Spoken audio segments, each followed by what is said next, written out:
pressure. Any strategy on the Nifty and Bank Nifty, either on the short side or long side? Hi, morning. So the view would remain slightly cautious to negative bias. Definitely the way the India VIX is rising at 17.18, I believe this is going to be much more volatility will be there. And the way the Nifty has today broken 24,000, it opens up for the 200-day moving average, which is again close to 23,450 mark. So somewhere closer to those points, almost another 400 points or corrections from the current level. So my understanding is that there will be a sell-off. So at least this follow-through selling will be there. So any bounce we see, I think maybe in the money put option, that should be the strategy. So bias is negative. It doesn't look like it is going to cool off very soon. Over and above, we are done with 9% of correction from the all-time high levels. So I think somewhere closer to 10-12% kind of a correction, we should be forming a base. I will not be talking of that level as of now. India VIX need to settle below 13.5 level. So once we see those formations, then we might talk of the bottom or maybe the short-term support. But right now it looks weak. It is opening up for 23,500 mark. So maybe today already the Nifty is down to 385 points. So by any chance during the end of the day, if we see some bounce or something, we can use that opportunity to get fresh shots from the trading perspective, 2 to 3 days kind of a time frame. So bias would be negative from the Nifty. Right, the bias remains negative for Brajesh. Vinay, what about you? How do you feel about the street? Do you feel like there's still some more pain to come and hence would avoid any long trades on the Nifty? Yeah, good morning. Yes, so definitely setup is weak. Nifty has already registered a fall of almost 2,300 points from the all-time high. So in the October series, Nifty has fallen by 7.7%, which is highest series to series fall since March 2020. So it is a huge fall after the COVID times, and definitely it is a weak setup only. If I go by the data, FIs also aggressively have been seller into the cash market. In October series, they sold around 1.25 lakh crore. So aggressive selling in the cash market was also there.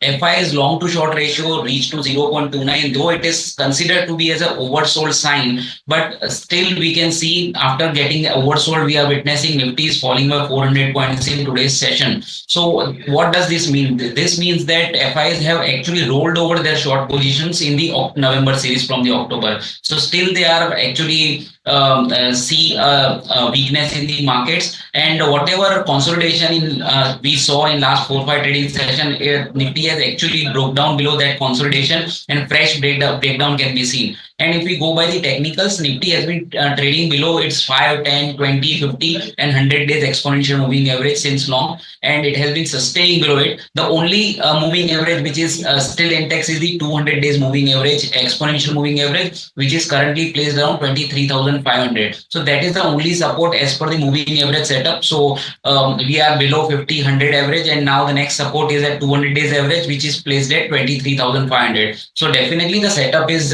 weak only, though the positions by the FIs have been into oversold territory in the index future, but still I feel that this momentum could go down, because in India VIX we have seen a jump of 8% today, and tomorrow is a very important day, very crucial event, US elections. So that is going to be the uncertainty about the market. So the way momentum is picked up in today's trading session, I think very soon we are going to see Nifty reaching a target of 23,500 on the downside, and whatever low which was there previously, which was acting as a support, 24,073 or 24,100.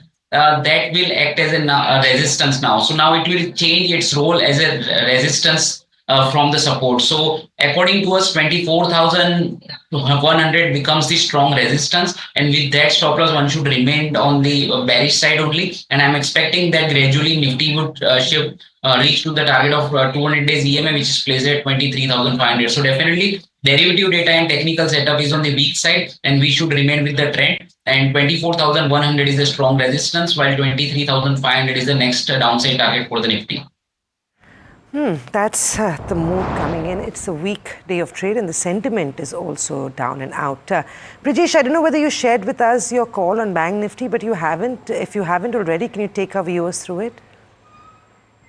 Yeah, so, but somehow when I'm saying that ki Nifty, I'm seeing the weakness. I'm not seeing the same weakness in the Bank Nifty. So probably the Bank Nifty may not fall the way the Nifty is falling. So Bank Nifty, to be very precise, it is a very opposite view. I can see a W bullish W formation in Bank Nifty, and even though when the VIX is down and Nifty is down, the Bank Nifty is hardly down by 380 points, and it is not breaking below 51,000. So my sense is that it is 51,000 or maybe 50,500. It's a very strong base for the Bank Nifty. It might remain sideways for maybe for the some more couple of days till the time Nifty finds a base. And Bank Nifty may not break 50,000 is what my understanding is. I may go wrong also, but then this is what the technical structure is saying. The way the 50-day moving average and the RSI is placed. So it is saying that it is more of a time-wise correction more as compared to price-wise. And to be very, I believe sooner or later this Bank Nifty will see an upside breakout. There were a lot of shorts there, 52,000. Definitely, there is a call writers are active, but somehow it's too early. But then I believe once we form a base, Bank Nifty will be the one to see the upside breakout. And whenever there is a breakout, this will be a very sharp breakout for sure. So 52,500 is the trigger which I'm keeping a watch on. Lower side, as of now, I believe 50,000 will not be broken. So by any chance, with the market volatility, if the Bank Nifty comes to 50,500 or somewhere closer to those points, with limited risk reward ratio, I think somebody want to take a risk can take the long trades in the Bank Nifty. Vinay, what about you? Do you feel like Bank Nifty may potentially warrant a long trade? Because all through October, it's been fairly resilient. In fact, it's outperformed the Nifty to quite a great extent. And it seems to be a consensus call that BFSI probably is best placed as we see it. Do you think initiating a long Bank Nifty trade is a good idea? Yeah, so along with the Nifty, the Bank Nifty is also falling, but it is relatively falling less. So the technical setup is stronger than the Nifty, we can say, but we have to wait for the reversal. If market sustains and consolidates, in that case, we can expect some outperformance from the Bank Nifty. Data-wise also, if we go by the results-wise, the large-cap private sector banks like ICICI, Axis Bank, these banks actually are looking stronger on the charts, and downside seems to be limited in those stocks, and that's why Bank Nifty is sustaining very well. So we have to wait if some adverse outcome comes from the US election side or any other reason, then the Bank Nifty will also fall. But as of now, in normal scenario, and we can say it can outperform. Definitely, it is looking strong. It is also placed above the long-term moving averages, so we can expect a outperformance. But taking a long trade as of now, it's not advisable because right now it is falling. It is almost at the 4 days low. So once market starts consolidating or some sort of recovery can be if there, then one can play a long trade in the Bank Nifty. So if you get a chance of pullback also in the market in the intraday session or in the coming days, then you should prefer going long in the Bank Nifty than Nifty. So yes, in that case, we can expect outperformance, but in the falling knife case, we should not try to anticipate the bottom. Let's see how it goes, but I am waiting for some pullback to come, and if it comes, then I will prefer going long in Bank Nifty, but till then I will wait. Brijesh, let's get down to stocks then. Any trades on the long or short side? I know this would be a tough exercise to do right now, but nevertheless, let's give it a shot. So basically today this healthcare and the pharma stocks are showing some kind of strength. Divis is one which is showing strength, so maybe probably some bounce can be. This is again a trading bet, not the per directional call. So one can take the long trade in Divis Lab. The stop loss will be 5,880 for the target of 6050. And the second bet is on the Motherson Sumi. So this is precisely from the derivatives point of view. At 180, there are put writers who are active, and that is giving support to this particular stock. So it is corrected, and I believe this 180 might be protected. So with the stop loss of this 180, I would take the long trade in the Motherson Sumi, and maybe 190 is the immediate resistance. But I think if everything goes right, then this 190 will be taken out. and closer to 200 would be the target for these mothers and children. Right. Vinay, what about you? What are your top recommendations coming in this morning, either on the long or short side? So I would like to go short for both the recommendation. The first would be from the IT space, the technology space, LTTS, LNT technology. So this stock has formed a bearish head and shoulder pattern on the medium term chart and looks weak. It is trading below its important moving averages. So setup is quite weak, and the IT as a sector is also underperforming for last couple of sessions. I think this underperformance may continue in the IT sector, and LTTS is looking weak. So November future can be shorted here around 492028. Can go short. I would recommend stop loss at 5010, and on the downside, I'm expecting a target of 4800. The second pick, I would take it from the NBFC space, the Manappuram Finance, the gold finance company. So previously we witnessed, because of some reason, it fell with a significant volume previously. Then we saw a pullback rally. Pullback came and it found resistance in the gap area and started correcting again. So I feel that it is a sign of resumption of a downtrend in today's trade. So one can go short in the Manappuram Finance November future around 154.50. Stop loss can be kept at 157.50, and on the downside I'm expecting a target of 149. This is a short-term trade for 2 to 3 trading sessions. Both this stock futures can be sold with a recommended stop loss and the target levels. Well, those are the calls coming in from Vinay and Brijesh. It's a tough market. That's the least we can say. But time to take up our queries. Jay Patel writes in from Gujarat. He's holding Berger Paints 560 calls at a strike of 10. If I can quickly get Berger Paints on the screen, that should be helpful. We'll get a quick check on the cash price and what the 560 call currently trades at. It's out of the money, but not doing too badly. Brijesh, you want to have a go? The 560 calls Jay has purchased at 10 strike. 7.5 is what it's at right now. What do you recommend Jay should do? Technically, tomorrow there is a result, and for the last 3 days the stock is correcting. On the way up, 540 and 545 is going to act as a resistance. So I think the aggressive U-turn is not visible as of now. So I think if he's holding a position, any bounce post the tomorrow's announcement closer to 545, whatever the premium, I would like to take the exit in that particular stock. We have another query coming in from Prachi, who's holding SRF 2340 calls at 24. If we can just quickly bring up SRF and see what it's getting up to. The 2340 call would be interesting to see where it's at. It's actually interestingly in the money. Vinay, this one's an easy one. Very rarely do we have trades that are trading are in the money. This one is one of those. What do you recommend Prachi should do? Marginal profits or pretty much at cost? Hold or sell? I think despite the fall which we have seen in today's trade, the SRF actually is showing strength. So for last 4-5 trading session, it has been into consolidation, and normally, and we've in the past, in last week also, we saw a bounce back from the lower level. So selective chemical companies have been doing well. So I feel that one should take a chance and hold for some time, because right now Nifty is 400 points down. SRF is not looking that bad on the week on the charts, and it is likely to outperform, and it is looking resilient only. So I would recommend that one should continue to hold the call position in SRF. Right now the level of SRF is 2230. Support I see is around 2200. So 2200 is a strong support in spot market. So with that stop loss, I would recommend to take a chance that it can show some recovery from here. Considering this 2200 level as support holds. So this is a stop loss for the spot SRF level. If that is holding, then we can definitely take a chance to hold on and wait for a pullback to come. And in that case, in trailing basis, one can wait for the upper side target. So right now, market support is not there. The trend of the market is weak. So that's why I'm recommending that if SRF breaks 2200 on the downside, then the long position should be squared off. Otherwise, one can wait for pullback. 2200 in the cash market is a price you want to track. As long as that holds, we're okay.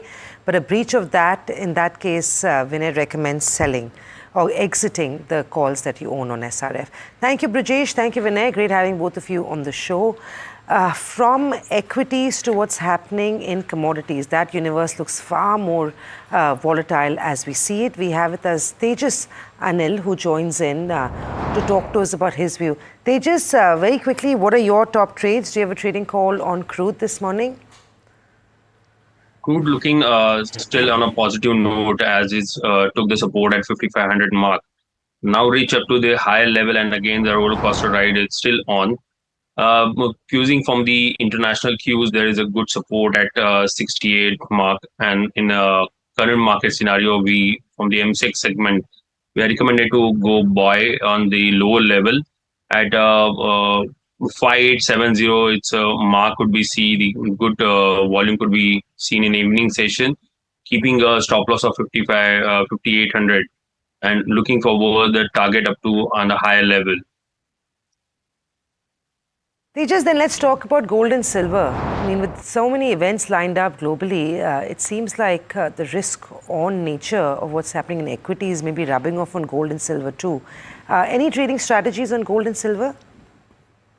Definitely, as this election is going on in the international market, the US could be the near about positive steps for the gold and silver. The precious metal are looking forward to go for the long side, but on the trading perspective, we see the gold and silver both going for the selling side.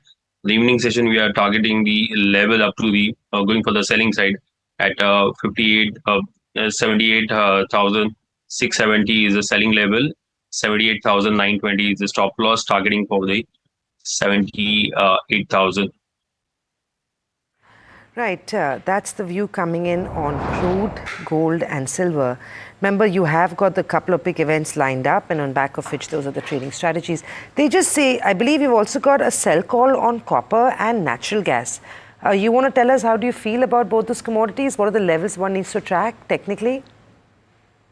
Yes, after the when these precious metals are taking the selling pressure from the international market, the global clues are still impacting the all commodity market. When we see the copper from the base metal pack, it's again showing the selling pressure since from the it's not reaching up to the 900 mark and keeping continuous selling from the further contracts also. In the last contract also, we seen the high pressure coming, selling pressure from the high level. Again, we expecting the November contracts are getting again the pressurized from the all indicators, technical indicators are on the overbought situations. And somewhere the selling pressures are continue for the further session. So 850 mark would be the selling, and the keeping the stop loss of 858, targeting for the 846 and 842 for the evening session. Well, largely sell calls coming in from Tejas, technically in the commodity universe as well. Thank you, Tejas. Have a good week, and we'll see you soon. With that, we leave the markets in a very down mood. The Nifty is trading under pressure with a cut of about 1.5%. Over 1.5%, 23,900 also seems to be getting threatened. It's at the day's low point with no material buying helping the index just yet. We'll take a break, we'll come back, but there's a lot more programming on the other side, so keep it with this channel.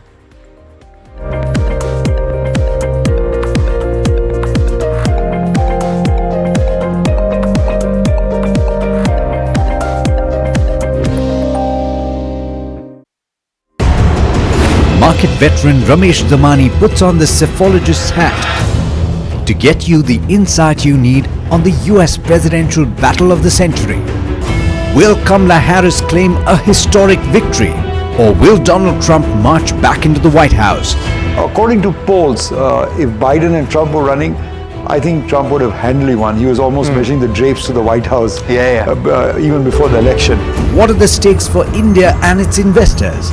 The road to the 1600 Pennsylvania Avenue goes through Pennsylvania this time. Tune in to US Election Watch with Ramesh Damani exclusively on the NDTV network.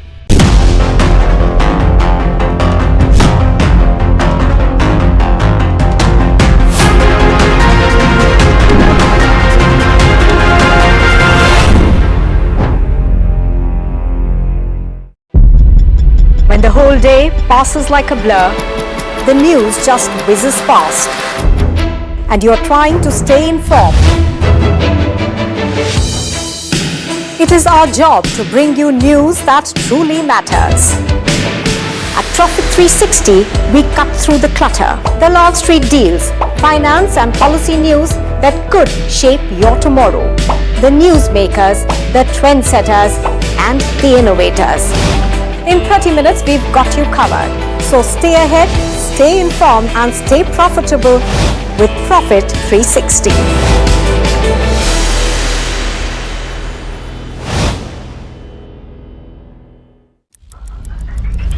Headlines you start your day with. What matters worldwide is now in the palm of your hands. Get ready to seize the day and maximize your financial potential. Stay ahead of the curve with all you need to know on NDTV Profit.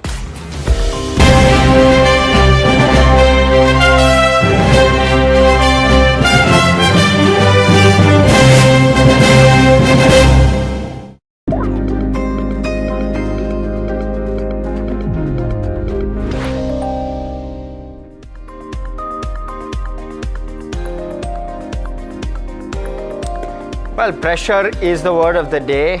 Welcome, you're watching the Smith Show here on NDTV Profit. I'm Harsh Saita, with me is Mihika Barve. And pressure on markets, Mihika. You're seeing the Nifty, which is down 1.5% as we speak, 1.7 now. We've slipped below 23,900 as well. We've given that up. In terms of contributors, far and few in terms of positive contributors. Let's pull those up.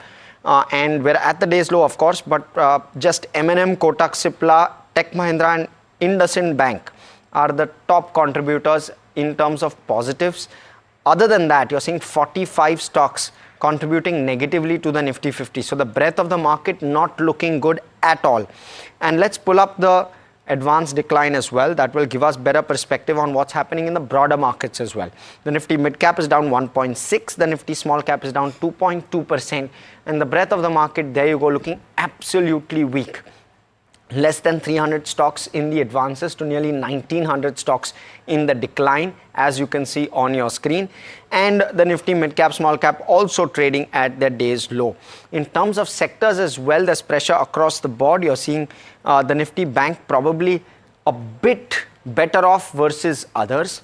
But outside of that, you look at the Nifty PSU bank, which is down 2.4%. So likely insulation coming in from the private banking side. That's on financials. But you look at all the other sectors, and if we can pull up the heat map to give us better context, pretty much all sectors in the red, 2.7% on Nifty Realty, 3.3% on Nifty Oil and Gas, 2% on Nifty Auto as well. Nifty IT slightly better off, 0.8 odd percent. So Nifty Private Bank, Nifty IT likely pockets where there is place to hide. But otherwise, you are seeing carnage across the board. 1% lower pretty much across all indices other than these two. In fact, the Nifty FMCG, let's pull that one up, should be an interesting one. 1.5% down, that one as well. So the defensives not spared even in this market. I'm looking at certain stocks as well. Something like a Zentek on the back of very strong numbers. We'll speak with management as well. So stay tuned on NDTV Profit for that chat. But Zentek is one of those stocks down 1% despite being higher and well higher at the start of trade today. But now a lot of those gains given away with the way in which markets have moved. Some other stocks which are in focus, something like an Azad Engineering, we'll speak with management right away. 10% higher, Gensol Engineering as well on the back of order wins. These two are buzzing. NMDC is up around 0.5% thereabouts on the back of production numbers coming through. But outside of that, you're seeing Hero Moto down 5%. Auto sales numbers coming through. Sun Pharma down 5 as well. Coal India down 4. Among the large caps too, the carnage seems to be really deep. So you're seeing a bit of a sell-off across the board. In terms of quickly looking at and zooming in onto a couple of indices which we discussed.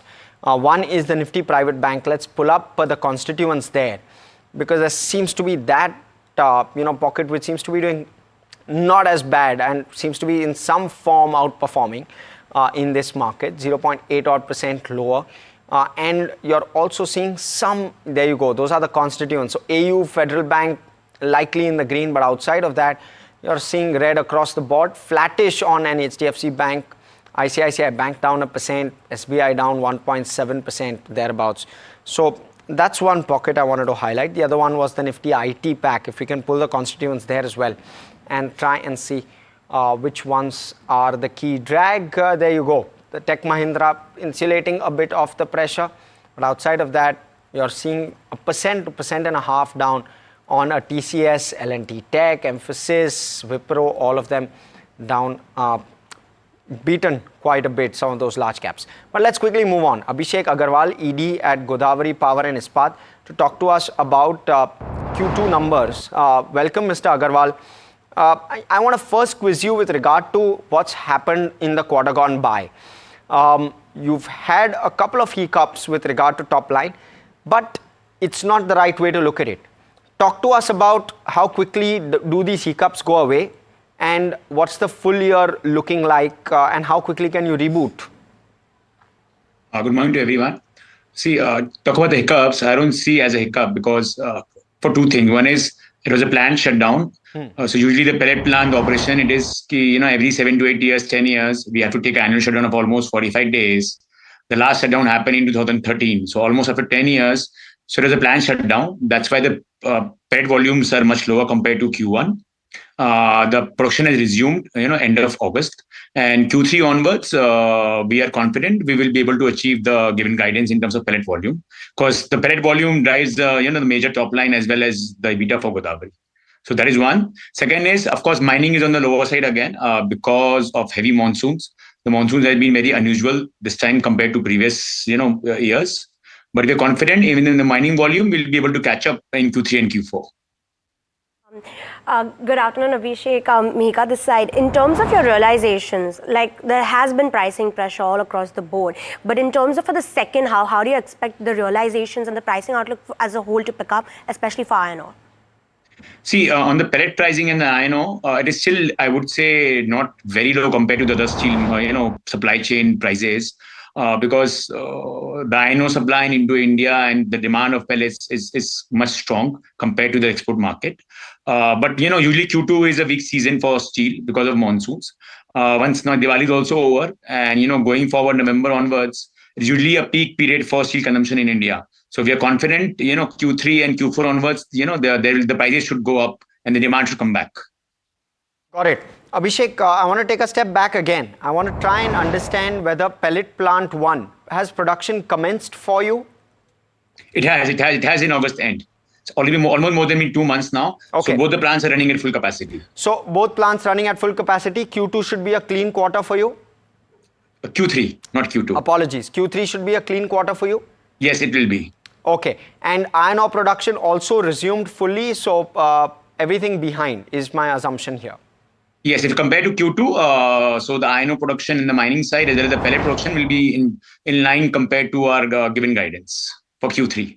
Got it, Abhishek. And in terms of your expansion plans, you have 7 projects underway. I want to first focus on the iron ore mining and the pellet plant because these are the expansions that are relatively to be commissioned earlier, Q4 and Q1 of FY26.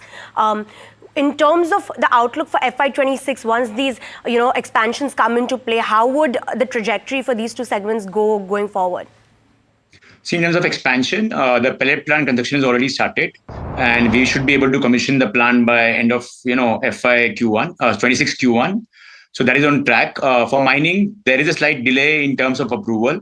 Earlier, we had assumed we will get the approvals by end of Q3, early Q4 of this financial year. But now we have revised the guidance of iron ore mining as well. Hopefully, we should get the desired approvals by end of Q4. And for FY26, we should be able to ramp up the mining capacity in tandem with our pellet plant production as well.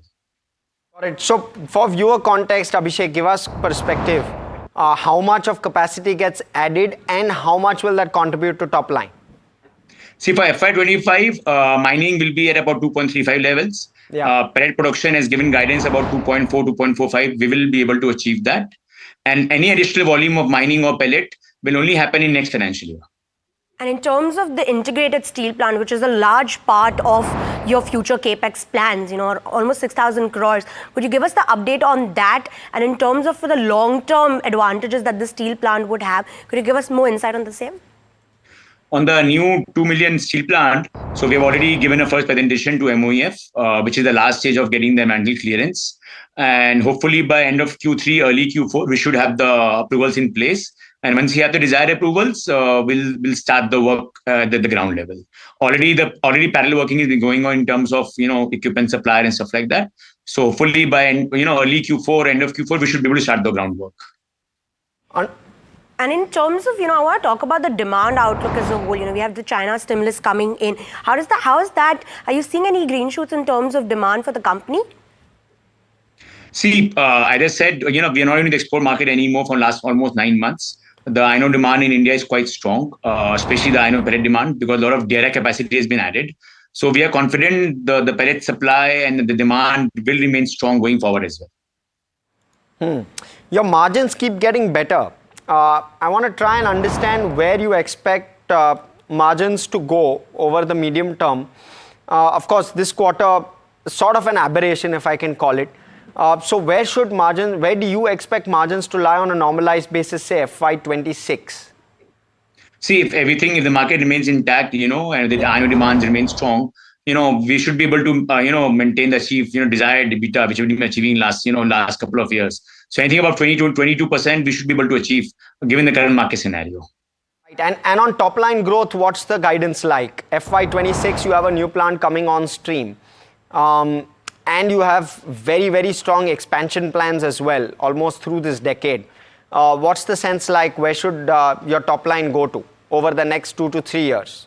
See, for FY26, assuming the pellet production will commence, in end of Q1, so we can say a 50% production volume will be added, which is about 1 million ton. So when a price about say 10,000 rupees, so we can see an additional 1,000 crores on the top line for FY26. See, the new steel plant of 2 million, it will start commence production hopefully by say end of FY28 or early 29. So that's a long way to go. I say for FY26, the top line should be additional 1,000 crores on account of pellet production. In terms of, you have captive mining and that provides you with an edge. In terms of the, benefits that it could have to your margins, what's the outlook on that? See, currently we are able to, consume about 80% of our iron ore mining with increase in pellet production and increase in mining capacity. FY26, we expect 100% to be captive. Once that happens, we can, easily, maintain the current EBITDA levels in terms of pellet, which is about 4 rupees on average for the yearly average. And you've increasingly gone downstream, higher up the value chain, which is clearly a positive. What plans on a broader basis? What plans to go even more downstream in terms of other products as well as existing products? Is there a plan there? No, so we got the approval for an enhanced DRI capacity, end of Q4 last year. That's why you can see in Q2, the sale of DRI in the open market is much higher because we will be able to produce additional 1 lakh ton compared to previous year. That is one reason. And on the downstream side, we have just commissioned a new structure cum strip mill in Araspat, which is, under trial stage. And, starting of Q4, we should be able to, achieve the desired production. So further, the value addition will happen from Q4 onwards. In terms of your entire capacity utilizations, the FY24 capacity utilizations did range out. In terms of how you expect these utilization rates to close out for FY25, what's the outlook on that front? See, we are almost operating 100% of capacities from last few years. And in current year as well, the guidance we've given, we will be able to achieve that for sure. In terms of DRI, 0.594 for steel making, 0.5 million, and for down rolling, about 0.4 million. So we should be able to achieve that going forward as well, in this year as well. And you have 7 expansion plans underway, but are there any other sub-segments that the company might feel that they need to work on more capacity expansion plans or more integrated plans could come into play? No, as if now, I think once already the Araspat mill has been commissioned, which is further value addition, parallelly the pellet plant, the mining, and the new steel plant. So as if now the company have plans for these 3 projects at the moment going forward. Got it. You've got around 7,000 crore odd of capex lined up. I understand that a large chunk of that comes from your integrated steel plant, and that's probably some time away at least. Just talk us through and you've guided that you will not take on more debt. All of this will be funded through internal accruals. Talk us through possible downside of that actually translating or not translating, if I can call it. Is it possible at all that you may have to actually take on debt at all? Is that possible? See, it is possible depending on the current market scenario and when we are able to, start the new project. So we might, have to take some debt, on books. But even if we do, probably it will be much below, 0.5 compared to debt equity ratio. So we're very much comfortable at the moment. Depending on, when you have to infuse the money, we will take a decision then only. But at the moment, we're confident we should be able to achieve with our internal accrual. But given a chance, we might have to, we will take it. We have no issue in that. Understood. And how quickly will the integrated steel plant begin? At least when do you expect environmental approval to come through? Is there a timeline in mind? So end of Q3, early Q4 of this financial year, we should get the entire approval. Okay. And from there onwards, another 36 months. So we can say end of FY28 or early FY29, we should get the commercial production. Okay, thank you so much, Mr. Agarwal. Always a pleasure speaking with you. Breaking this down, always a candid conversation with you. Thanks so much. Thank you so much. Likewise. Right. Bye. Let's quickly switch focus. Let's bring on board the management of Azad Engineering. We have Vishnu Malpani, who's the whole-time director at Azad Engineering, to talk to us about, of course, the most recent order win that has come. But even outside of that, in terms of Q1 as well as Q2 numbers, how things are shaping up in terms of results as well as numbers. Welcome, Mr. Malpani. Just talk us through how today's order win, especially, or rather the weekend's order win, is going to play out. What's the kind of timeline like in terms of execution? So, first of all, thank you for having me on the show. I think it's a pleasure, like always, to be here and to discuss our business. See, Azad's relationship with our global OEMs has been there since our inception. So we started our journey with Mitsubishi. Talking about the current order, we started a journey with them, but in 2012 and 2012 till today, I think there are several milestones that we've hit. The business that we are into, we manufacture critical parts that are mission and life critical. So the qualification cycle is really long. So over the last about, so many years, we've spent a lot of time trying to qualify part after part, engine after engine. And today we've reached a point where we've qualified most of the parts for Mitsubishi, and, we are quickly ramping up. And as a commitment to our clients, we set up a foundation stone. Mitsubishi had laid a foundation stone for the new plant, which we are dedicating for them. This is a testament to it. So this long-term contract is them tying us into capacity, because for them, we are a growth supplier. Our wallet share is barely anything today, about a 1% of our overall addressable market. So we are looking at building this up from here and quickly growing from 1% to 2 to 3 to 5%. So this has been, our thing. And this is a significant one, because today, as a best cost and quality supplier of critical parts to Mitsubishi, I think we are in the beautiful position where we're catering to the likes of, these engineering companies, these large engineering companies, to cater to their global demand. So I think the market is huge, and I think this is just, beginning of how we are able to scale ourselves, we'll be able to scale ourselves. So this is where it is. And this is not just with Mitsubishi. If you see this in our business, we've been signing long-term contracts across our product portfolio, whether it is in energy, aerospace, defense, or oil and gas, all the sectors that we are operating out of, because now the capacity is coming up. We are building the 10 times larger capacity, and sometime in the next financial year, we'll start producing our parts out of the newer facility. So it's all linked to what we've been talking about for these many years. Okay, Mr. Malpani, Anushi joining in here. I want to understand more on this order side. So this order, if I'm not wrong, is divided into phases. When is the first phase of expected to be completed, and is this the 700 crore for the total phase is that we are looking at? And considering this, what is the order book value that one should be looking at for Azad Engineering? This last quarter, it was at 3,300 crore. So can you break that down for us? Absolutely. So one is, I think this is a long-term contract. This is a long-term contract and pricing agreement. So this is us getting clarity and Mitsubishi getting clarity on how we are going to be working with them over the next 5 years. So when we are saying phases, this is one of the product portfolios that we work with them, right? Obviously, there are other critical commodities that we are also exploring with each of our customers, which could be combustion parts, which could be, additional parts in comparison with this. But this order book, 3,300 will add, if you noticed last week, we did come out with a announcement on Honeywell, and this is addition to this. So in total, I think our order book should be anywhere around 4,000 to 4,500 crores as of now. And we believe that these orders will be executed over, say, 3 years, 5 years, and 7 years. So these contracts are different periods. And most of these contracts are long range contracts because, there's a lot of effort that the organization and the OEM has put together to sort of qualify these parts. So we are looking at that. And we are building a plant for Honeywell, for Mitsubishi, which should be ready in about 2 quarters. And 3-4 quarters, we should start generating revenue out of the contract that we've signed. So that is how it will be looking. So revenue from this contract will start 4 quarters out.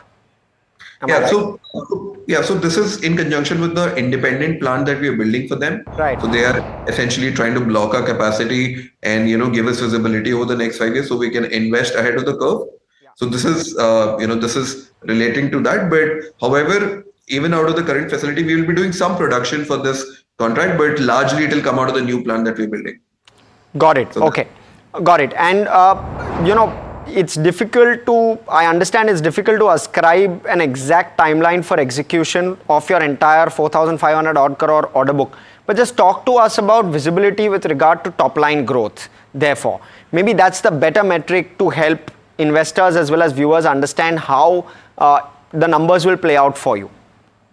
So I think we have, with our customers, we have an understanding where they give us the demand that they are seeing in the industry, and we plan our capacity basis that. And that is why you see that, we were looking at a surge in our volumes, and that's why we're coming up with a larger capacity. So it's all linked, right? So we are building capacity because we see that the, order book is also obviously, this is just the beginning of where we want to be, right? So this will all be converted soon to, our visibility. So if you look at the next financial year, we would have absolute clarity on what we are going to be manufacturing every month, every quarter, because this is how detailed the entire, order planning that happens between an OEM and, a growth supplier like us. So from our perspective, we have absolute clarity on what we'll be doing in FY26, FY27 and beyond as well. So we are working towards that, investing in the business, creating capacity, hiring more people. So we are preparing ourselves as an organization to cater to the growth that we see in the business. So that's something that we're looking at. Mr. Malpani, you explained about increasing capacities as you go forward. Now, if we go to the last conference call, you mentioned about 10x the capacity that you're striving for in FY26 onwards. So from FY26 onwards, what is the incremental revenue that you see for the business? And will this support the 25 to 30% growth that you've aimed for this year? So is this the medium-term outlook also for the company, 25 to 30% of revenue growth along with a 40% of a PAT growth that one should look out for? So I would really want to address this question, but because we're in the process of finalizing our numbers, audit committee and board meetings is going to happen. So I would wait for maybe a week or so to sort of give you a response to it. I think by 15th of this month we should be coming out with the results, and I should be able to give you more color and great. We can delve into greater numbers, but I think I should not talk about it right now. But give me a week or 2 weeks, and we should be talking about numbers in detail. Got it. When I'm looking at maybe the 3-year horizon, right? 340 to 350 crore in terms of top line currently. Where would you sit maybe 3 years from now? Give us that visibility. So I would take you back, say 5 years. You should say we were doing about 100 crores when we started, right? About FY21, FY20, that area we were doing about 100 crores in the entire year. Now we're doing 100 crores a quarter, right? So we've been able to build capacity 4 times and also able to utilize it. And that's why, and this is all a plan, a planned move where we know the order book is going to convert. We're finishing qualifications. We're moving the qualifications into production and slowly ramping up. So you would see this continue in our view. And I think anything that we've said in the previous investor calls or guidance calls, I think stayed true. So, and we can delve into greater detail, like I said, in about 2 weeks when we come out with the results for the quarter. Mr. Malpani, now I want to focus on some of your key segments. If you take aerospace and defense into consideration, last quarter was phenomenal in terms of numbers. What is the sustainable growth rate that one should be looking forward for this, considering FY25? Because last quarter there was about more than a 200% growth that we had seen. So what are some of the key developments happening here? Is it because of higher execution, or there are more contracts or partnerships and pictures? Can you give more clarity on this division? Yeah, so see, largely we are not a company that focuses only on one sector, right? So we are very well positioned to be catering to, all of these 4 sectors. So energy, aerospace, defense, and oil and gas. So we are very well positioned to sort of cater to the demand that's existing in each of these. And as an organization, we work on, our strategy is look at customers, contracts, capability, capacity, and consistency. So we have a 5C approach towards our business. And if you look at ourselves, so we are at the same time, while we are building capacity 10 times, we are also building capabilities. You would have seen we made 2 announcements where we've acquired, companies that are adding special process capabilities and larger parts manufacturing capability to our business. So we focused on capabilities. We focused on building longer visibility of revenue through a long-term contracts. We're talking about consistency in our business. So we generally follow a 5C approach, which is leading us to this point. And moving into these verticals is also because as a part of a diversification strategy where we want to be, a credible player. So globally, in the products that we manufacture, there are companies that have done revenues of $2.5 billion and so. Right. And these companies have been around for several decades. So Azad has just started up, and we believe there's a lot of headroom for us to sort of grow and capture, and we are just preparing ourselves for it. Sure, yeah, no doubt that it's very interesting. Just talk us through margins, therefore. Sustainable between this 32 to 36%, you've done it for 6 quarters. Is that kind of a range sustainable? I would say we haven't done it for 6 quarters. We've done it for far more than 6 quarters. You can look at our margins since FY21, 22. We've consistently maintained our margins because the way we take our orders and execute it, we ensure that our margins are sustained.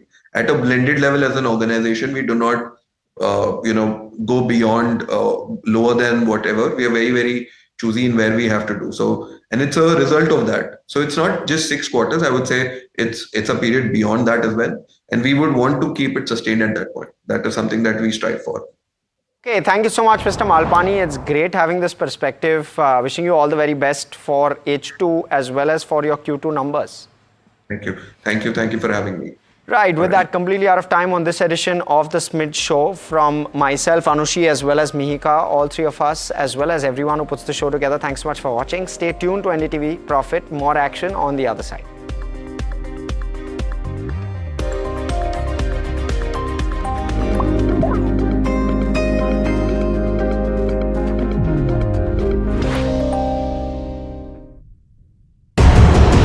Market veteran Ramesh Damani puts on the cephologist's hat to get you the insight you need on the US presidential battle of the century.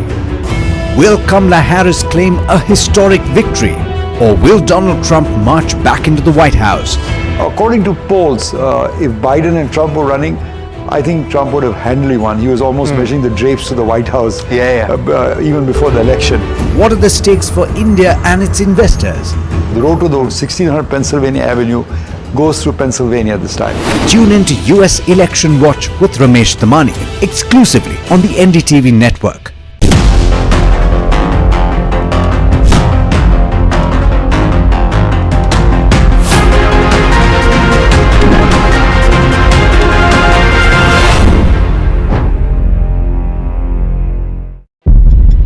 When the whole day passes like a blur, the news just whizzes past, and you're trying to stay informed. It is our job to bring you news that truly matters. At Profit 360, we cut through the clutter, the Wall Street deals, finance and policy news that could shape your tomorrow. The newsmakers, the trendsetters, and the innovators. In 30 minutes, we've got you covered.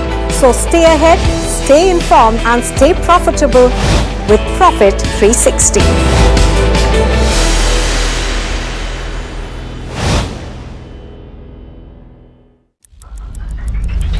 headlines you start your day with. What matters worldwide is now in the palm of your hands. Get ready to seize the day and maximize your financial potential. Stay ahead of the curve with all you need to know on NDTV Profit.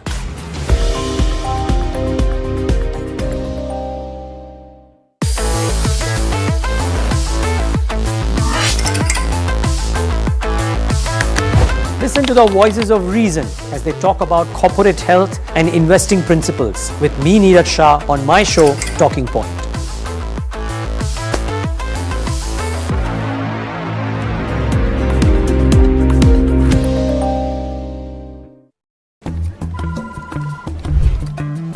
Bro, what are you doing?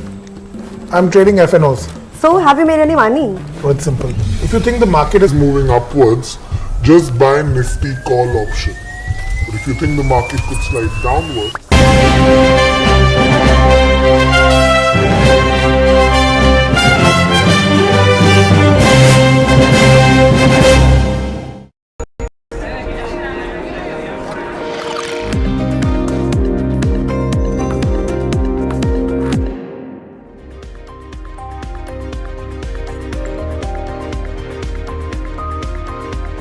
Hi, thanks so much for joining in. You're watching Ask Profit on NDTV Profit. My name is Alex Matthew. With me is Mahima Vajrajani, and we'll take you through the next 1 hour of trade. And it's a tough day to trade in the equity markets here in India. Let's take a closer look at where the markets are right now. You have the Nifty 50 that's trading at sub 23,900 levels. And in fact, the close on the Muhurat trading session was significantly higher than that, 24,304. So we've given up 427 points. Believe it or not, we're off the low point of the day, close to about 50 points or so off the low point of the day. At the lowest point, we were down about 2% on the benchmark Nifty 50.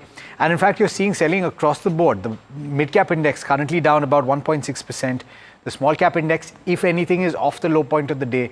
It was down about 2.2%. It's now down about 1.9% or thereabouts. But it's still deep reds across the board. And we'll try and give you some insight as to what is leading to this. For now, let's take a look at the contribution. Because actually, in today's fall also, you have Reliance Industries that is leading and is contributing quite a bit to the declines. But across the board, you're seeing quite a bit of a crack. In fact, very little green on the screen in terms of the Nifty 50 constituents, most of the stocks in the red, and that is the case for the broader markets as well. In fact, let's pull up the advanced decline ratio, because that will give you a sense of the texture of the market, and there's a very wide gap at this juncture between advances and declines, and led, of course, in a very big way by the declines. All major sectors, in fact, all sectors are currently in the red. And you're seeing the India VIX, which is the only green mark on the screen, it's up as much as 8%. So that should give you a sense as to what the texture is.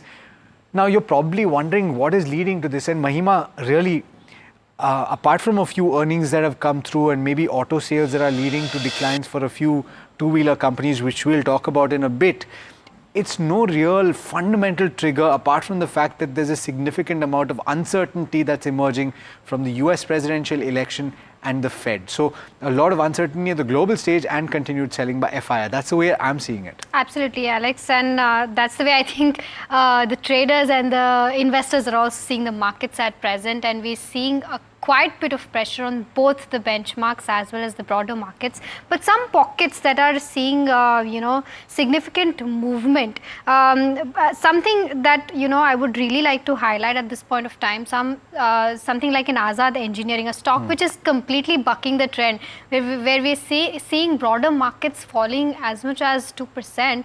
Azad Engineering is up 9%, and this is on the back of it entering into a 5-year pact and an order win of almost 700 crore with Mitsubishi Heavy Industries, and this pact is for power turbine engines, which is why the stock is seeing significant up moves. Some other counters which are buzzing in trade. Let's pull up Zentek.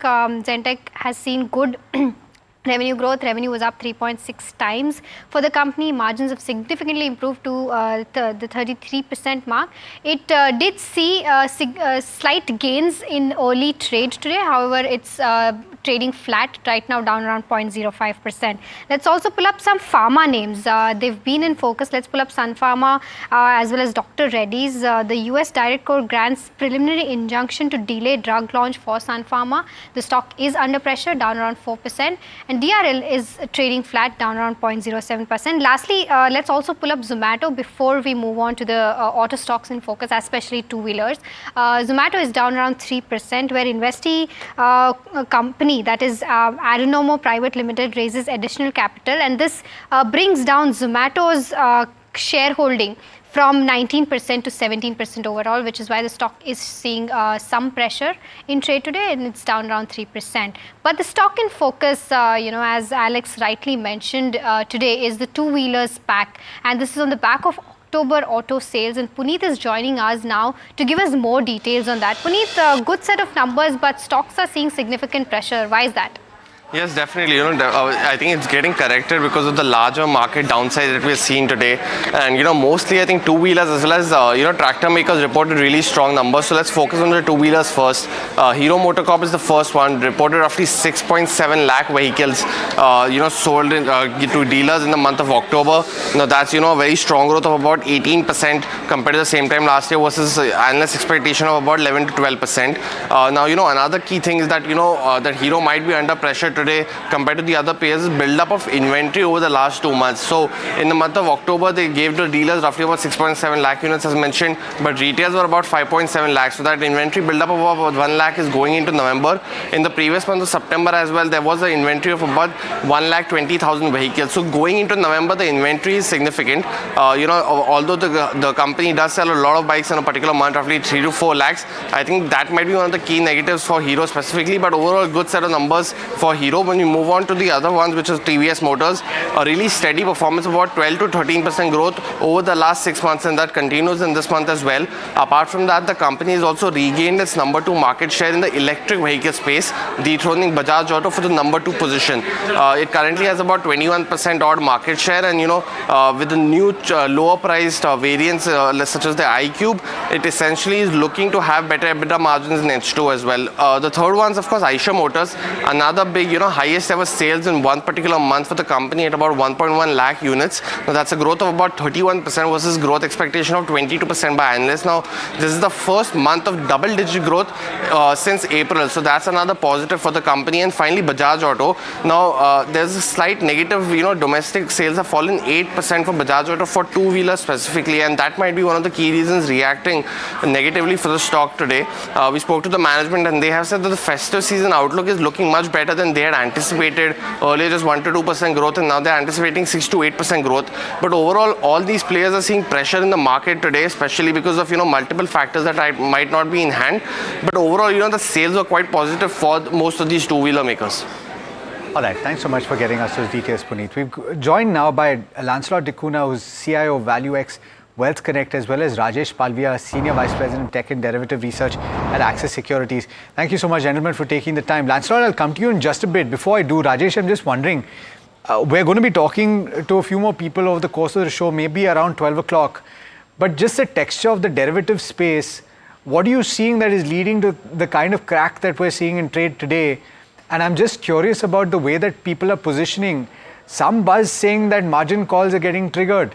There are others that are saying that traders have been light on derivatives heading into a difficult week. What is the view? Good morning, Alex. So looking at this supply pressure, this is again, very first day. I think it's a very first day for the November series, and the intense supply pressure across the board, and most of the large cap stocks are witnessing the major supply pressure. Looking at the data, I think we have now broken the important immediate put-based concentration of 24,000 level. So I think some unwinding action is now taking place. Yes, margin calls are triggered to be major. Impact is coming on the large cap space. So I think most of the stocks from the derivative side is under supply pressure. But I think if it remains below 24,000 level, I think we may move further lower to 23,700, that's the 50% retracement of entire rally of 21,200 to 26,200. So that level maybe we can see in the next one or two trading sessions. So 23,700 is the next level where we are focusing, and I think the way market is still not showing any kind of pullback, despite market is in oversold trajectory for near term to short term structure. I think market is sensing something else, there are a lot many caution approaches towards the US election outcome, geopolitical and other things. So I think market is little sensing something else, and the way market is nervous at this moment, we believe further more supply we could see in next couple of days. So 23,700 and 23,500 would be the next level on the downside. On the higher side, 24,150 is the 24,150 is the immediate supply zone until the stock Nifty not crosses those levels. I think sell on rise would be the strategy for Nifty at this juncture. Ordinarily, we would have started the queries by now, but I think it's an important day to try and get you to understand the context, because you need to understand what is happening and why things are being sold into before you get into stock specifics. But let's get that very quick fundamental check, Lancelot, on the two-wheeler space. Hopefully you've heard what Puneet had to say based on the latest developments, and a couple of these stocks getting really hammered in trade. Bajaj Auto, Hero MotoCorp, among the top losers on the benchmark, and these stocks have lost 13, 14% and 20% over the last 1 month itself. Yes, Alex, I think, but at the same time, one must not forget that many of these stocks have risen by more than 50% or maybe even 100% over the last 1 year. And there has been this kind of exuberance on the two-wheeler space. And we are now seeing that it is becoming a bit difficult for, rural demand is not picking up. And at the same time, the kind of growth, even the overall industry growth is only about 3 to 4% max. And it could look at, if it improves, it could go up to about 6%. So while that remains in single digits, and, you have this switch to the electric vehicles segment, so you are going to see a little bit of pressure on this space. So when valuations are expensive, one needs to be cautious and avoid getting caught up in the momentum. And I think there may be a further downside, but yes, this space is something which one can accumulate when the valuations become relatively attractive again. All right. So accumulation, if the valuations become attractive, is Lancelot's view on the entire two-wheelers auto pack. But moving on with the queries, for viewers who are just logging in, you can ask all your stock-related queries on the number that's flashing on your screen. I'll quickly pick up the first query. The first query is from Prakash, and he's from Chennai. He's a long-term investor, and he wants to understand and have a view on Galaxy Surfactants. He's been holding this stock for over 3+ years now. He had bought around 70 shares at 2,825 a piece, and he wants to understand whether it's worth waiting going forward as well for the stock or not. Currently his profit stands at roughly 10,000 odd rupees. So Lancelot, I'll come to you for this one. Long-term view for Galaxy Surfactants, should Prakash stay and wait and watch for the stock to perform better, or should he exit? So I think, long-term point of view, the stock should look reasonably good, because going forward, this space is a space which will grow along with the FMCG space. And while you have seen growth in the personal care as well as the other care slow down a bit, this company should do well, over a period of time, and one should remain invested in this stock. So hold is the view. The next question is on HDFC Life in the life insurance space, and this is a question from Mohit, who's writing in from Ludhiana. He's bought at a price of 599. He's wondering whether to hold for the next 2 years. Stock is currently trading at 710, above his buy price significantly. So he's in the green and comfortably in the green. Rajesh, on the charts, would you suggest a hold for the next 2 years? So definitely HDFC Life, if he wants to hold it for long-term perspective, I think he may hold on. Though a market is volatile, so some pressure from the higher level we have already witnessed in this stock. But this stock, we are bullish, and we have already recommended this stock for long-term perspective to our client also, and we are projecting target towards 840 to 860 on a longer-term perspective. So I think as till the stock is holding above 660, 665 zone, I think trend is likely to remain on the bullish side, and possible target towards 800, 850 we could see in the next couple of months. So our view is bullish for HDFC Life. He may hold out the position.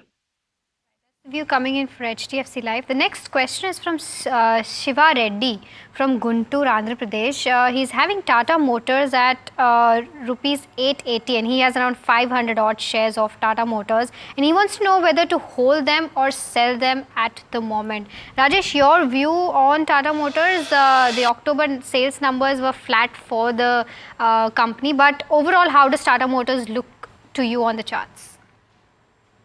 So this is the fourth consecutive month where we are seeing that Tata Motor is under supply pressure, and now stock has broken all its near-term, short-term moving averages. And looking at the near-term, short-term structure, we believe that until the stock not crosses above 860, 870 zone, sell-on rise would be the strategy. Weakness is there in Tata Motor for near-term to short-term perspective. Maybe in this fall, a stock may correct further, and possible down move can extend to 760, 750 kind of level also.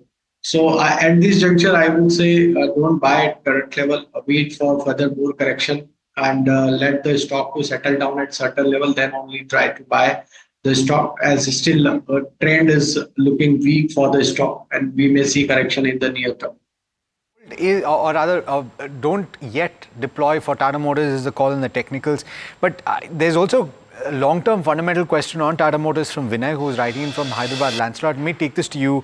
He's bought at levels of 1,049, so very elevated levels, and he's lost ground from that point, but he's looking to hold for the next 3 to 4 years. He's wondering whether to average his cost price at the current level, which is just above 800 levels. What's the view? So I think it still is a little expensive if one has to buy it at these levels. But maybe if it does correct, on a further 10 to 15%, then that would be a good level to add. From a 3 to 4 year perspective, they are going to be one of the serious players in the EV space. They have a head start over the other players. They've got a reasonably good market share, and we will see, electric vehicles, move into like vehicles move to electric as opposed to the combustion engine. You have seen, the Uttar Pradesh government is now even considering increasing the taxes, road taxes on internal combustion engines vehicles. So I think long term, yes, Tata Motors will perform and will be a good company to hold. But at this point of time, one can wait for another 10 to 15% correction and then buy into it. All right, so that's the view coming in on Tata Motors. The next question is from Balwant Modi, who's from Rajkot, and he wants to know the entry level for Premier Energies from a long-term perspective. So Lancelot, I'll stick with you for this one again. Is this the right time to enter Premier Energies? So unfortunately, I don't track this stock, so I don't have a fundamental view on this company. All right. Rajesh, then I'll come to you. Do you think that this is the right time to enter Premier Energies as per the chart reading? If you have enough data. So it's a recently listed company, and we have very limited data for the stock. But whatever data we have, I think 900 is the down move. If you get any down move towards 900 would be the appropriate level based on the limited data which I have. So 900 would be the level where I would advise to look for this stock if you want to buy in the decline. Lancelot, I asked Rajesh what he thought was contributing the kind of drop that we've seen, and he weighed in. But it's a pretty straightforward question that one of my viewers has. Vishakha, writing in from Bengaluru, is asking which quality stock would you buy today? And are we near a bottom? And I guess that's a very hard question to answer for anybody who has participated in the market, irrespective of how much time they've spent. But looking at the valuations, which I'm sure you have been looking at, and I know that we've spoken 2 months back and you've said that you're uncomfortable with the valuations in certain pockets. Is there any quality stock that you see right now that you would buy, that you're more comfortable buying at these levels compared with 2 months back? Even if it goes down another 5%, you'd be comfortable. So I think, say a company like Nestle has dramatically changed. It's basically this quarter was a difficult quarter for them, and we've seen the stock correct from almost 2,800, 2,900 levels to the current levels. And I think from a fundamental perspective, valuations have got reasonably corrected to the closer to the long-term averages. And if you look at the business of the company and what the management is doing about changing the current scenario, is that they're taking a lot more initiatives in terms of focusing a lot more on the advertising spend, the rural reach that is there. So I think it's just a matter of time before, again, their earnings continue to grow and we will see this stock again grow at that levels. So this is one company which one can look at adding even on declines at the current levels. All right. So Nestle is the one pocket that looks positive to Lancelot in quality stock. Yeah. In this kind of selling pressure that we're seeing in the markets. Well, the next question is from Satya from Chennai, and he wants to understand overall from a healthcare sector perspective, as well as he wants to have a view on Zydus Life, and he wants to know how it will perform post US elections. He's bought Zydus at 1100 levels and he's bought around 300 odd shares, and his current loss stands at around 29,000. This is more of a fundamental question, so Lancelot, I'll stick with you for this one. Zydus Life Sciences, your view on the particular stock?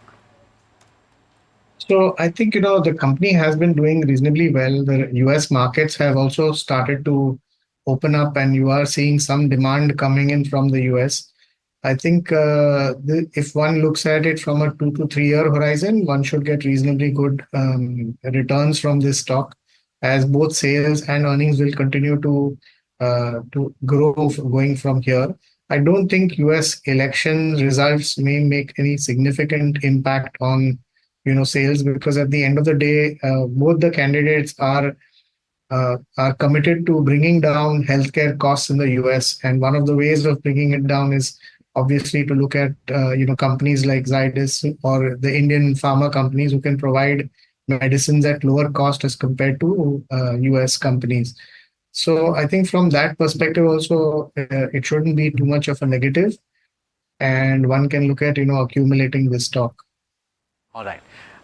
It's an interesting question coming through from Arun, who's writing in from Hyderabad. It's a stock that we discussed at the start of the program, which is contributing the most perhaps to the declines even at this juncture for the Nifty 50. I'm talking about Reliance Industries.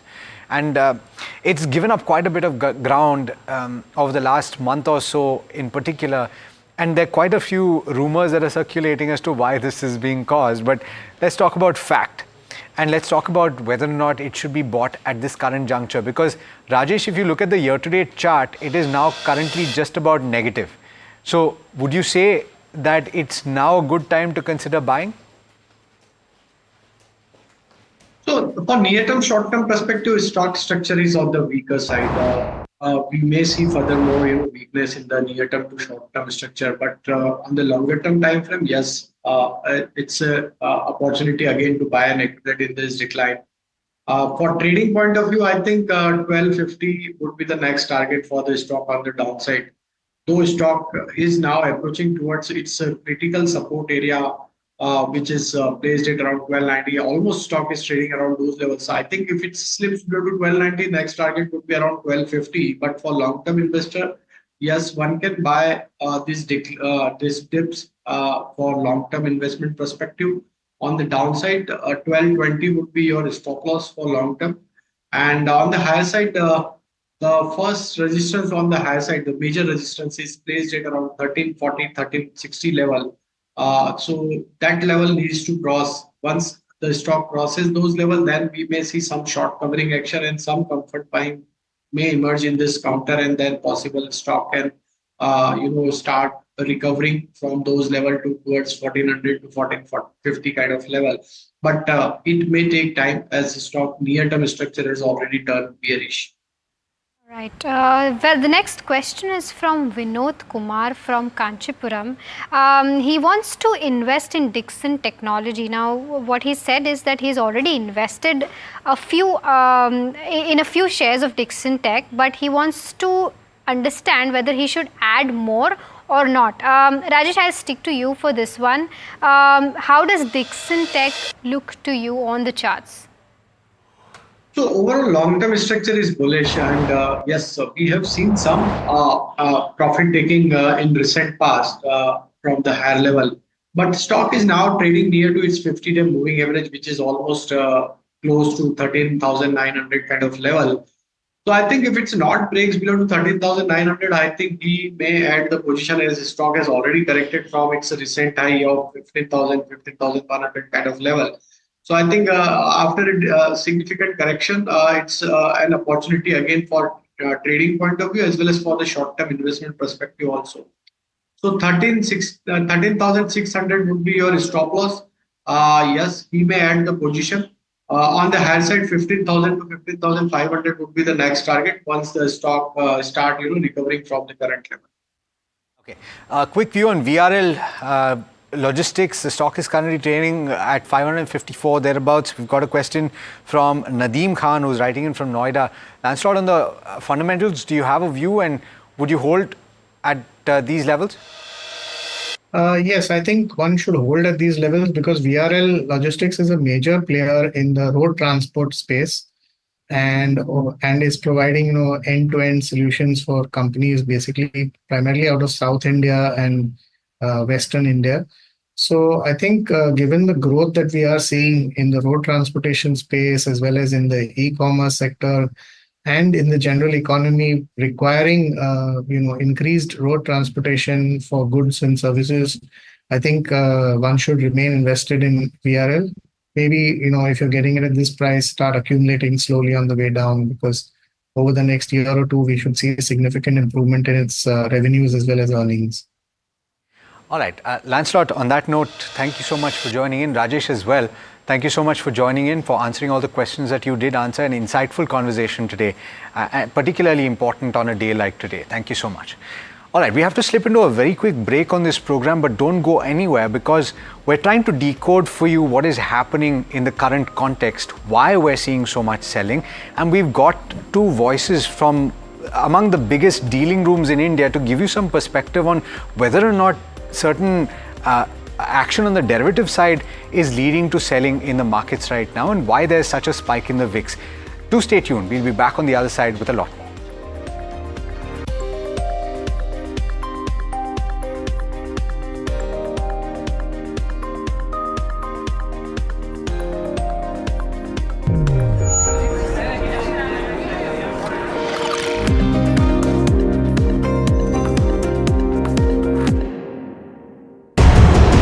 Market veteran Ramesh Damani puts on the cephologist's hat to get you the insight you need on the US presidential battle of the century.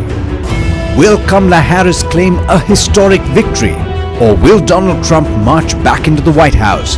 According to polls, if Biden and Trump were running, I think Trump would have handily won. He was almost measuring the drapes to the White House even before the election.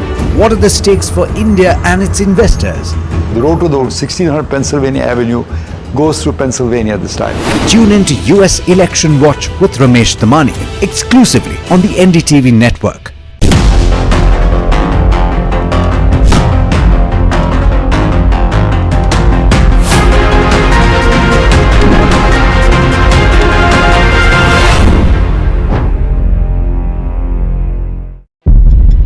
When the whole day passes like a blur, the news just whizzes past, and you're trying to stay informed. It is our job to bring you news that truly matters. At Profit 360, we cut through the clutter, the Wall Street deals, finance and policy news that could shape your tomorrow. The newsmakers, the trendsetters, and the innovators. In 30 minutes, we've got you covered. So stay ahead, Stay informed and stay profitable with Profit 360.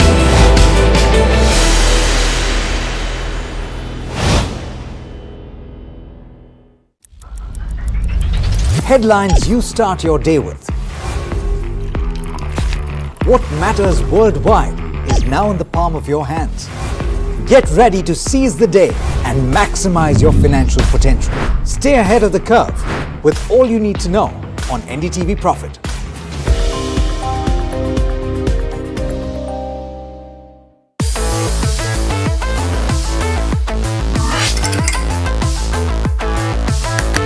Listen to the voices of reason as they talk about corporate health and investing principles with me, Neeraj Shah, on my show, Talking Point.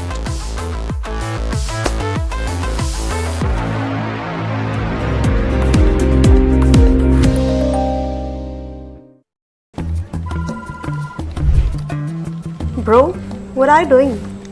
I'm trading FNOs. So, have you made any money? Oh, it's simple. If you think the market is moving upwards, just buy Nifty call option. But if you think the market could slide downwards, simplifying futures and options trading. Don't worry about the future. We've got your options covered. Futures and options strategy that will help you move with the tide. An unmissable trade. If you want to be in the money.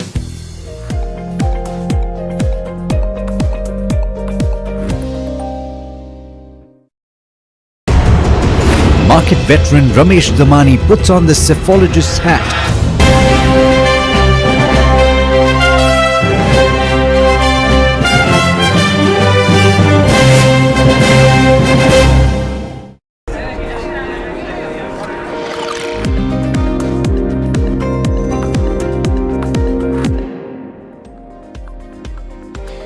Welcome back. You're watching Ask Profit on NDTV Profit. Now, we promised that we'd be delving a little deeper into what's happening with the markets right now. And who better to ask than individuals that are part of among the biggest dealing rooms in the country. We've got Deepak Jasani, Head of Retail Research at HDFC Securities, and Gaurav Dua, who's Head of Capital Market Strategy at Sharekhan by BNP Paribas. Gentlemen, thank you so much for joining in. A lot of our viewers are trying to understand what is happening at this juncture. And there are some explanations that are being floated, and perhaps a conversation with you will help them get some clarity. Deepak, I'll start with you. One of the points that is being raised is the possibility of margin calls being triggered, cash not being added by clients, and therefore securities being sold into. How plausible is that as an explanation? Yeah, good afternoon. Now the Murat trading session of the last session, which we had, previous session, and that session ended with gains. So in that sense, margin calls this morning will typically depend on the MTM losses till yesterday. So whatever losses have been made on the Murat trading session or prior to that, for that the margin calls will be made today. But I don't think that was a very big amount in any case, because Murat trading ended in the positive. Today, there is a fall in the market. So probably tomorrow morning, margin calls may happen in case markets don't recover by the end of the day and clients are not able to top up their MTM losses. Gaurav, I want to understand that what is the kind of client exposure right now in terms of derivatives, and how much of that allocation is towards the longs? So, I think most of the clients are not over leveraged. That's what we have seen. System has become extremely tight. So it is not like past when markets will fall by 200, 400, 500 points and it will trigger a massive kind of, margin calls and, so I don't think we are in this, in this thing, then kind of this market where margin calls is a trigger for a sharp fall in the market. What we see is that, every year Nifty does go down by 8, 10%, 12%, and we have already, we had just had a fall of around 9.5 percentage points from the peak. So I think this is something which most of the investors will this thing take in stride. The problem is in the small cap, micro cap space, some of the overheated spaces where the fall has been much the sharper. Stocks are down by 20, 25, 30% plus, and there you don't have margin funding. Okay, so I don't think margin funding or the squaring off is an issue as of now in the market. Yes, as the other participants said, tomorrow morning you might know the figures, and it will not. I don't see it as a this thing very big issue unless the market keeps falling down like this for a couple of days, 2-3 days. Unless you see that, I don't see margins as an issue. Fair point. Just help me understand further, Deepak, what the kind of behavior is that you're seeing with your clients right now. Because another kind of talking point has been that while we've seen the benchmarks drop, as Gaurav just pointed out, 9 percentage points odd for the benchmark Nifty 50, less so for the broader market benchmarks over that same period, we've seen a few stocks where you've seen sharper cracks. The point that is being raised is that positions are not being kept for long periods. Out of 10 positions, say for example, 2 are being kept, and so therefore this is not something that could exacerbate, and that lends itself to what Deepak is just talking about, or rather what Gaurav is just talking about. What would you tell us with regard to the behavior of your clients? Are they adding cash where required when margin calls are getting triggered? So it will typically depend from client to client and their trade mix. So in case they are more sort of focused on derivatives or FNO, then probably at some point they will take a call that they have to get out, they have to square up and wait out for some time before they have a clearer view about the direction of the market. In case they are invested in the cash market, and most people will have money to sort of top up at times of weakness. So there also, I think typically people will continue with their cash positions. Very few will sort of want to exit their profit making and loss making both positions, try and square up them and sort of sit out for some time. But most cases, people will top up their losses, pay up their MTM losses, and wait out for better times to come. Unless, as Gaurav mentioned, the market keeps falling day after day for the next 5, 7, 10 sessions, at which point the patience of the cash investors will also get tested. Gaurav, you said that you might expect further fall in the markets. So, overall picture I want to understand. First off, do you think that the markets are oversold? And secondly, when do you expect this selling to overall take a pause or maybe take a stop, and thereafter we see a correction and we see some kind of positivity or some kind of green signals in the market going forward? So yeah, I mean that's I don't have that kind of a skill to correctly predict the market for a day or half a day or 2 day. But then if you see in this fall, basically the large investors, institutions are going short. That means there's likely to be more weakness in the market. Retail, on the other hand, today in the FNO have actually built up their long. So that is how the market is as of now looking. So I think if you expect some more weakness, that could be the case. However, where it will take the support is something I think we'll know in the hindsight only. But given the past history, as I said, 10 to 12% kind of a pullback in the Nifty happens every year. So that should not be honestly surprise to anyone. Gaurav, just to follow up to you, of course you can't project or predict when things will turn. Nobody can do that really. But the question to you is there some element of spooking taking place based on the kind of global events that are just a day or two away? particularly the uncertainty with regard to the US elections, particularly in the context of the kind of selling 1.25 lakh crore on a provisional basis by foreign institutions in the Indian equity market? So you mean, I think we have been extremely lucky and blessed in this fall because there was so much of strong domestic inflows that 1.5 lakh crores have been got absorbed with only this 8 to 9% fall in Nifty. So I think markets have done this thing pretty well in that sense.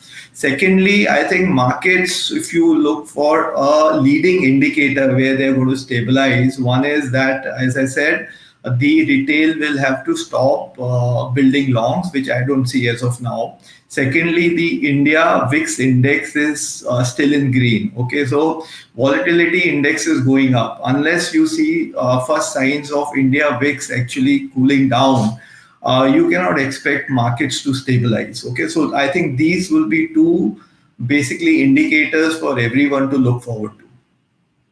Right. Deepak, just for viewers' context, I want you to explain that why has the India VIX gone up so much, and what is the kind of, trend that you expect going forward as well?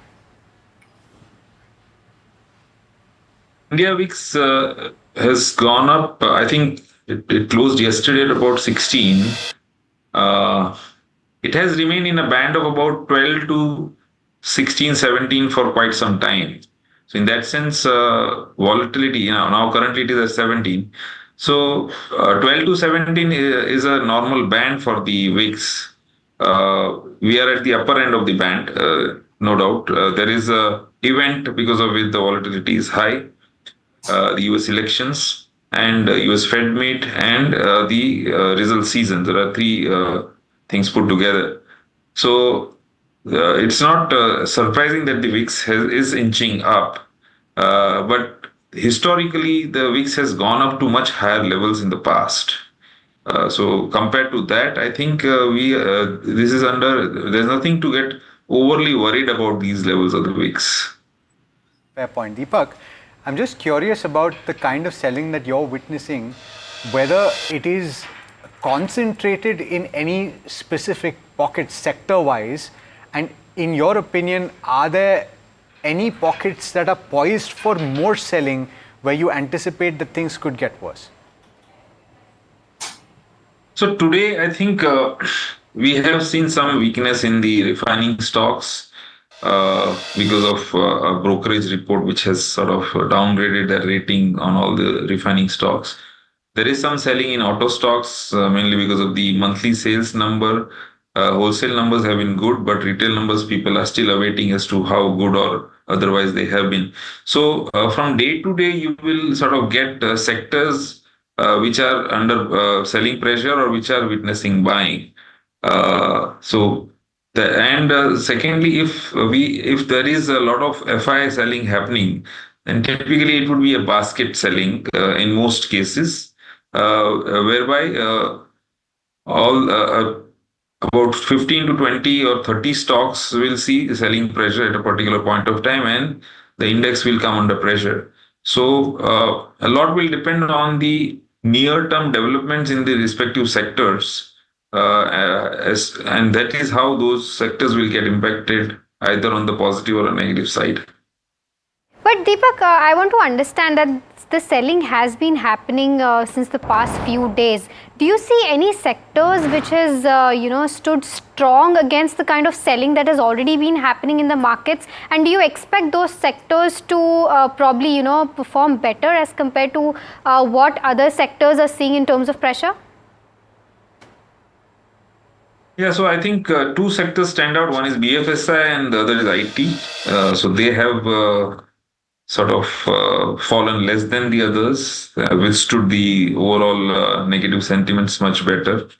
And going forward also, I think we had slight negative news for the banking sector in the sense that the credit growth for the fortnight ended 18th October came in at 11.5%. Which is at a multi-month low. So that is a slight negative for the BFSI. Otherwise, I think BFSI and IT could sort of outperform even in in a downtrending market for some time.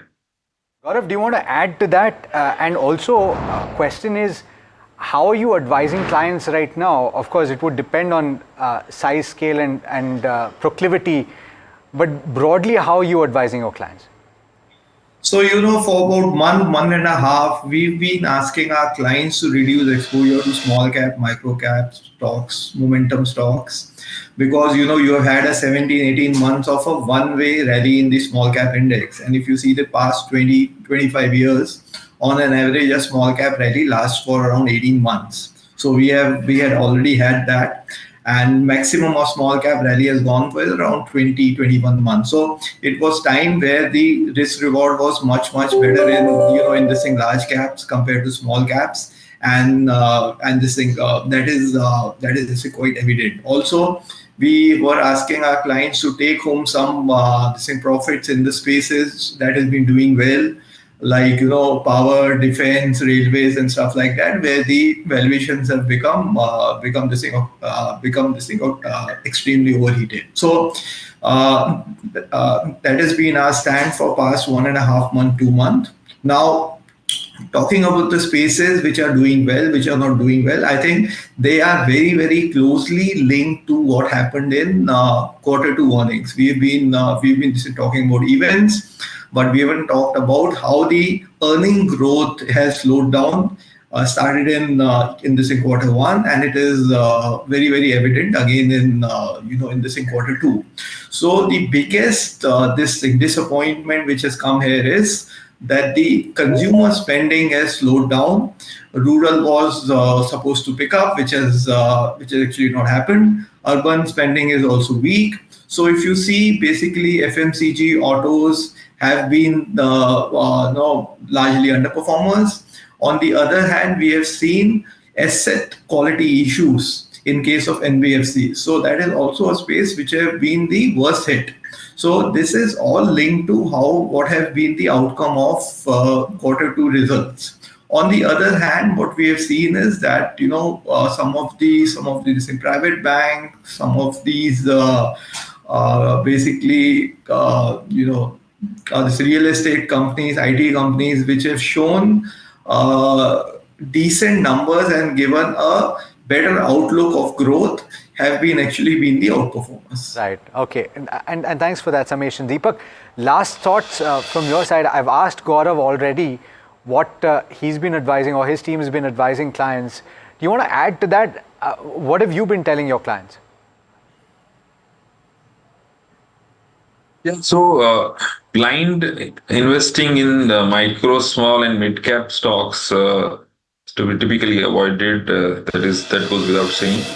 And but at the same time, one has to realize that small and mid caps will give you the best alpha. If you don't want to if you want to stay away from small and mid caps forever, then probably you should go to mutual funds, the large cap mutual funds or the index mutual funds. So you will have to be on the lookout for stories within the small and mid caps where the stocks have come to an attractive level vis-a-vis the growth expectation of their earnings, and take baby steps or do SIP investing in those stocks.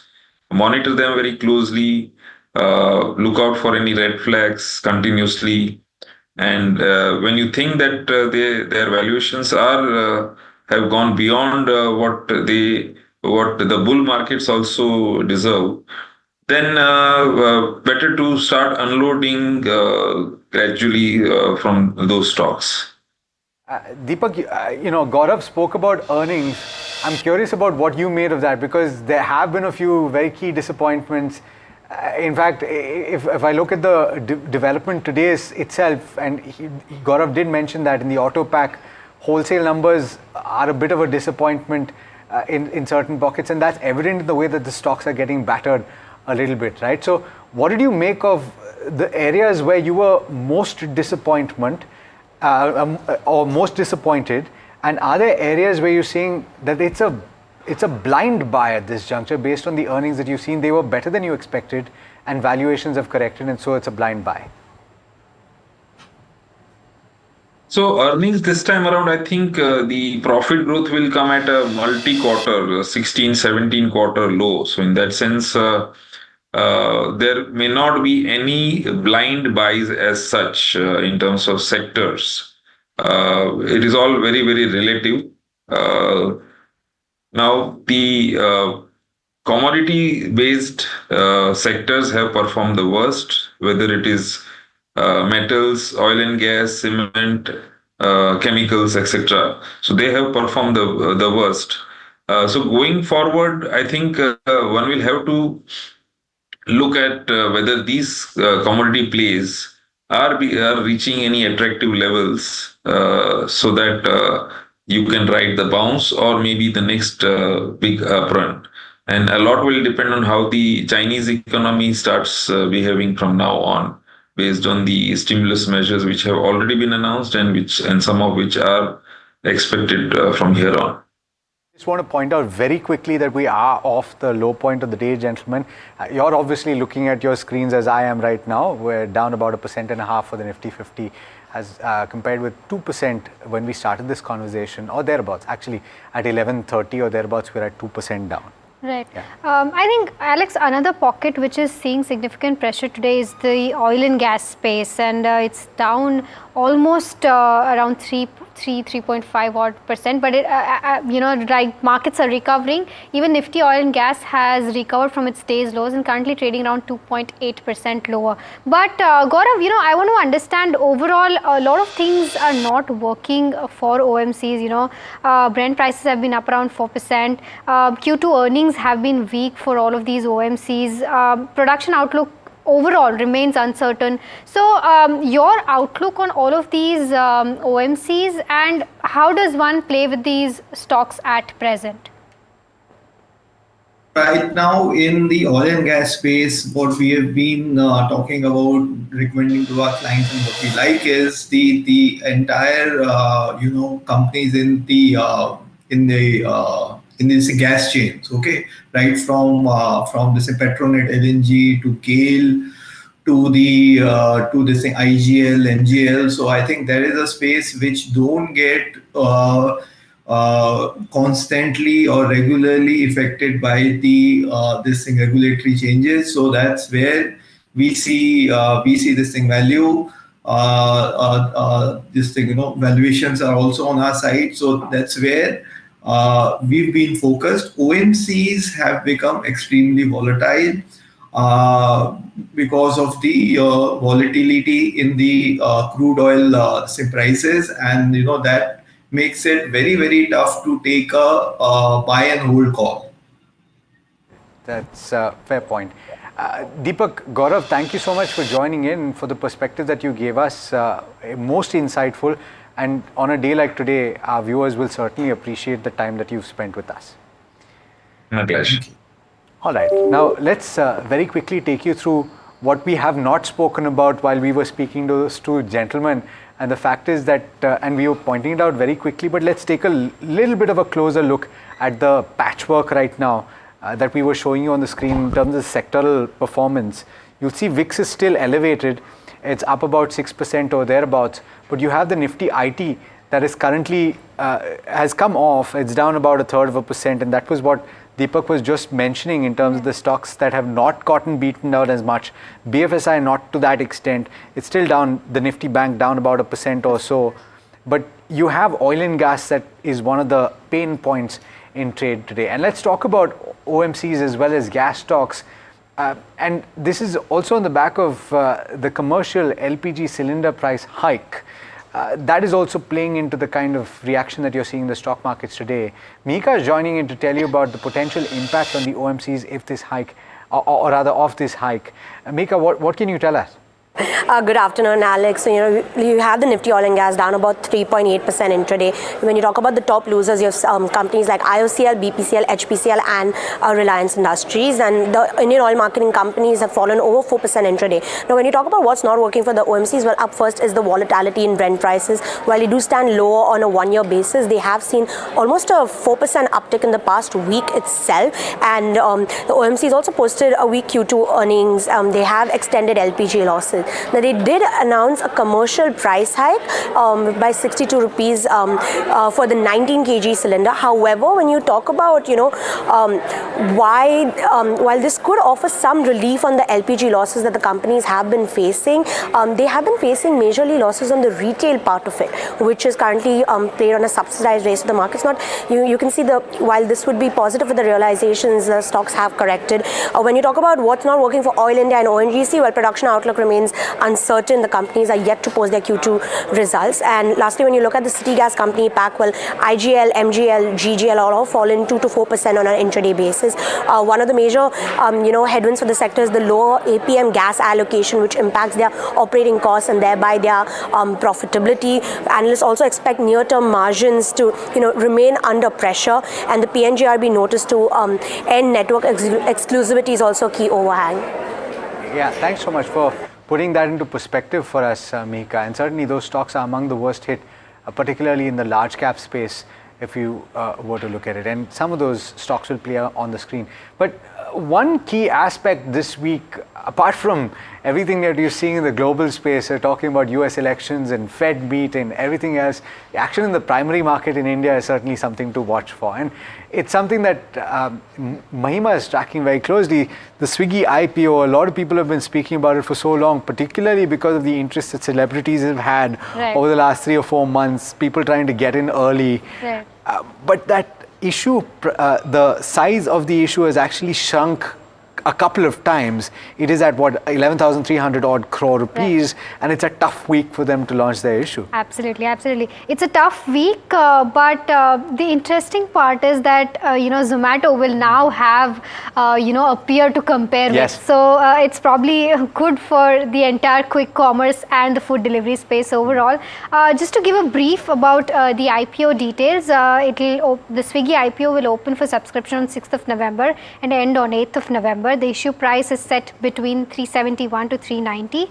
It has a fresh issue of 4,499 crores, and OFS stands at around 6,828 crores. So the total issue, as Alex rightly mentioned, stands at around 11,327 crores. Now the market value as per upper band stands around 87,299 crores. Now in terms of how these proceeds will be used by Swiggy management, well, they'll be repaying the Skutsi borrowings of around 164 crores. Further, they'll be expanding their dark stores and will be investing around 1,178 crores there. They will also be investing in technology by around 700 odd crores. And further, they'll be investing in branding and marketing and promotional spends of around 1,115 crores. Now, in terms of the financial metrics, when it comes to talking about the Swiggy IPO, it's but natural that we have to compare it, to Zomato. But the sticking point, Mahima, is going to be the fact that they are not yet profitable, and it's going to take quite a bit for them to be profitable. And so therefore, will the street have the kind of patience that they would anticipate or hope that the street would have to wait for 5-6 quarters for a profitable turnaround? Absolutely. So analysts suggest that it's around 5 to 6 quarters away from being profitable. So that's one of the pain points for Swiggy right now.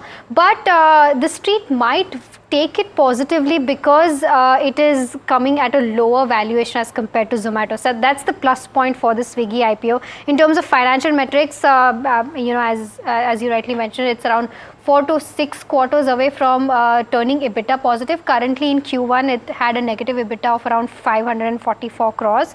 And overall, in terms of metrics also, if we see, they have been improving in terms of FY24 to Q1, even in terms of contribution margins. Swiggy's performance metrics have been improving. So that's a positive definitely for Swiggy IPO. But let's see what because with the kind of swelling that we are seeing, I mean, it'll definitely definitely be an interesting thing to watch and out even for. at this juncture, despite the kind of drop in prices, Zomato is still one of the stocks of the year. Yeah. So we'll have to see how Zomato also reacts once Swiggy comes through. Absolutely. But with that, we're completely out of time on this particular edition of Ask Profit. From Mahima and myself and the team that put the show together, thank you so much for watching. Do stay tuned. This is NDTV Profit.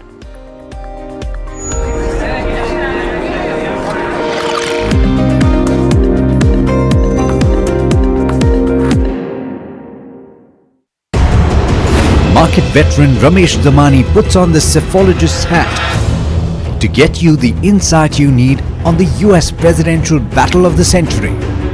Will Kamala Harris claim a historic victory, or will Donald Trump march back into the White House?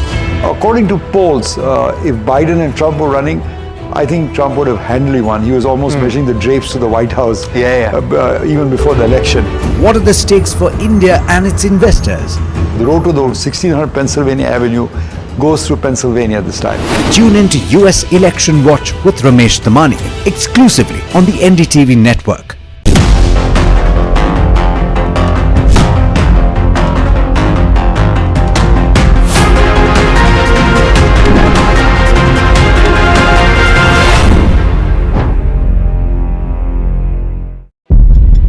When the whole day passes like a blur, the news just whizzes past, and you're trying to stay informed.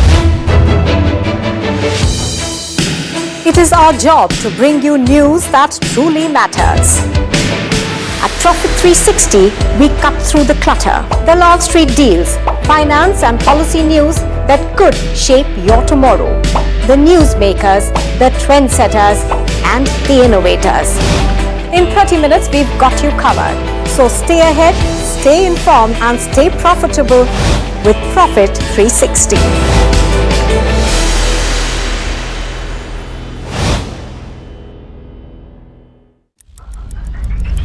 Headlines you start your day with. What matters worldwide is now in the palm of your hands. Get ready to seize the day.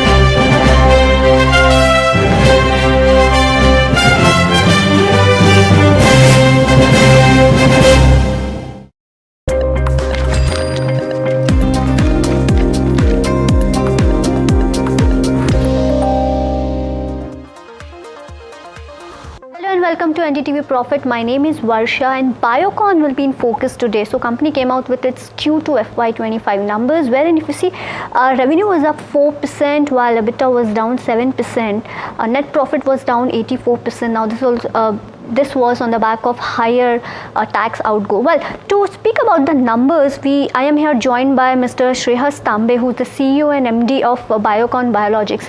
Hello Shreyas, welcome to the show. Hi Varsha, thank you for having me on the show.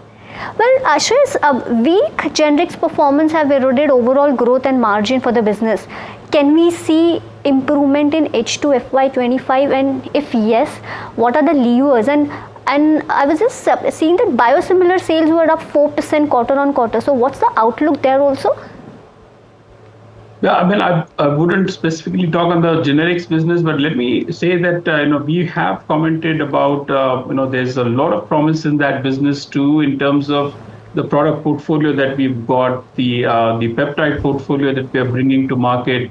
We're the only ones who have approval for that product at this point in time in the UK, and we're looking to launch that product. So I think we have a lot of promise in that. We have leadership positions in some of our immunosuppressant portfolio.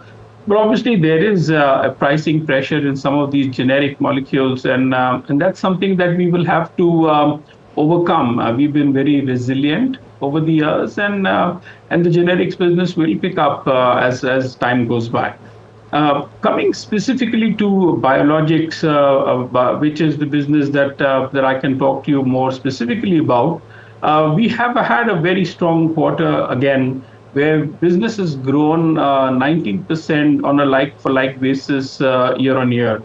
And that is something that we're very, very happy about, because this growth was not just in revenues, but it's also been a strong, profitable growth, with our core EBITDAs being in the 30s and the EBITDA margins in the 20s, which has been a very strong performance, which which sets us up very nicely for the second half of the year. All right, understood. And also I wanted to understand this as far as Biocon Biologics is considered. The core EBITDA margin has decreased, let's say, quarter on quarter. So is the OPEX which has increased quarter over quarter? Well, actually, the core EBITDA margins move on a like-for-like basis is what you need to see. If you remember last year, this time, we also had a couple of other businesses that we monetized. For example, the India branded formulations business was another business that we had at that point in time, which we have monetized. So some of these adjustments, when you look at that, our core EBITDA actually is comparable. It's in fact the gross margins are better than last year same time. So we feel good about how the business has grown, Varsha. All right. Now, what insights can you just share about the traction in the biosimilar business? Now, considering the pipeline that you have got and the upcoming Stelara biosimilar for commercialization in Q4, what are the key catalysts do you anticipate over the next 3 years, particularly in FY27?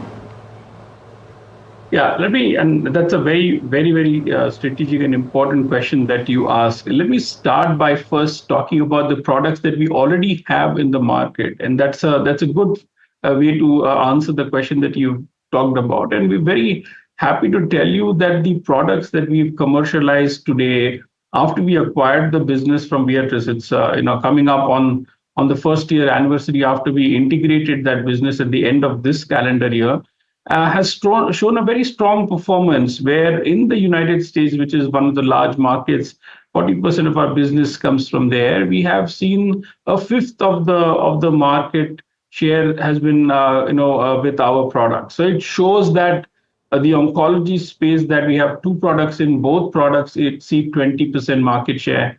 The one insulin product that we've got, the insulin glargine, has close to 20% of the market. We've done exceedingly well in some countries in Europe, which is important for us for our adalimumab franchise. So we feel very good on the platform that we've set up in terms of taking us forward for growth. Emerging markets, we have decided to focus on 8 to 10 countries, and our market shares there also continue to grow.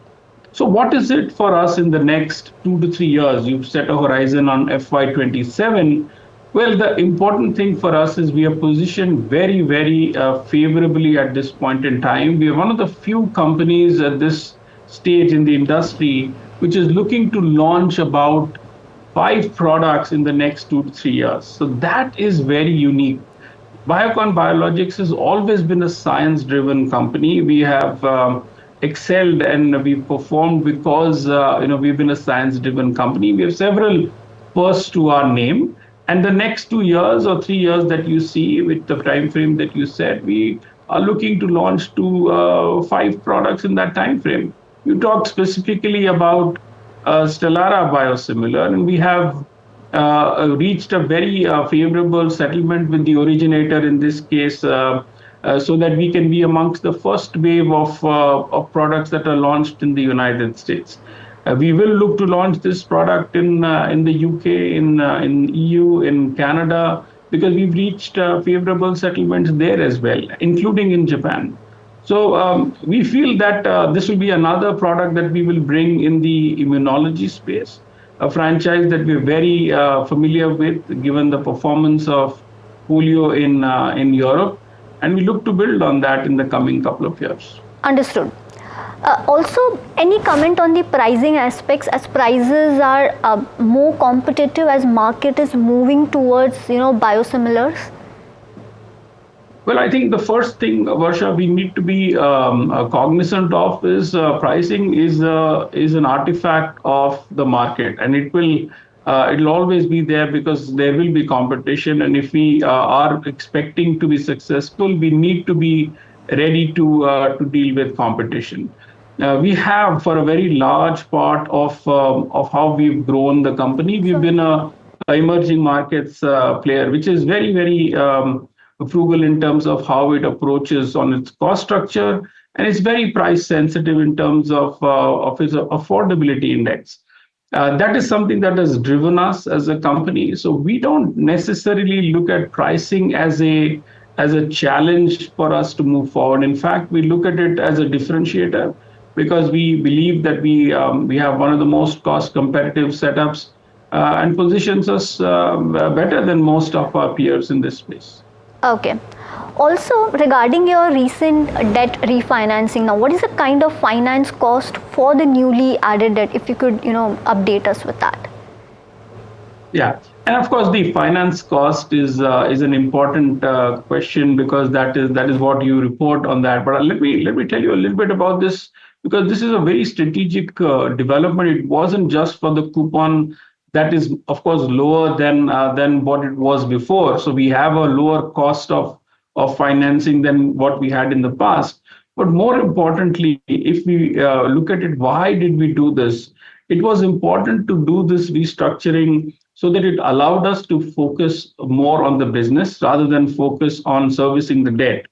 So the long-term debt that now we've got through the US bond, US dollar bond, which is now listed on the Singapore Stock Exchange, is also a confidence building measure where more than 50% of our investors are US based. And it's been oversubscribed for over 3 times, which tells you that there's a lot of confidence that the investor base that we've got has for the story that we are trying to build, the business that we have built so far, and the promise that it holds for the future. Now, specifically answering the question that you asked, how is the coupon placed? Well, the cost of the financing of this is, let me tell you, lower than what it was when we first financed the acquisition debt, and certainly lower in terms of servicing it, both in terms of the bond itself and two in terms of the syndicated loan that we've now refinanced as well. So on all, not just the cost, but strategically, I think it has been a very, very important move for Biocon Biologics. Understood. Now my last question, Shreyas, to you would be, can we expect IPO when it comes to, Biocon Biologics? What are the timelines or any kind of guidance that you can give? Yeah, and I know that this keeps coming up every other time, and there's a lot of interest in that as well. I think the bond, issuance, of course, tells you that interest is very solid and strong. And we have guided in the past as well that we will be looking to unlock value in Biocon Biologics at the right time. We, of course, needed to first consolidate the business, which is what fiscal 25 has been. We have, of course, integrated it, which means whatever we acquired from Beatrice, we've integrated it into Biocon Biologics. But we need to consolidate it. We need to be in control of that business before we accelerate it for growth. And then we can talk about the IPO so that it creates value for all stakeholders. So it's not just about unlocking value, but also creating value for everyone who is invested in this phenomenal growth story. Hello and welcome. Thanks for staying with us on Hot Money here on NDTV Profit. I'm Harsh Saita. With me is Anushi Vakharia. And over the next 20 odd minutes, we'll speak with the management as well as try and get perspective on many of the counters. Let me bring on board Ashish Maheshwari, Director at Arihant Capital Markets, to also talk to us and give us more perspective on some of the stocks which are buzzing in trade.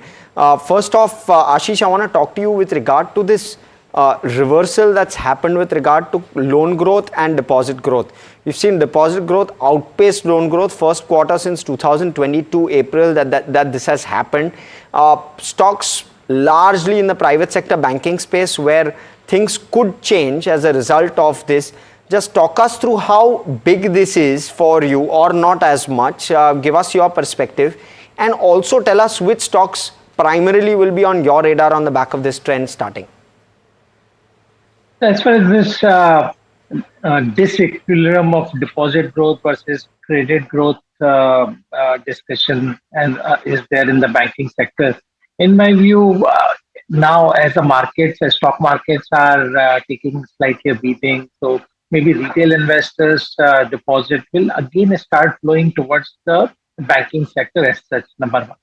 Number two, now some deposit growth is envisaged because now deposit rates are also going up. When you are getting almost 7.5%, 8% fixed deposit returns, So surely some money will again go in the banking channel because other sector will start looking risky.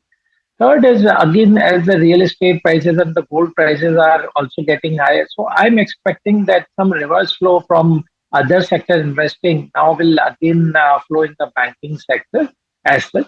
And the fourth is again as rural economy is showing some offshoot of picking up while looking at the numbers of Mahindra and Mahindra tractor sales and other companies which operate in primarily in that area. So there lot of money only find its way or the saving find its way through banking channel. So some the deposit growth I'm expecting now will start coming in from this quarter. As far as credit growth is concerned, again in the MFI sector, like what your Jivans or SAF or Credit Access Gram, etc., are showing a lot of stress there in these kind of unsecured lending. So in that particular sector, I'm not that upbeat for those companies and banks. But I think the frontline banks here like Axis, HDFC, ICICI Bank, they will continue to do well in times to come. Okay, from the banking space, we shift our focus to the defense space, wherein Zen Technologies have reported their Q2 numbers yesterday and the revenue over this weekend. And the numbers, strong set of numbers we are looking at. Revenue about 3.6 times of growth, margins at 33.1% compared to 28.5%, and net profit up over 4.7 times this quarter. Orders stood at about 956 crores. But to discuss more on the outlook, on the results and more, we are joined in by Mr. Ashok Atluri, the Chairman and Managing Director of Zen Technologies. Hello and welcome to the show, Mr. Atluri. First of all, great set of numbers that we are looking at. What to understand from here on, what's the outlook forward? How is the quarter gone by for you? You've seen about a 3 times of growth in your revenues itself. Do we expect to see a revision in the 900 crore of guidance that you've given for FY25?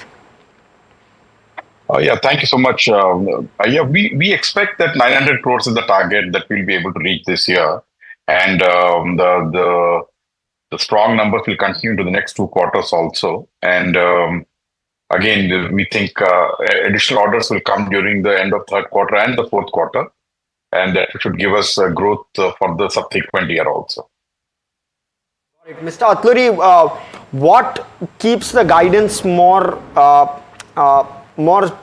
slightly on the softer side? Because you've done 500 crore in terms of H1 top line.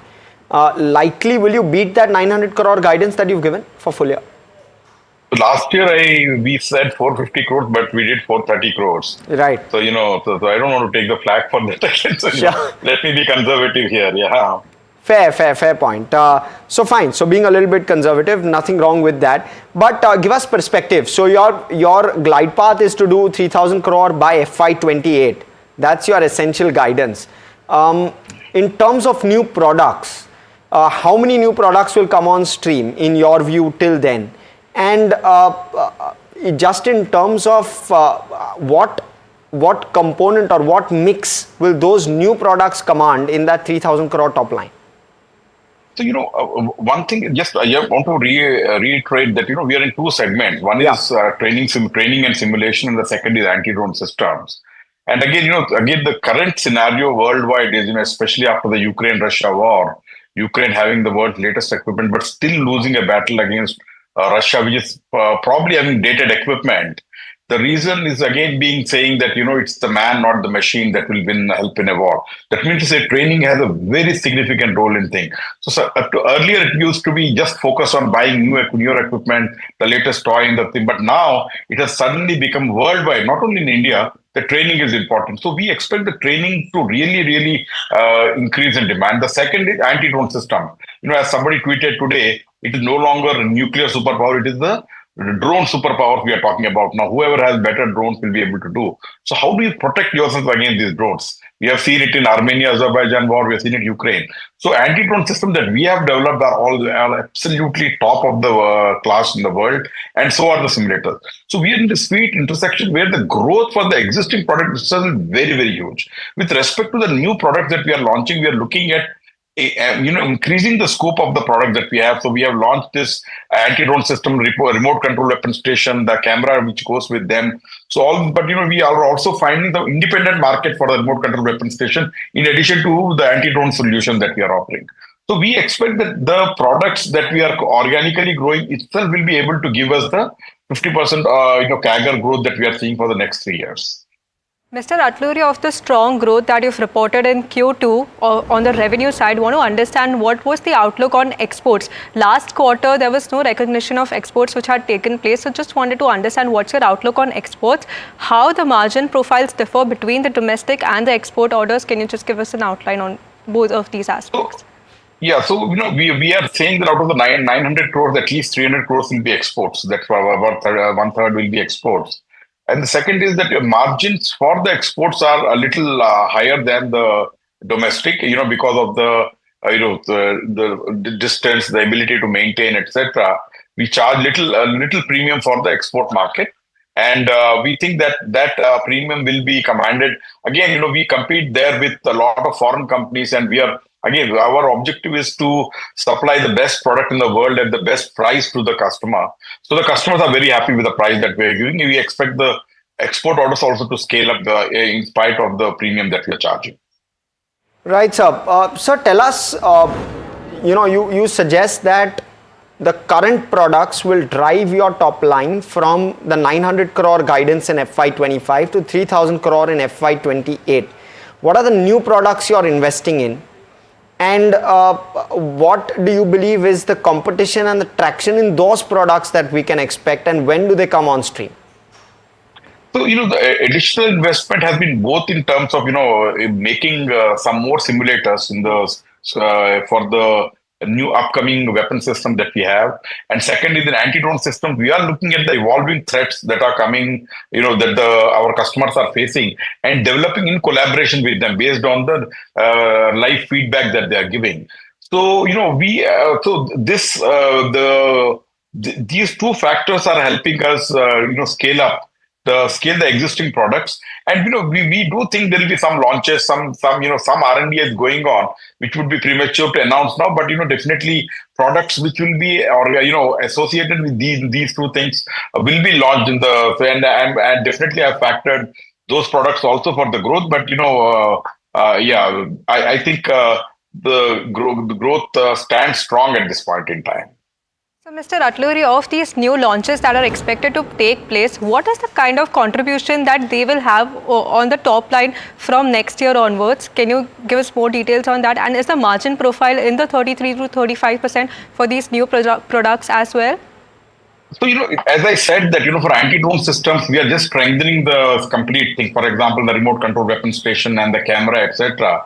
So we are thinking that, ideal combination as of now, almost 40% is from anti-drone system, 60% from simulators.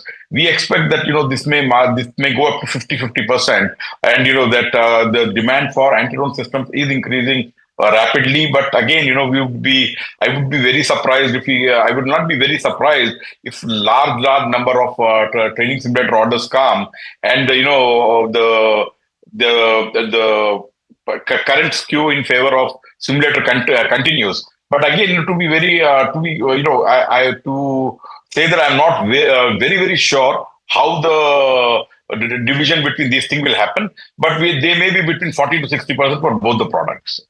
Right, Mr. Atluri, how much do you all spend on R&D as a percentage of top line, or is there some kind of metric or thought process internally as to what kind of number would you be penciling in and spending? So actually, as a percentage, it's generally very bureaucratic thing. People spend it as say 8%, and then they go and make it 9%. It's a typical bureaucratic approach. But what we are doing is we are very opportunistic, that we get a good product to develop, we invest. So, at this point in time, I think this year we'll be investing something like 30 plus crores. But the fact is that if we get a good opportunity, again, Zen is very focused in long-term growth of the company. And we have been spending, we have 150 plus patents that we have applied for. Out of that, almost 80 have been granted at this point in time. They're not only Indian, but global patents. So we are into this R&D mode, and we will spend whatever is required to maintain the edge for the existing product and to develop new products whenever they are required. But this percentage is a very, very, bureaucratic term. So, we don't fix a percentage. We are very, very open to good opportunities and we are very opportunistic about that. No, great to hear, sir. And the other piece, how do you all account for that? Is that expensed out completely? Yeah, so we are very conservative again. We expense out in the same quarter that it occurs. So so there is no question of because that's a very gray area, and for us gray is basically black, so we avoid that. Okay, Mr. Atluri, in the quarter gone by, your order book stands at about 960 crore. Want to understand what were the order inflows for this quarter, and are you in track to achieve the guidance of 1,250 to 1,000 crore of order inflow target that you've given? Because the H2 is usually stronger. You've said that Q3 and Q4 you expect a ramp up in this order. So just wanted to understand more on this side. Yeah, so we expect the orders to come into, the last quarter we had a AMC order, I think it was around 40 crores. But we expect more orders to come in the end of the third quarter and the fourth quarter, which will help us to reach the, the growth target that we have for FY26. Okay, thank you so much, Mr. Atluri, for joining us and giving us all of that perspective. Stock obviously doing decently well on an otherwise, pretty tough day for markets overall. 0.25% higher as we speak. I still have with me Ashish Maheshwari. Ashish, just talk to us about this one. 17,000 crore in terms of market cap, 85 times in terms of price to earnings trailing 12 months, looking to do maybe 4x of what it's done trailing 12 months top line. How's it looking in terms of valuations to you, and would you go in and buy a Zentek?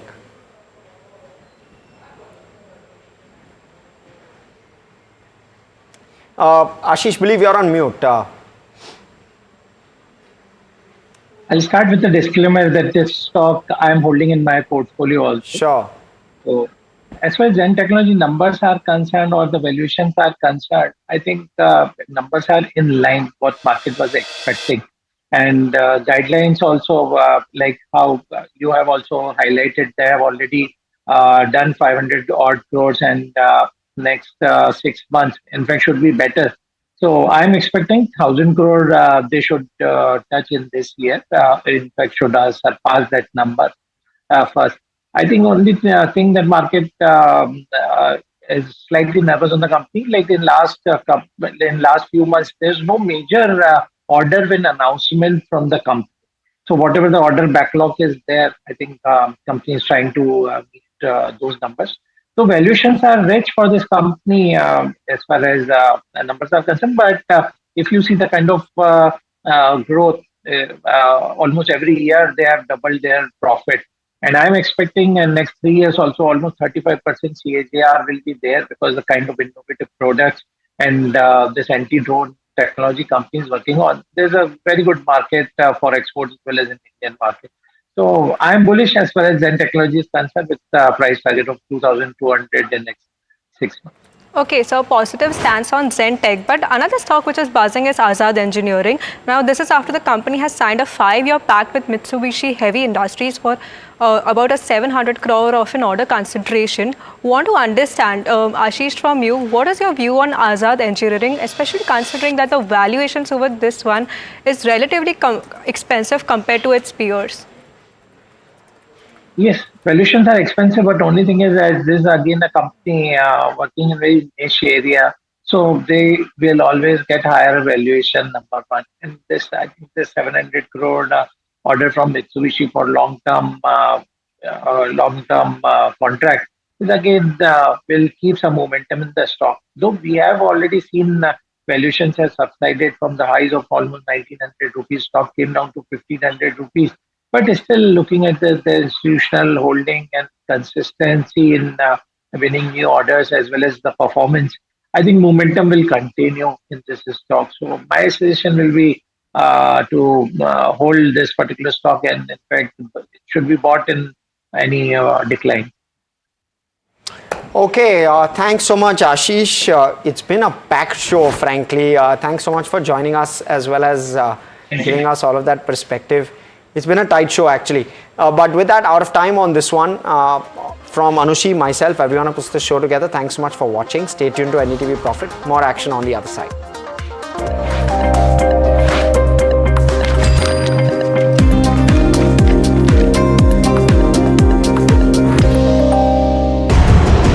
Market veteran Ramesh Damani puts on the cephologist's hat to get you the insight you need on the US presidential battle of the century. Will Kamala Harris claim a historic victory, or will Donald Trump march back into the White House? According to polls, if Biden and Trump were running, I think Trump would have handily won. He was almost measuring the drapes to the White House even before the election. What are the stakes for India and its investors? The road to the 1600 Pennsylvania Avenue goes through Pennsylvania this time. Tune in to US Election Watch with Ramesh Damani exclusively on the NDTV network.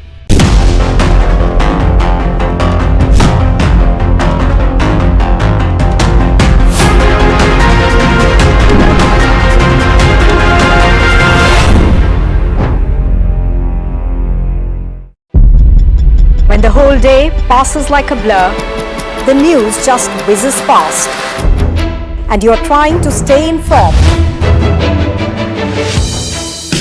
It is our job to bring you news that truly matters. At Profit 360, we cut through the clutter, the Wall Street deals, finance and policy news that could shape your tomorrow. The newsmakers, the trendsetters, and the innovators. In 30 minutes, we've got you covered. So stay ahead, stay informed, and stay profitable with Profit 360.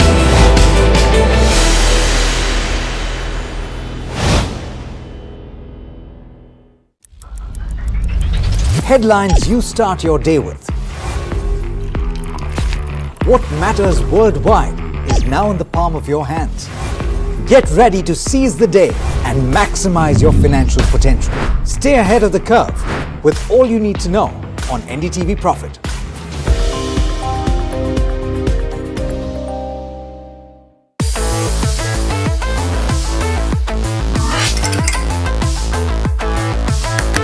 Listen to the voices of reason as they talk about corporate health and investing principles with me, Neeraj Shah, on my show, Talking Point.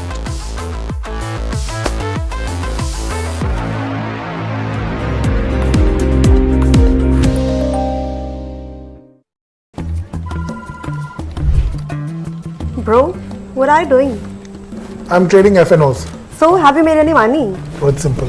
If you think the market is moving upwards, just buy Nifty call option. But if you think the market could slide downwards,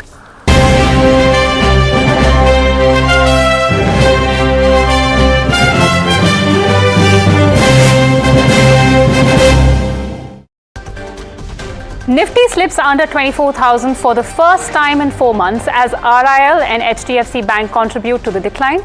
Meanwhile, the rupee weakens further amid consistent selling activity from foreign institutional investors. All sectors trade in a sea of red. Nifty oil and gas is the top sectoral loser, followed by realty.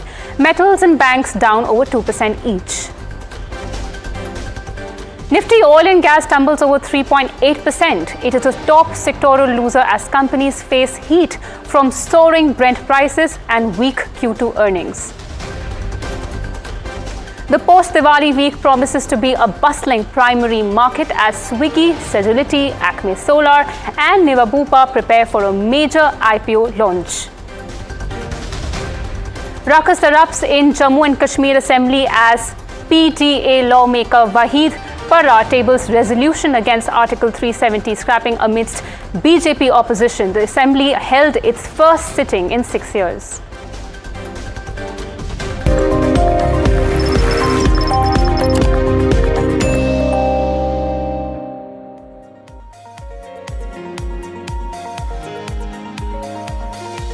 Hello and welcome. Good afternoon. I am Malika Mishra. You're watching Market IQ. The markets are in a feel-fall mode today, and Harsh is joining me to tell us what's happening with the market. Well, 2% lower, Malika. It's a tough day for markets. Let's pull up the Nifty 50 intraday chart, and we'll see that the weakness has sustained. That's how it's really playing out. Let's pull up in terms of the advanced decline as well as in terms of contributors. Just about 5 advances on the Nifty 50 versus 45 declines. The advanced decline showing and reflecting that weakness even in terms of the breadth. The contributors, just about 5 contributors in the green. M&M being the top contributor in terms of positives, but outside of that, Tech Mahindra, Cipla, IndusInd Bank just contributing marginally to the index. Of course, you're seeing some very heavy weights, ICICI, HDFC, Reliance, L&T contributing to the negative side of the Nifty. And it's not just the benchmark itself. You're seeing even broader markets facing quite a bit of pressure. The Nifty mid cap is down 1.6 odd %. The Nifty small cap also down, or rather mid cap down 1.5%. Nifty small cap down 2% in trade. So it's essentially across the market, the breadth itself being extremely weak. The India VIX is up 8% in trade today. So clearly volatility spiking. In terms of sectors, you're seeing 1% lower on the Nifty Bank, but outside of the Nifty Bank and Nifty IT, which is down around 0.5%, you're seeing more than 1% in terms of declines across all other indices. So there's pressure across the board. You're seeing something like a Nifty Metal down 2.5%. You're seeing 3% down on the Nifty Realty, as Malika said, and even the oil and gas index is down 3% plus. So if we can have a snapshot of that in terms of all sectors, you'll see that pretty much all sectors in the decline and sharply lower. So you're seeing pressure across the board. Maybe on top of that, if you can see Nifty IT, maybe Nifty Bank in the top, on the top front row of that heat map. Outside of that, you're seeing pressure pretty much across the board. So not looking pretty at all. And Malika, that's currently how the texture is playing out. Well, thank you so much for that market wrap. Now, the rupee today weakened by 3 paise to a record low of 84.11 against the US dollar. And this is for the second time in a row where it closed at 84.08 on Friday last week. Now, this fall is largely being speculated on the back of massive FII selling. To discuss this fall and more, I'm being joined by Anindya Banerjee of Kotak Securities.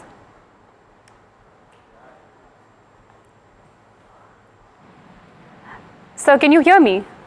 Yes, I can. Good afternoon. Yes, you are. Good afternoon, sir. Welcome to the show. As I said in my intro, rupee has been falling to record lows, and this is being speculated on the back of FII selling and the RBI possibly not as aggressively defending the rupee. What is your take on this? Thank you for having me. A very good afternoon. Yes, the Indian rupee has hit a low, but if we take a step back and look at how the other currencies have done over this year. So Indian rupee has depreciated around 1% since the start of this year. And if you look at index called the dollar index, it has appreciated somewhere around 3%. So Indian rupee has actually done better than a lot of its peers. So it's kind of an outperformer yet, in spite of the fact that it's still at an all-time low. So because of the FPI outflows, it's definitely putting a lot of pressure on the rupee, because for the month of October, the outflows have been close to $12 billion. It's just reversing the entire flows which came in September. But at the same time, RBI has been selling dollars, and which is evident from the fact that the FX reserves have come down. So RBI has enough pretty large war chest, and they will continue to be on both sides of the market, because they are looking not to defend a particular level, but basically to target volatility. And they have been quite successful in that. So apart from these two factors, do you reckon any other reason why rupee has been falling? Right now, as far as the global macros are concerned, there is no such big issue, except for the fact that, yes, Chinese growth has been a huge issue, and we have the US elections, and the US elections are tomorrow, and that's going to have some kind of short-term impact on the global market. So I think this could be slightly attributed to the US elections, because generally around the US elections, you tend to see the nervousness increase and a bit of outflows accelerate. So I think those are the factors which at this point could be playing out from the global macro side. As far as the domestic macros are concerned, I don't think there is any issue, and the oil prices are low. So that's again not a problem for India. Right. Thank you so much for explaining that to us and making the picture clear for us. Thank you for joining us on the show. Thank you for having me. Thank you. Now, moving on, let's also talk about the other trigger that is being closely watched, and that's not only one, but two. One is US election results and the other is Fed's rate decision. They are both slated for this week, and it's also important to note that these two triggers are intertwined. Neeraj is joining us to tell us how is that exactly. Neeraj.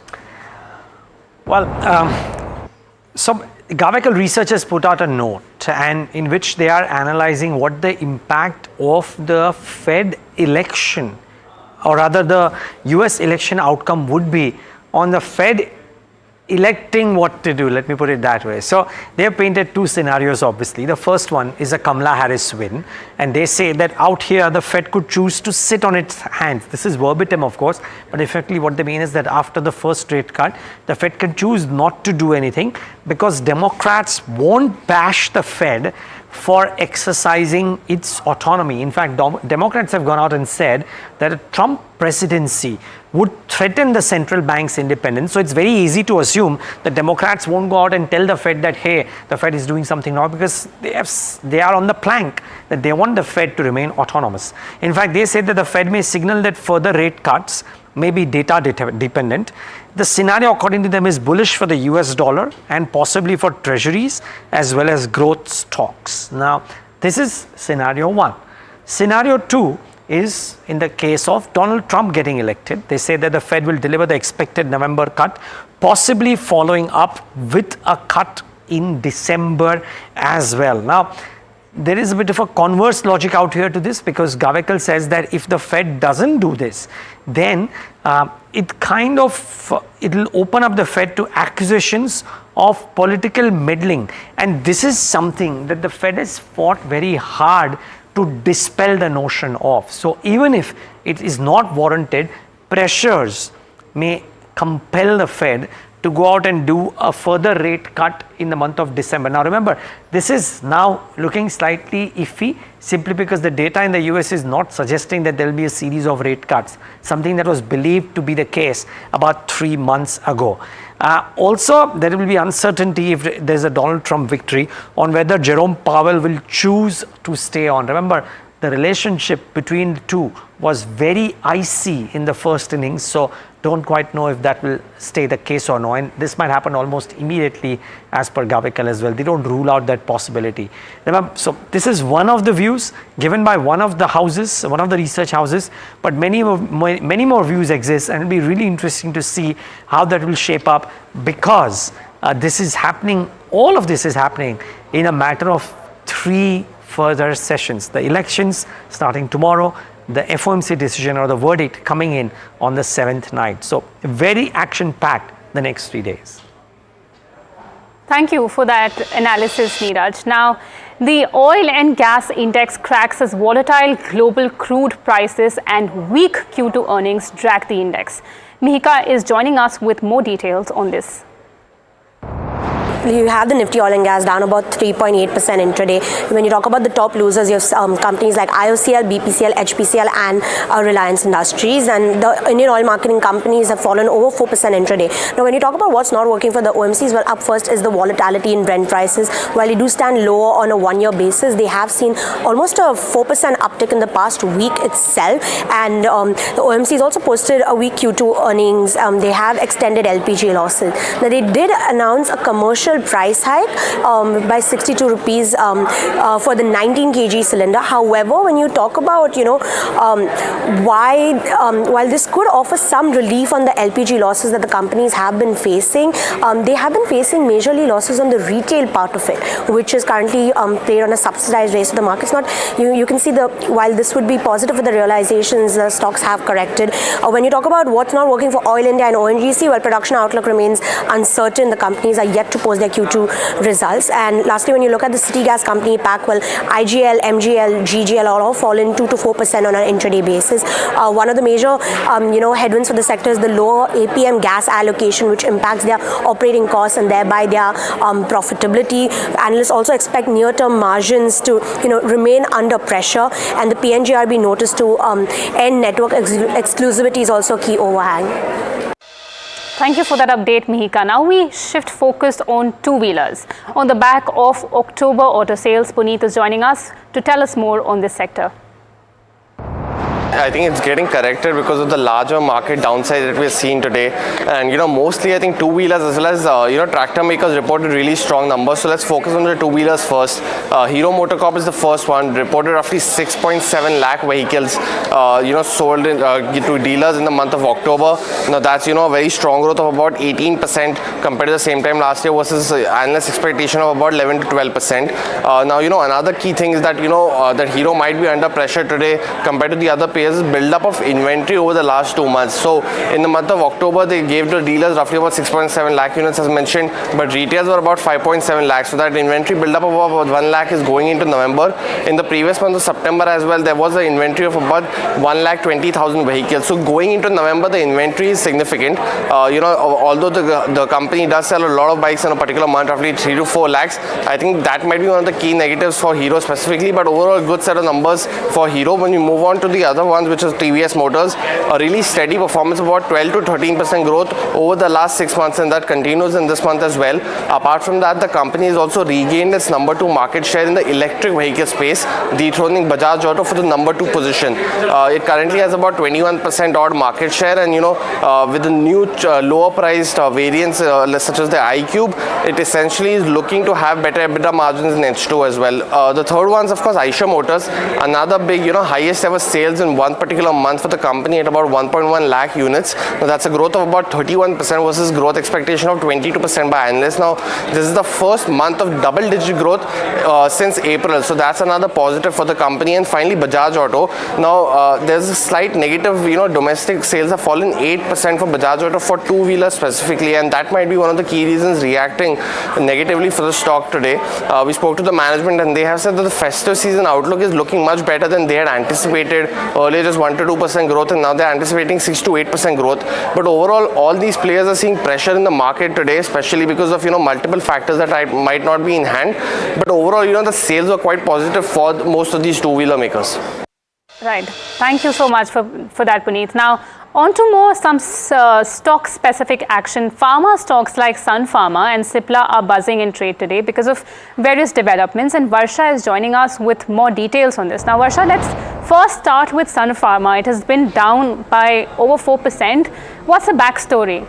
Well, yes, so if you see shares of Sun Pharma are under pressure. Now, this is because of their one product, that is Lexel-V. Now, a US District Court of New Jersey has granted a preliminary injunction in a patent dispute case over its hair loss drug, which is Lexel-V. Now, Sun Pharma can't launch this product until court ruling or patent expire. Now, this drug is used to treat hair loss. Now, the Sun Pharma has actually disagreed with the decision and they plan to appeal for the same. Just to give a little bit of background, they actually received US FDA approval with plans for the same product, with plans to launch in July and August, and the expected sales were around $200 million over the next few years. But now that has come in halt. Now, Lexel-V was actually initially developed by Concert Pharmaceuticals, which Sun Pharma acquired in Jan 2023 for $576 million. Let's see what brokerages are saying. Though the stock is under pressure, but the brokerages are actually positive on the stock. If you see Citi has maintained buy with target price of around 2080 with 12% upside, and they say that Lexel-V launch gets delayed, which is a setback to their specialty division, and delay may have impact on the near-term earnings, that is 3 to 6% of EPS, and they value Sun at 37 times March 26 EPS. Well, MK is also bullish on the stock. They have rated buy with target price of 2,350 with upside potential of almost 31%. Now, they say that Lexel-V's EPS contribution in FY26 is not that meaningful considering the launch linked cost, and the patent expiry and potential settlement support for FY26 launch will be as a base scenario according to MK. and they expect 40 million US dollars in FY26 from this product and 124 million US dollars in FY27, which is expected from this drug. So now, while Sun Pharma has been down by around 3.5%, on the other hand, Cipla is up 1.5%. What, according to you, is creating the buzz around this stock? Well, on Thursday we had a news wherein US FDA has classified Goa facility as voluntary action indicated for Cipla. On Thursday the stock was up around 10%. Now this is the second best classification that a plant can get from US FDA. Let's see what brokerages has to say on that. If you see the Nomura on Cipla has upgraded buy from hold. Now the target price is set at 1800, which determines 16% potential upside. Now the Goa facility, according to them, has cleared by FDA as VAI, boosting potential approval for their limited competition drug called Abraxane, which is a cancer treatment drug. Now, a company will also focus on inhalers, injectables and peptides and ARVs in US with expected growth of FY25 to 27 according to brokerage house. Now, the higher valuation has been aligned with sector trends and regulatory progress, and Cipla stock, if you see, is up 29% over the past year but has lagged behind Nifty Pharma's 54% rise. And lastly, if you see, risk reward view favors Cipla with expected returns of 6 to 21% in 1 year, and the key risks according to brokerages are lower than expected growth in India and weaker US revenue and higher pricing pressure. Thank you, Varsha, for that analysis. Now, Azad Engineering jumps over 8% after signing a 5-year pact with Mitsubishi Heavy Industries. Anushi is joining us to tell us more on this. Right, so Azad Engineering is buzzing in trade today. Now, this is after the company has signed a 5-year pact with Mitsubishi Heavy Industries, and this pertains to supply of power turbine energies for about a 700 crore of a contract consideration that we are looking at. The execution period, as mentioned above, remains in the range of 5 years. But other than that, there have been other developments also for the company, wherein they've got a business award from US-based Honeywell Aerospace for high complex components. So phase 1 of these award also stood at about $16 million. So taking these orders in consideration, if you look at the company's overall order book, that has exceeded 4,500 crore as of November 24. Even if you look at some of the other key highlights of the company, they're developing a new facility which will start to add to the top line from FY26 onwards. That is 10x the capacity from what the current capacity holds. So with this, they have also reaffirmed the revenue growth guidance of 25 to 30% in FY25, and margin profile will remain in the 33% to 36% of a range. But to know more about what has happened, we also spoke to the management of Azad Engineering, Mr. Malkani, and he had this to say about the company's outlook forward. Azad's relationship with our global OEMs has been there since our inception. So we started our journey with Mitsubishi. Talking about the current order, we started a journey with them but in 2012, and 2012 till today, I think there are several milestones that we've hit. The business that we are into, we manufacture critical parts that are mission and life critical. So the qualification cycle is really long. So over the last about so many years, we've spent a lot of time trying to qualify part after part, engine after engine, and today we've reached a point where we've qualified most of the parts for Mitsubishi, and we are quickly ramping up. And as a commitment to our clients, we set up a foundation stone. Mitsubishi had laid a foundation stone for the new plant, which we are dedicating for them. This is a testament to it. So this long-term contract is them tying us into capacity, because for them, we are a growth supplier. Our wallet share is barely anything today, about a 1% of our overall addressable market. So we are looking at building this up from here and quickly growing from 1% to 2 to 3 to 5%.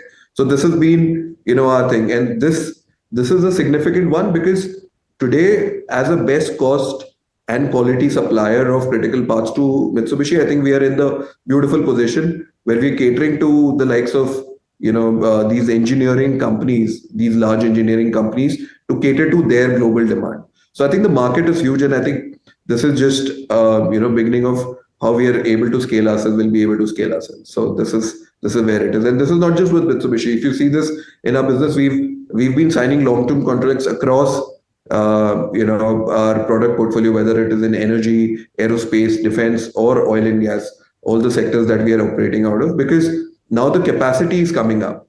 We are building the 10 times larger capacity, and sometime in the next financial year we'll start producing our parts out of the newer facility. So it's all linked to what we've been talking about for these many years. Right. Now, while that was the latest update on Azad Engineering, primary market gears up for a busy week. Mahima is standing by in the studio to tell us what all do we have lined up. Right.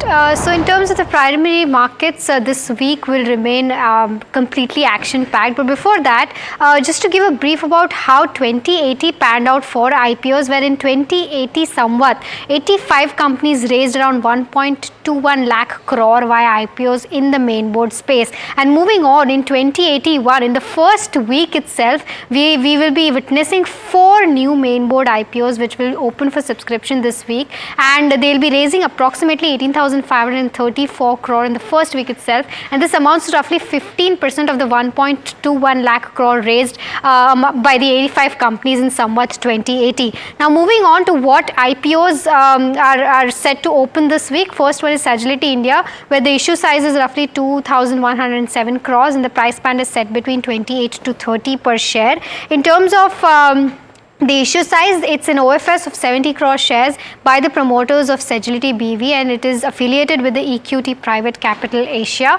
Now in terms of how the IPO will pan out, where in terms of pre-IPO it is raised around 366 crore by selling 2.61% stake to 9 institutional investors in October around 31st itself. Moving on, the next IPO that will be in focus will be Acme Solar Holding, where the issue size is 2,900 crores. The price band is set between 275 to 289 per share. The issue dates are between 6th of November to 8th of November. It's a fresh issue of 2395 crore and offer for sale stands at around 505 crore. In terms of the next IPO in focus, it will be Niva Bupa Health Insurance. The issue size for this particular IPO is again 2,200 crores. Issue dates between 7th of November to 11th of November. It has a fresh issue of 800 crores and OFS of around 1,400 crores. And the price band for this particular IPO is set between 70 to 74 rupees. The next in line is the most awaited IPO, that's the Swiggy IPO. And for particulars of Swiggy IPO, the issue size is 11,327 crores. The issue date, the IPO will open between 6th of November and end on 8th of November for subscription. The price band for Swiggy is set between 371 to 390 per share, and the offer for sale from the 11,327 crores stands at around 6,828 crores, and the fresh issue for this particular IPO is 4,499 crores. Now in terms of how Swiggy's IPO has been so far, in terms of pre-IPO, a lot of celebrities have invested in Swiggy. We have Ramdev Agrawal, Amitabh Bachchan, Rahul Dravid, Madhuri Dixit, Karan Johar, who have shown interest in the Swiggy IPO in the pre-IPO segment itself. So all of these investors have already shown interest in the Swiggy IPO, and of course the retailers will set to show their interest on 6th of November till 8th of November. Now how the funds will be utilized by the Swiggy management? Well, they'll be repaying the Scootsie amount of roughly 1,343 crores. They'll also be using some fund for their tech and cloud infrastructure of around 703 crores. Marketing spends will be approximately 1,115 crores, and they aim to reduce their debt of 137 crores also via the proceeds that they will receive via the IPO. Overall, in terms of valuation picture as compared to Zomato, Swiggy is valued at $11.3 billion, and Zomato's current market cap stands at roughly $26 billion. So Zomato's market cap is almost double of what Swiggy is being valued at right now. So that's a plus point overall also for Swiggy. However, Swiggy is around 4 to 6 quarters away as per analysts from being EBITDA positive. So that is one of the key metrics to watch out for when it comes to the Swiggy IPO. So this is the overall view of how IPOs will pan out in this week overall in the main board space. Well, thank you so much for that, Mahima. Looking at that picture, it looks like quite an exciting week for a lineup of IPOs. Thank you. Now, as we wrap up on Diwali celebrations, let's take a look at the worsening air quality index in New Delhi and Mumbai. New Delhi's AQI touched 317 as of 8 a.m. today this morning as a blanket of smog plagues the capital. Meanwhile, in Mumbai, the AQI has marginally improved after plummeting to core category. My colleague Jui Jadhav joins in for more details.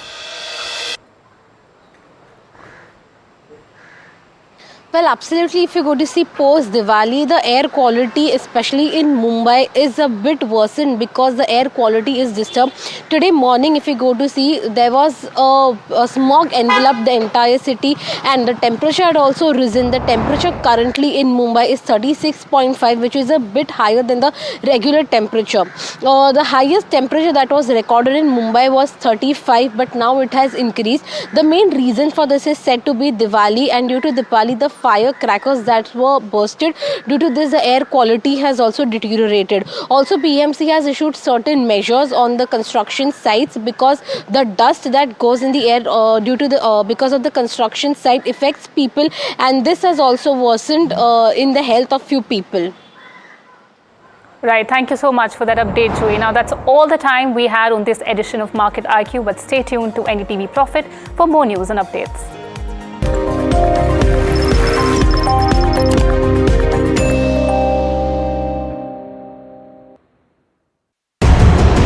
Market veteran Ramesh Damani puts on the cephalogist's hat to get you the insight you need on the US presidential battle of the century. Will Kamala Harris claim a historic victory, or will Donald Trump march back into the White House? According to polls, if Biden and Trump were running, I think Trump would have handily won. He was almost measuring the drapes to the White House even before the election. What are the stakes for India and its investors? The road to the 1600 Pennsylvania Avenue goes through Pennsylvania this time. Tune in to US Election Watch with Ramesh Damani exclusively on the NDTV network.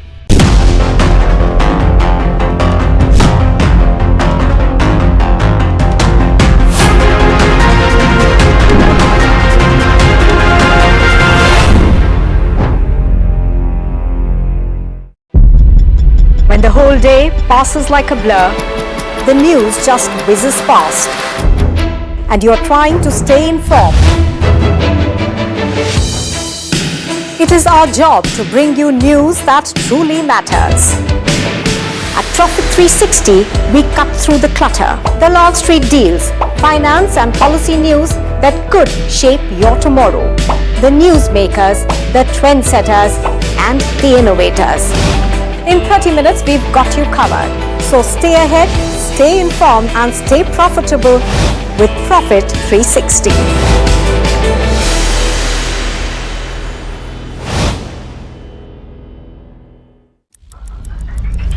Headlines you start your day with. What matters worldwide is now in the palm of your hands. Get ready to seize the day and maximize your financial potential. Stay ahead of the curve with all you need to know on NDTV Profit.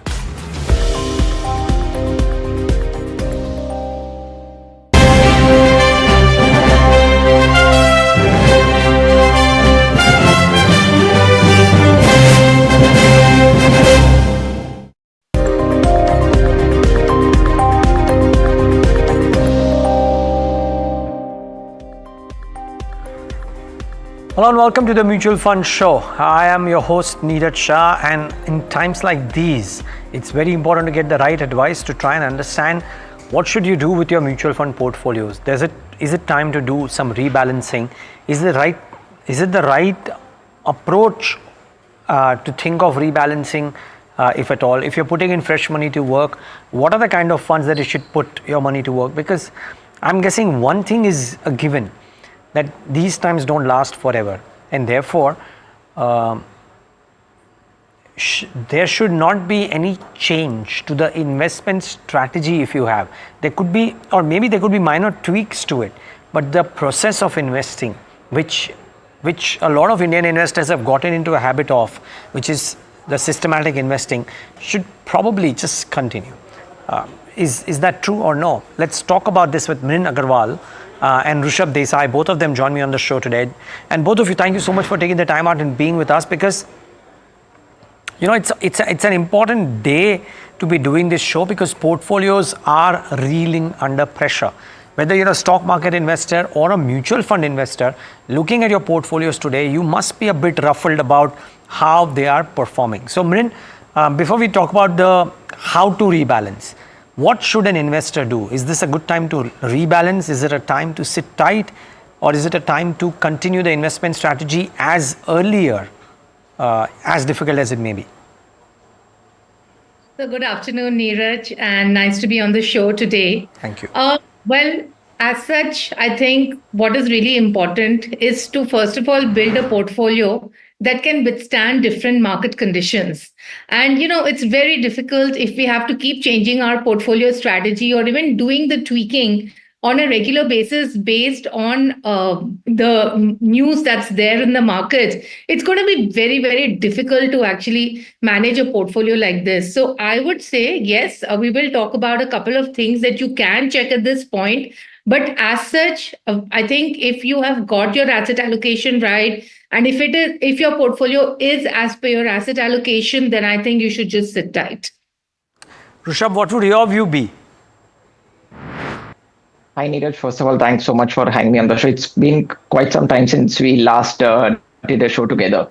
Yes, I think I more or less agree with what Bryn had to say. Like, sticking with one's goal, one's time horizon, and most importantly, knowing your risk appetite and asset allocation is something what we advise our clients to do. I mean, if you have a long-term time horizon, then sticking with your risk appetite and your asset allocation is something what makes sense. So to answer it very simply, sitting tight, sitting put during these volatile times makes more sense. Another thing, what we recommend our clients to do is to diversify well. A lot of people, concentrate on product selection, category selection. But, it is very important to diversify across different styles if someone is venturing into pure equity, like growth and value and contra. So, that really helps in kind of like mitigating risk. And, I wouldn't say, see, if someone is investing in pure equity, of course, there are going to be double-digit drawdowns. But at least, in different market cycles, different products and different styles will outperform. So it's very important to diversify across different styles as well, Neeraj. Okay, so, Rishabh, let's start with you on this then. Is there a change of style that you are prescribing with the markets the way they have behaved in October or the way they behaved in October? So come November, the first few days, should people change their portfolios to a style which according to you might work better? And why is that so? I think, what we recommend, and this is my personal portfolio as well, Neeraj. See, I invest 50% in growth and 50% in value. Right now, growth can consist of, say, like momentum and like pure value. Momentum and pure growth-oriented strategies. And the value segment can consist of, value style and contra style as well. So I think investing 50% in growth and momentum and 50% in value and contra is something what I personally follow. I really don't need to bother too much about rebalancing too frequently, when markets fall, because see, currently markets have just fallen around 10%, which is very hardly. If you see the mid and small cap space, the valuations are still very expensive, right? So I think following a 50% growth and 50% value strategy is something what I would do. Sorry, one more follow-up. Actually, let me first go to Bryn. Bryn, I heard your opening answer. I'm just trying to understand. Would you do some rebalancing, some fine tweaking, or are you comfortable continuing with what your strategy was, let's say 3 months ago? Actually, Neeraj, that really depends upon what the investor has done. The issue that we really see today is, as always, trend chasing.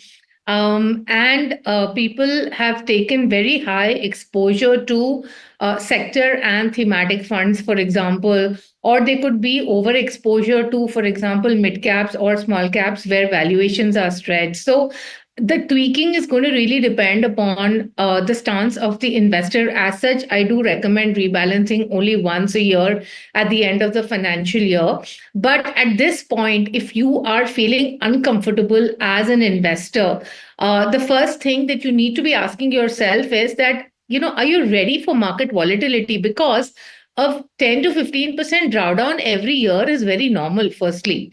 Second thing is that if you are not comfortable with this volatility, then you need to look at your portfolio and you need to have a look as to where you have a exposure that you want to cut down. So is it small cap? Certainly, I would say that if you're holding these sector funds and thematic funds, which has been the largest category that investors have acquired over the last 1.5 years, I think those are the funds that you should certainly look at exiting irrespective of the return. So clearly it's a question of the investor's stance and whether they have the ability to stick on or not. And that said, investors should also keep in mind that equities are meant for the long term. So a little bit of volatility in the short term is not really going to make a difference as long as you have the ability to remain invested for the long term. Okay.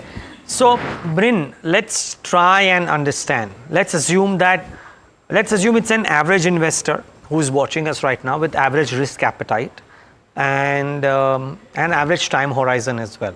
So, let's say the time horizon is not necessarily 1-2 years.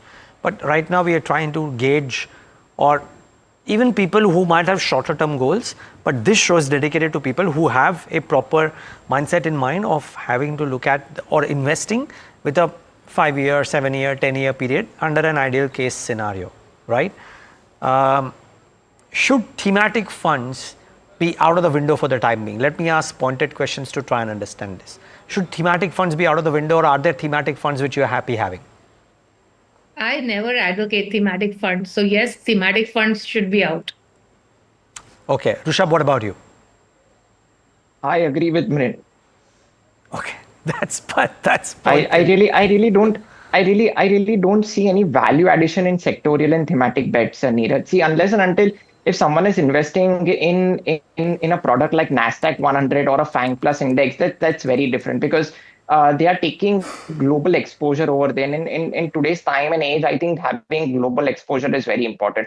But see, if you see the thematic and the sectorial funds today, I mean, if I diversify well across flexi cap, multi cap, mid cap, and small cap, automatically, sectorial and thematic rotations is going to happen from the fund manager side, right? So I really don't see a lot of, cluttering your portfolio with too many funds. And of course, see, there has been plenty of liquidity over the past 2-3 years. Returns have been phenomenal, and investors are more or less pumping in money looking at to the past returns. So I think, following a consistent methodology, right? See, we are in this business day in and day out. So we can take probably sectorial bets or thematic bets, but a regular investor may not understand, when to invest and when to exit. See, there are two things. One is entering at the right time and exiting at the right time as well. I mean, look at the China market today, right? I mean, it's China is more or less like a theme what someone would want to invest, or look at the media sector. It is still negative today. So I think thematic bets is something what retail investors should completely avoid. Okay, thematic funds should be avoided. So that's the first one. A lot of people are talking about slightly exotic options, and I'll come to those before I come to normal. So people buying into China ETFs, people buying into global funds or global ETFs as well. Is that an option currently while India is looking so volatile? Rushabh, I'll start with this one with you. Absolutely. I think global diversification, especially in the US economy, is very important. I mean, if you see, look at the 10-year data, Neeraj. See, 10-year data clearly tells us that Nasdaq 100 has actually outperformed most of the broader Indian indices, which is the Nifty 50, Nifty 500, right? So I think having one foot abroad, especially in the US economy, looking at the giant nature, looking at the consistent returns, looking at the transparency what the US economy have. I mean, there are so many sectors and companies what India has not even seen. I mean, we are still developing, especially in the technology space. Look at Facebook. Look at Alphabet. These are like Apple. These are giant, super giant company with global presence. And let's not forget, how much ever we want to discuss that the dollar is deteriorating. But see, today dollar is a global currency. I will not deny that, and it's going to take a very long time for for the dollar to come down the rail or come down from the primary currency, at least at this point of time. So I think having some global exposure, especially in the US economy, is something what I strongly recommend, Neeraj. Rin, would you concur, and is it only US, or would you look at China ETFs? Would you look at some others? I would concur with Neeraj. I would concur with Rishabh. And yes, I think US is a great market. In any case, it makes up a large part of world market capitalization. And as Rishabh pointed out, some great investments out there. So certainly, I would look at some diversification into US markets. How do you do this, Brin? I'm sorry, Neeraj? How would you do this diversification? An average investor wants to know how to take that exposure. What would you say? I would say look at a S&P 500 ETF or look at the FOF route, either through the international fund, of course, through the mutual funds, not through direct stocks. Because again, if you're going to try and identify stocks directly out there, one is, the whole aspect of what you buy, but more than that, the tax reporting of foreign stocks in India is quite tedious and complicated. So, of course, through international mutual funds. Okay, and is there, are there specific funds, Brin? I'll come to you, Rishabh, with the same question. Are there specific funds? These need not be an exhaustive list of recommendations, but indicative list of some of the funds that people can look at and study. I would say the S&P 500 index fund is a good option if you want a more broad-based option. Because again, when you look at NASDAQ or when you look at FANG, it's primarily directed towards technology stocks. So I would say pick up a S&P 500 index that's available, and of course, study the tracking error to know how well the fund is actually optimizing the investment. Rishabh, what about you? I more or less agree with what Mirin had to say. See, there are two ways to look at this, Neeraj. One is, unfortunately, there is a offshore limit by the RBI. $7 billion is the MF overall limit, and it's kind of exhausted today. Okay, so maybe there will be many funds which may not take additional lump sum money, maybe SIP, but not lump sum money, especially in S&P 500 or NASDAQ 100. See, what happens is that when investors try to buy ETF, when there is a restriction, the ETFs can also go at a premium because they are traded in the secondary market. So that is also something what investors really need to keep in mind, is that go for either pure index funds or the FOF route. Let the AMC manage that for you. Because if you try to buy the ETF, you really need to see at what price the ETF is being traded. You don't want to buy an ETF which is trading at some 4-5% premium, right? It'll not add much value to your portfolio. So I think keep your portfolios very simple, keep your products very simple. It'll be much more easier for you to track and monitor. So I think if someone wants to invest abroad, NASDAQ 100, either in the index fund route or the FOF, or also investors can look at Indian mutual funds with a combination of Indian equities and foreign equities, for example, like Parag Parikh Flexi Cap Fund or the SBI Focus Fund, because even Parag Parikh Flexi Cap Fund do still have around 17-18% towards the US economy. And I think around SBI Focus Fund does somewhere around 9-10%. So I think including these funds which have Indian equities plus US equities should do the job. Okay. So before we take some queries, I just have one more question. Would you guys advocate bringing in hybrid funds, balance advantage funds at the current juncture, or was the right time in the Nifty, on hindsight of course, or was the right time when the Nifty was at 26,000? Min, the question to you first. See, again, we can't time markets. So I would say, again, it really comes down to the investor. If you cannot take volatility that's there in mid caps and small caps, of course, you have the option of investing in large caps through the ETFs or you have the option of adding in the balanced advantage funds as well. Now, balanced advantage funds can be added at any time, because the beauty of the balanced advantage fund is that it keeps doing the rebalancing between debt and equity based on various quantitative parameters. And ideally, when markets are overvalued, then it tends to reduce the equity allocation. So I think, again, these calls cannot be taken basis volatility in the market or basis news that is coming out. This is a strategy that people have to decide, how much volatility they can take, how much risk they can take, and decide basis that. But yes, it's a good time for you to do that check in case if you're feeling worried about your investments right now. Okay. And Rishabh, what's your view here? Neeraj, see, if someone wants to play defensive, right? I think the best way to do is to be more aggressive during market corrections. See, what happens is during market corrections, you are going to accumulate more units, number one.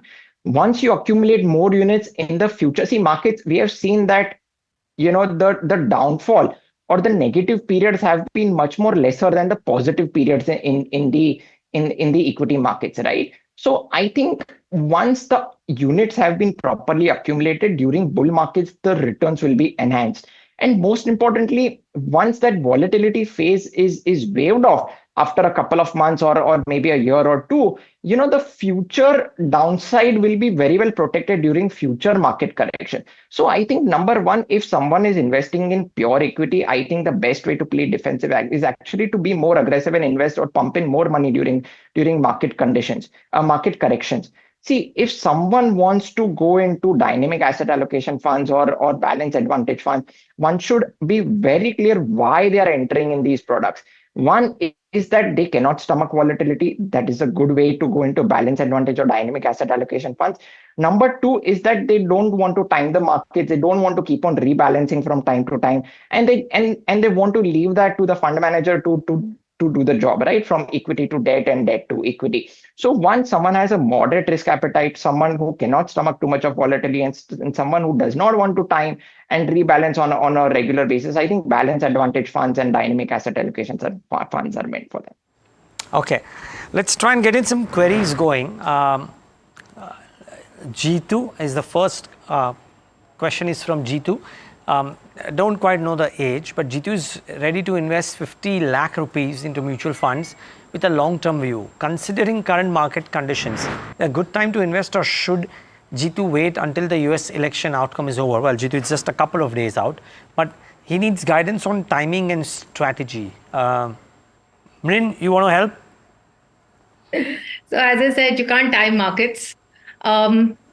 First thing to keep in mind that long-term view means that you should be in it for at least 7 to 10 years. So that's my definition of long-term. Secondly, in terms of strategy, well, again, it depends upon how much risk you want to take. But I'm presuming that you're looking only at equity mutual funds right now. I always suggest that take a combination of index, like a Nifty 50 index fund, a flexi cap fund, a mid cap fund, and a small cap fund, because in this, you're getting exposure across the different market cap segments, as well as some amount of international exposure. Of course, provided you choose funds like Parag Parikh, which have international exposure. But I think one of each of these categories is honestly good enough. In the portfolio, it will give you large cap, mid cap, small cap, and international exposure. And always remember that it's very important to be diversified among fund houses as well. So don't choose all funds from one fund house, among market caps, and at the same time, remain invested in this for the long term. That is what is really important. Okay. Rishabh, is your advice different? I think, investing around 50-60% into flexi cap and the rest can be divided into mid and small caps. This is something what I would recommend, because it gives a good blend of both these spaces, which is the large cap space and the mid and small cap space as well. So I think, first of all, staggering investments is something what I would recommend, because we don't know where the markets are going. I mean, the earnings have also been quite flat on a year-on-year basis. So I think we may see some kind of stagnation, or the correction could continue for some more time.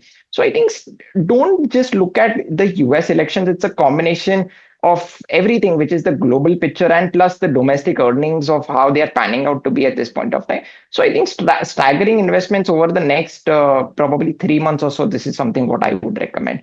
So 50-60% into flexi caps, and the rest can be divided into mid and small caps. Okay. Second query is from Aman Mehta. Aman is 33 years of age. He says I invest 1.24 lakhs a month. Interesting number. 1.24 lakhs a month through an SIP route, and is looking for long-term wealth creation, ideally a CAGR of 15%. Is requesting a review of the portfolio. The goal, Mrin and Rishabh, is a 15% CAGR, as I said, and the portfolio has PPFS flexi cap, which is about 31,000 rupees a month, SBI Contra 31,000, HDFC mid cap 31,000, and Tata small cap 31,000. So those are the four funds, 31,000 each, 1,24,000. Is this a good portfolio, or does it need some changes? Rishabh, I'll start with you on this. Neeraj, I think overall it's a brilliant portfolio, good blend of growth and value. It's not too cluttered.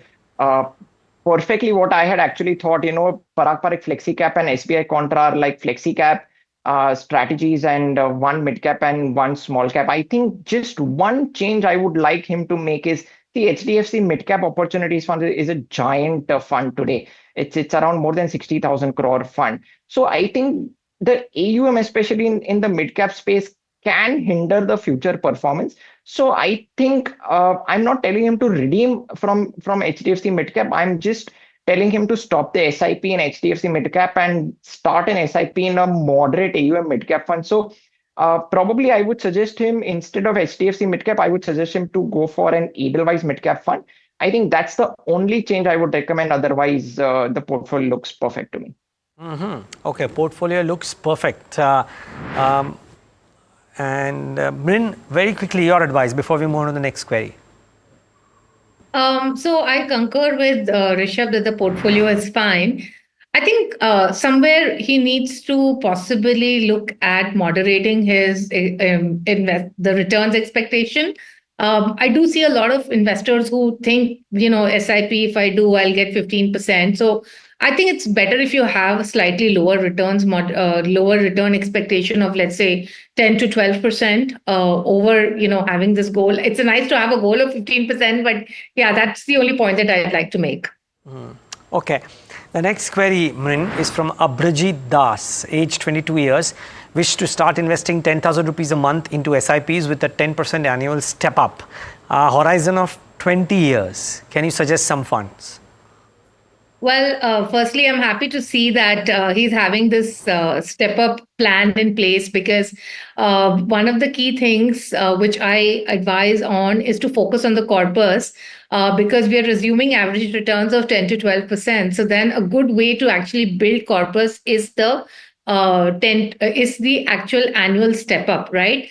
In terms of funds, given his age being 22 and the fact that he has an investment horizon of 20 years, I would say take some good risk, take higher risk, and look at mid caps and small caps. So maybe like Mire mid cap, SBI small cap. These are a couple of funds that I would suggest. Okay. Very quickly, I'll try and take one more query, and Rishabh will have to make this quick. But Rajesh Chaudhary, age 36 years, is investing 90,000 a month through SIPs across 10 funds. 24-year time horizon, expectation of 14% CAGR. Please review the portfolio. Rishabh will have to make this quick. The goal, as I said, 14%. The funds on your screen: PPFS FlexiCap 10,000, Mira Asset Consumer 10,000, HDFC Midcap about 10,000 in HDFC Manufacturing, about 5,000 coupled with the HDFC Pharma, Nippon India Growth, Nippon Multicap, HDFC AMC, Nifty B. So about 9 funds. So there are two things, Neeraj. One is there are too many funds, which I would recommend to trim down.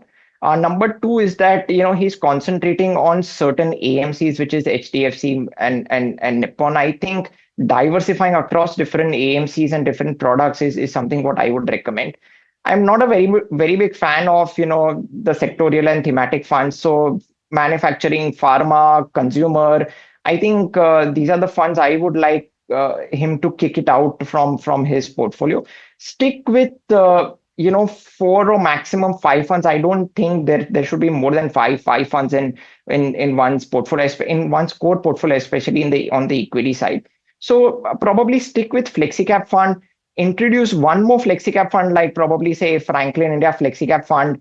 He can stick with Nippon India growth fund, and I would encourage him to introduce one more small cap fund, probably say like Kotak small cap fund.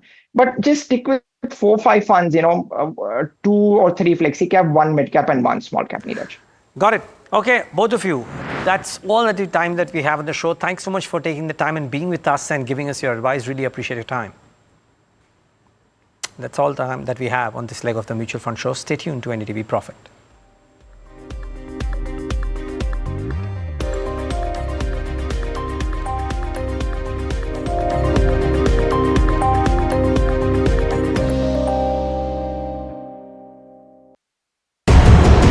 Market veteran Ramesh Damani puts on the cephalogist's hat to get you the insight you need on the US presidential battle of the century.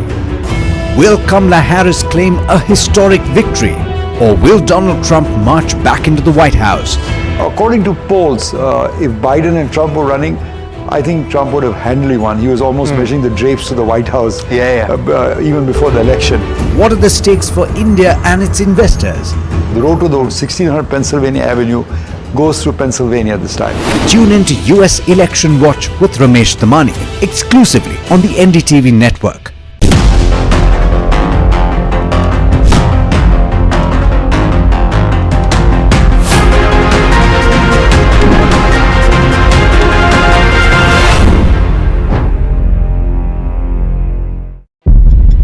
When the whole day passes like a blur, the news just whizzes past, and you're trying to stay informed. It is our job to bring you news that truly matters. At Profit 360, we cut through the clutter, the Wall Street deals, finance and policy news that could shape your tomorrow. The newsmakers, the trendsetters, and the innovators. In 30 minutes, we've got you covered. So stay ahead, stay informed, and stay profitable with Profit 360.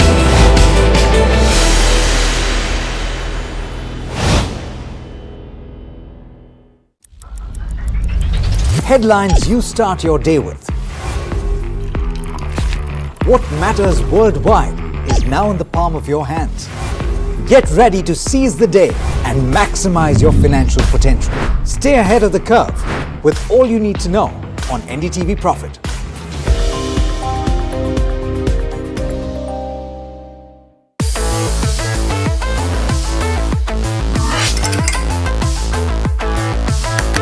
Listen to the voices of reason as they talk about corporate health and investing principles with me, Neeraj Shah, on my show, Talking Point.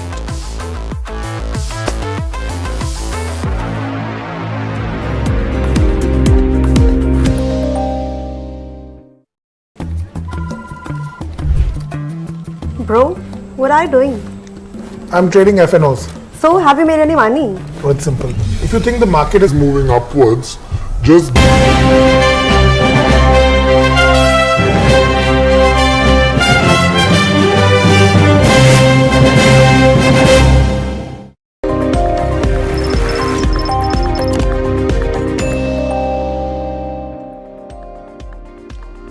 Hello and welcome. You're watching Market IQ here on NDTV Profit. I'm Harsh Saita. Quick check on where markets are at. Some bit of pressure, but holding on now around the 1.5% lower on the Nifty 50 benchmark.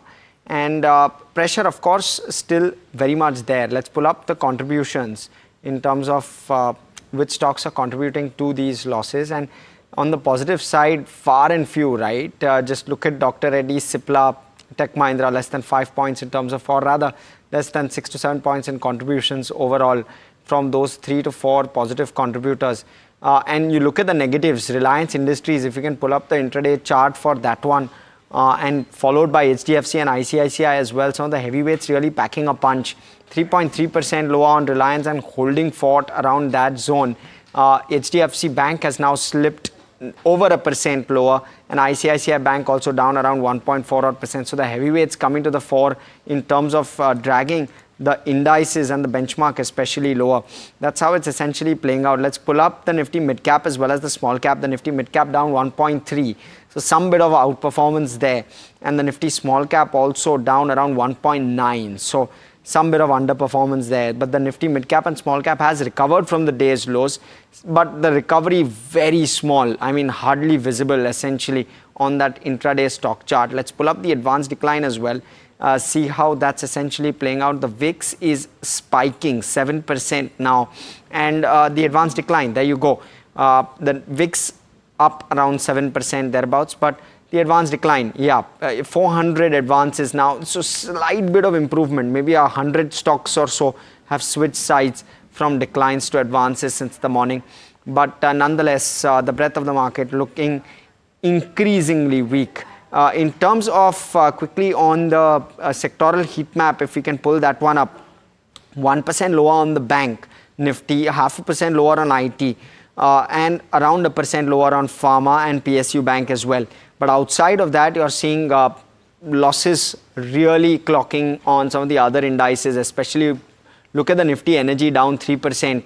And the Nifty Realty also down nearly 3%. So some of those indices really taking a knock in trade today. But let's stick to the energy index. We have Mihika here to give us more context on what's happening, especially on the Nifty oil and gas front. Mihika.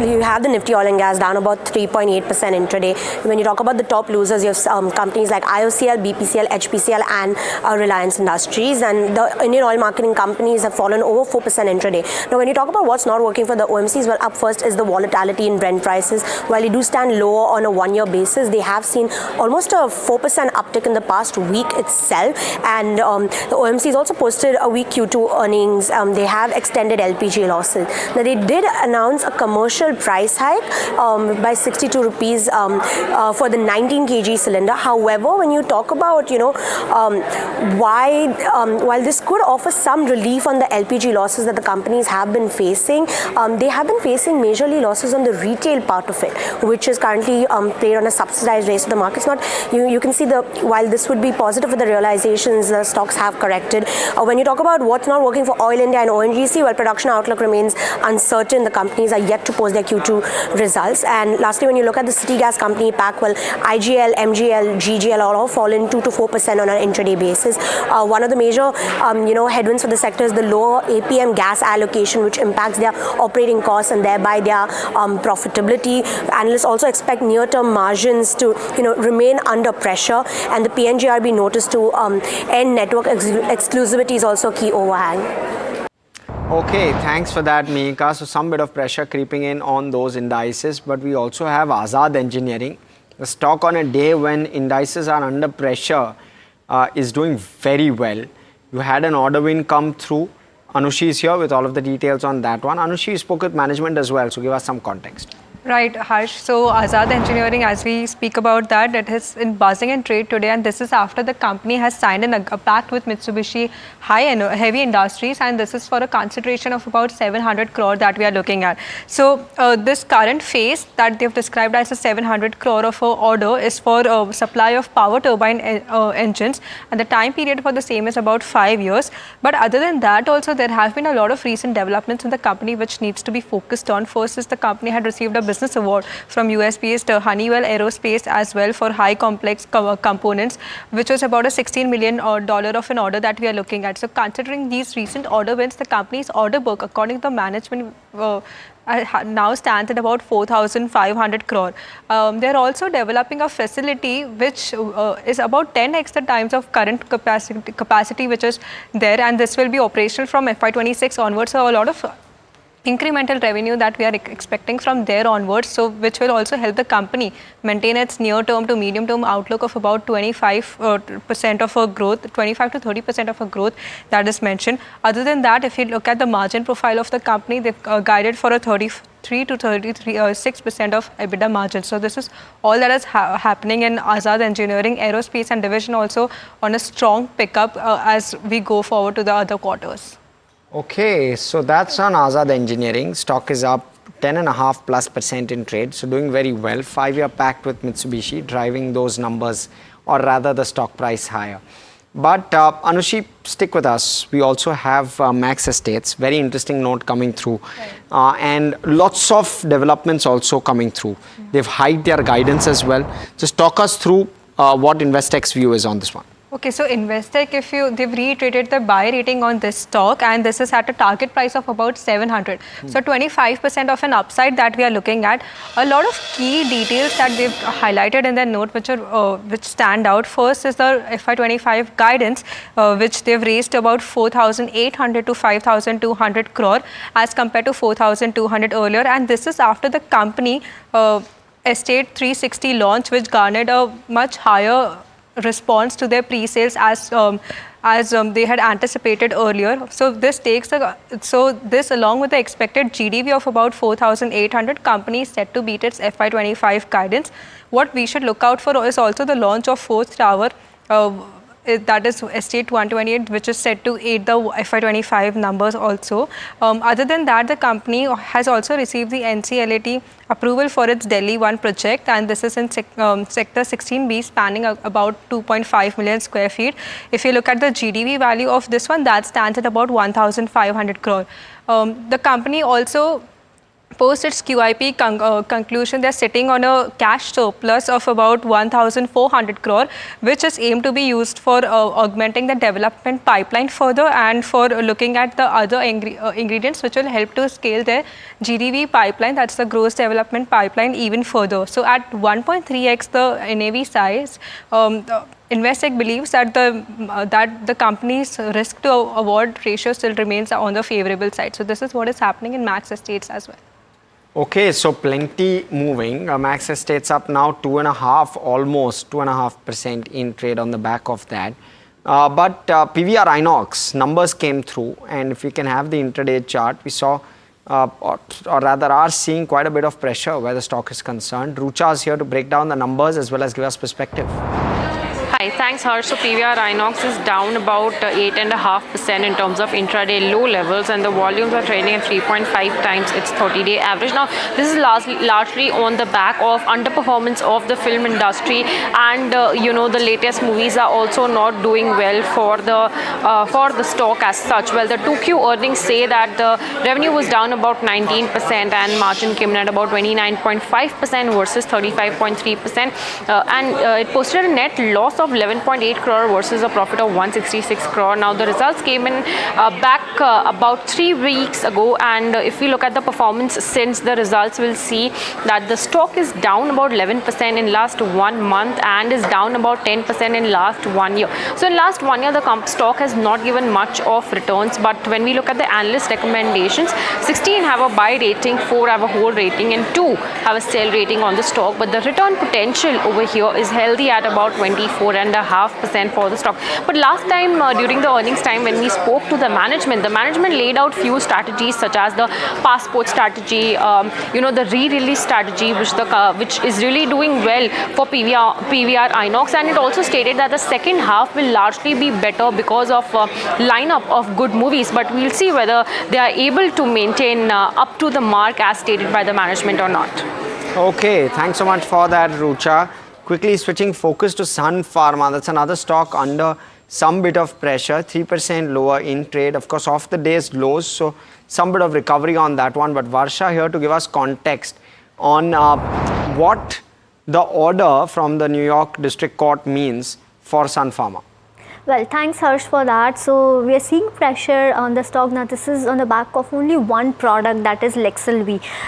Now the US District Court of New Jersey has granted a injunction in a patent dispute case against its hair loss drug, that is Lexel-V. Now what does this mean? Sun Pharma cannot launch this product Lexel-V until court ruling or patent expiry. Now this drug is used to treat hair loss. Just going on the background, so actually they received this US FDA approval with plans for July to August launch, and the expected sales were around $200 million for the next few years. If you see, the Lexelvi was actually developed by Concert Pharmaceutical, which Sun Pharma acquired in Jan 2023 for $576 million for the same product. Now the Sun Pharma cannot launch this product, and this is the reason we are seeing the pressure on the stock, because the market size or the revenue potential was actually good when it comes to this product. Now let's see what brokerages are saying. Despite the pressure in the stock, brokerages are actually bullish on the Sun Pharma, wherein Citi has maintained buy with a target price of 2080 with upside potential of 12%. Now according to them, Lexelvi launch gets delayed, which is a setback to their specialty segment, which was actually the growth driver for the business. Now delay may have impact on the near term earnings of 3 to 6% of EPS, and this may impact competitive dynamics as well. But they are valuing Sun Pharma at 37 times of March 26 EPS, while NK, if you see, again bullish on the company with target price of 2,350, upside potential of 31%. Now they say that Lexelvi EPS contribution in FY26 is not that meaningful considering launch linked cost for the product, and the patent expiry and potential settlement support in FY26 is actually is the base scenario that they have expected, and they are expecting $40 million in FY26 from the product and $124 million in FY27. This figure, so basically $200 million is expected from Lexelvi in next 2 to 3 years.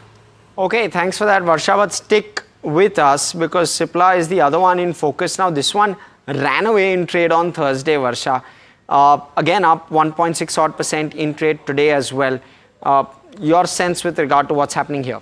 Well, on Thursday there was this news wherein US FDA had classified Goa facility as voluntary action indicated, and that's the reason we saw 10% uptick in Cipla on Thursday. Now this is the second best classification that a plant can get from US FDA, but let's just look out what actually brokerages are saying. So we have Nomura, wherein they've upgraded to buy from hold. They've raised their target price with 16% of potential upside. They say that the Goa facility, which is actually an important one from a product perspective. So Goa facility clears FDA as voluntary action indicated, boosting potential approval for limited competition drug called Abrixin, which is a cancer drug.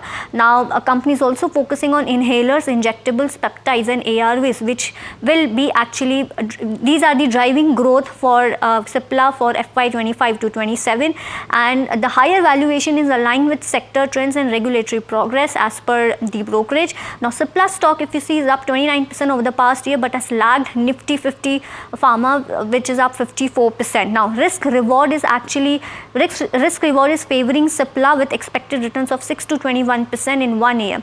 But they've also highlighted the key risk, that is lower than expected growth in India, weaker US revenue and higher pricing pressure. So that VAI status which the company has got, this is actually driving the stock price that we are seeing. Okay, thanks for that, Varsha. So Cipla obviously doing very well again in trade today, 1.5% high on a tough day of trade. Puneet joining us as well, because M&M is the top gainer on the Nifty 50 today, also the top contributor on the Nifty 50 in terms of positive contributories. So Puneet, give us context, M&M, the numbers overall, as well as what brokerages seem to be suggesting or taking away from those numbers. Well, definitely, it was a positive set of numbers, and for a change that the market is reacting positively on an auto number, because we've seen, two-wheeler makers also report decent set of numbers in this particular month, but the stocks are down today in trade because of larger issues. So for M&M specifically, it was a really strong month, 25% growth reported by the company in this particular month, and when we make it a comparison with someone like a Tata Motors as well as Maruti, that's the stark divergence that you can see for this SUV maker. For Tata Motors, it was roughly about 0.4% fall in sales, so largely flat compared to the last year. Maruti grew about 3%, but that stark divergence for M&M is one of the key things that's driving positivity for the stock overall in the market as well. Now, we do know that they launched the Thar Rocks also in this particular quarter on 15th of August. That got roughly 1.7 lakh lakh bookings in just the first hour. And just for context, the company sold roughly about 60,000 Thars last year. So, 3 times of their annual capacity or annual sales of the older model is what they got just in the first hour. So that's one of the key things as well. Apart from that, as you rightly said, we had a couple of brokerages that came out with a note today on it. Goldman Sachs was the first one. They have a target price of 3,600 on the stock, 27% upside from the previous close. So a good upside from this current market levels as well. And they have mentioned that the company's new SUV order backlog with battery EV launch is also one of the key positives on the stock as well. They've also said that the launch as well as backlog of the company in terms of order book is much higher compared to its peers as well, and they're expecting a 20% EBIT and 100% free cash flow generation for the company over the next 3 years. The essential part is that Kotak has also upgraded the stock to a buy from an ad rating earlier. They have a target price of 3,150, which is slightly low from the previous target price of 3,300. Now, they said that the M&M is continuing to expect and generate a lot of growth going forward as well and outperform the industry across the benchmark, including the peers of Maruti as well as Tata Motors. They've also said that the successful new launches as well as brand development has been one of the key strategies post Anisha era, and that seems to be continuing and bearing fruit as well. Apart from that, they've said that the tractor segment has been one of the key things as well. It showed roughly about 25% growth in this year as well, and they have maintained that they've just slightly cut their target price in this particular year. That's basically because of lower LCV volumes, but traditionally the PV business has been doing very well. So overall, slightly higher discounting period going on, but very positive by both these brokerages on M&M, and results are expected on the 7th, and it's expected to be a bumper result in this particular quarter as well. Constructive on M&M, both brokerages, but more importantly, M&M's fallen from those 52-week highs. Thanks so much for that perspective, Puneet. Let's switch focus. Acme Solar Holdings set to launch its IPO on the 6th of November. 2,900 crore crore IPO. The price band is set at 275 to 289 rupees per share. And Sajit Mangat of our team spoke to the management of the company. Listen into a slice of that. We are going to use the primary proceeds for repaying the debt of our subsidiaries. And of course, as we reduce the debt, it will help us grow and execute the capital expenditure we plan to undertake in next 2 years. Give us a sense of your balance sheet, Ankit. What is the kind of consolidated borrowings or debt on your books as of now? So as of June 24, our consolidated debt in the book is roughly 9,200 odd crore, and our net worth is around 1,940 crore as of June 24. Okay, and is it possible to give us how much of that debt will come down by?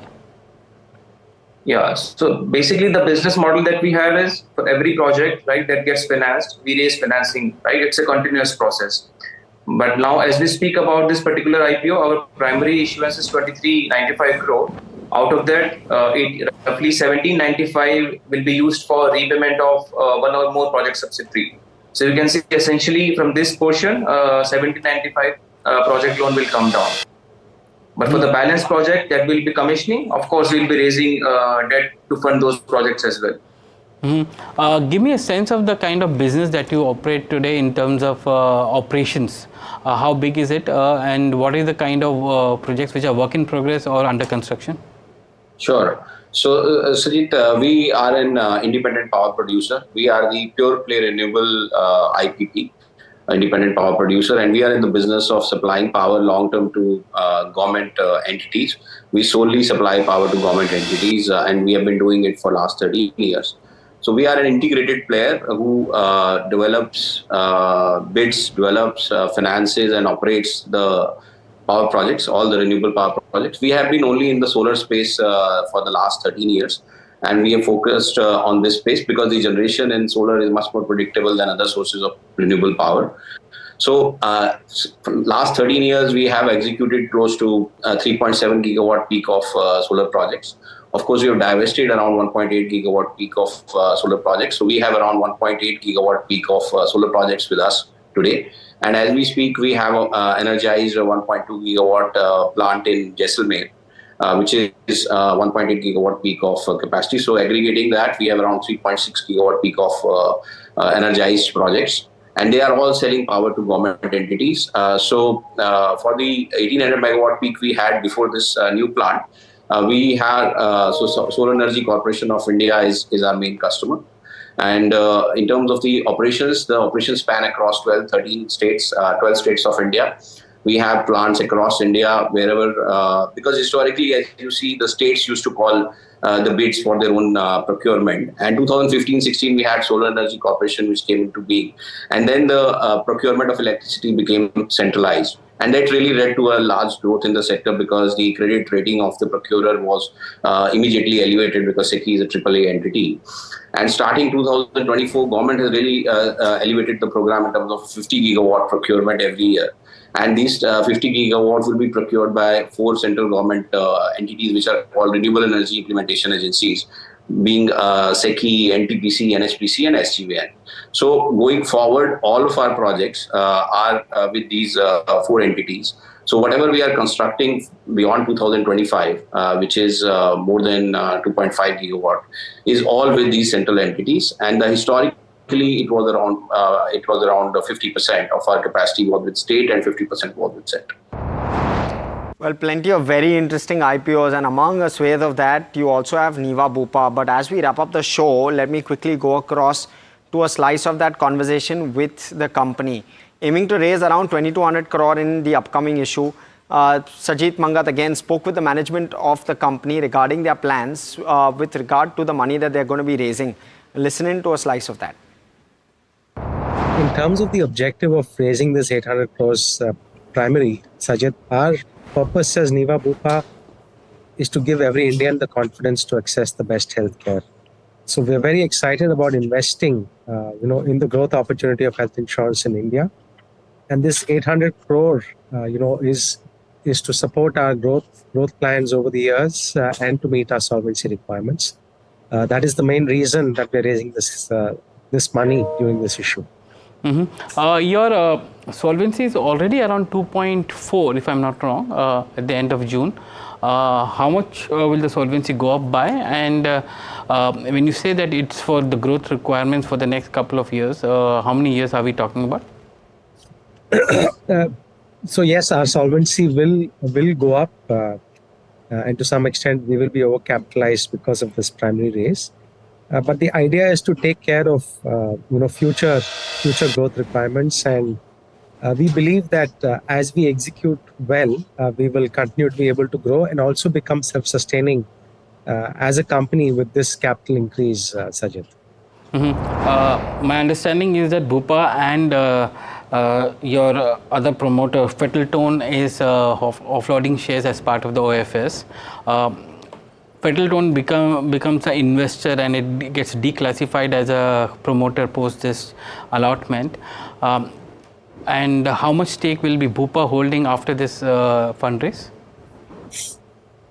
So Bupa, as you know, Sajid, is a long-term shareholder. They are more than 80 years old as a company, and their only reason for existence, so to speak, is for the customer. That's their corporate structure. The only reason Bupa has an offer for sale in this issue is to accommodate FII headroom. As you know, FDI cap is 74% in India, and to accommodate the considerable interest that we're seeing with FIIs, Bupa has agreed to an offer for sale through the issue. But that's the only reason that they are bringing down their shareholding. True North, as you know, is private equity. They have completed 5 years of their investment here, and there is the remainder of the offer for sale is coming from True North. What will be the FI headroom, if I may ask, as part of the entire process? So Bupa will, after this, OFS will be at 56%. So 74% is the FDI limit. So that's the kind of headroom we have. And True North will not bring in any FI limit, right? Because it's AIF based out of India in that sense. I understand that Fettletone has sold 10% stake to Axis Bank. So how much Axis Bank would be getting as part of the proceeds? So Axis is not a direct shareholder in the company, Sajid. They are only through Fettletone. So whatever is the dilution that will be there for Fettletone, in proportion of that, Axis will get diluted. And what will be the federal tone stake after this? That will be in high teens. Okay. And they will be holding the entire thing through an SPV for some time. That's correct. Give me a sense of the kind of business growth that we are seeing, because in Q1 we saw net loss, and I understand that is because of some of the seasonal factors that came in. But how is the business growing in? Because we've seen that Q2 from some of the industry players that are there has been a very tough quarter and very highly competitive quarter for many of them. So, as far as business growth is concerned, as of August, and this is publicly available information, Sajid, our growth rate is about a shade over 30%. So we continue to grow well over market growth rates. Our Q1 financial results are out, and if you look at our Q1 numbers year-on-year basis, we continue to grow at 30% plus, and there's also been a significant improvement in our overall operating metrics, and this is publicly available.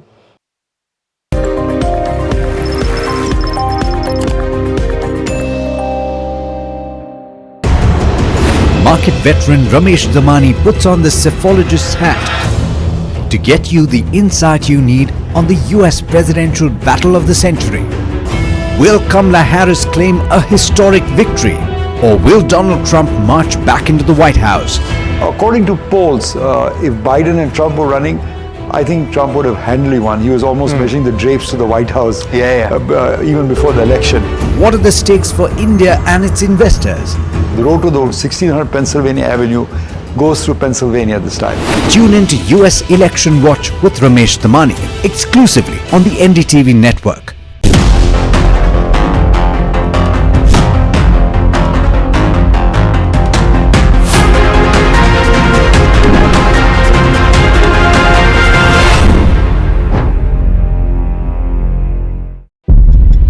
When the whole day passes like a blur, the news just whizzes past, and you're trying to stay informed. It is our job to bring you news that truly matters. At Profit 360, we cut through the clutter, the Wall Street deals, finance and policy news that could shape your tomorrow, the newsmakers, the trendsetters, and the innovators. In 30 minutes, we've got you covered. So stay ahead, stay informed, and stay profitable with Profit 360.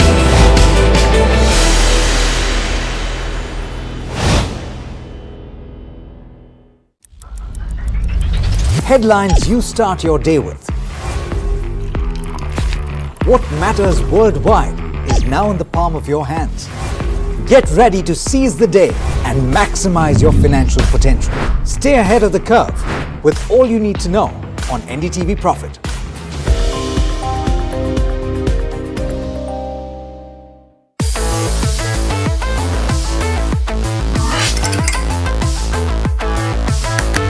Listen to the voices of reason as they talk about corporate health and investing principles with me, Neeraj Shah, on my show, Talking Point.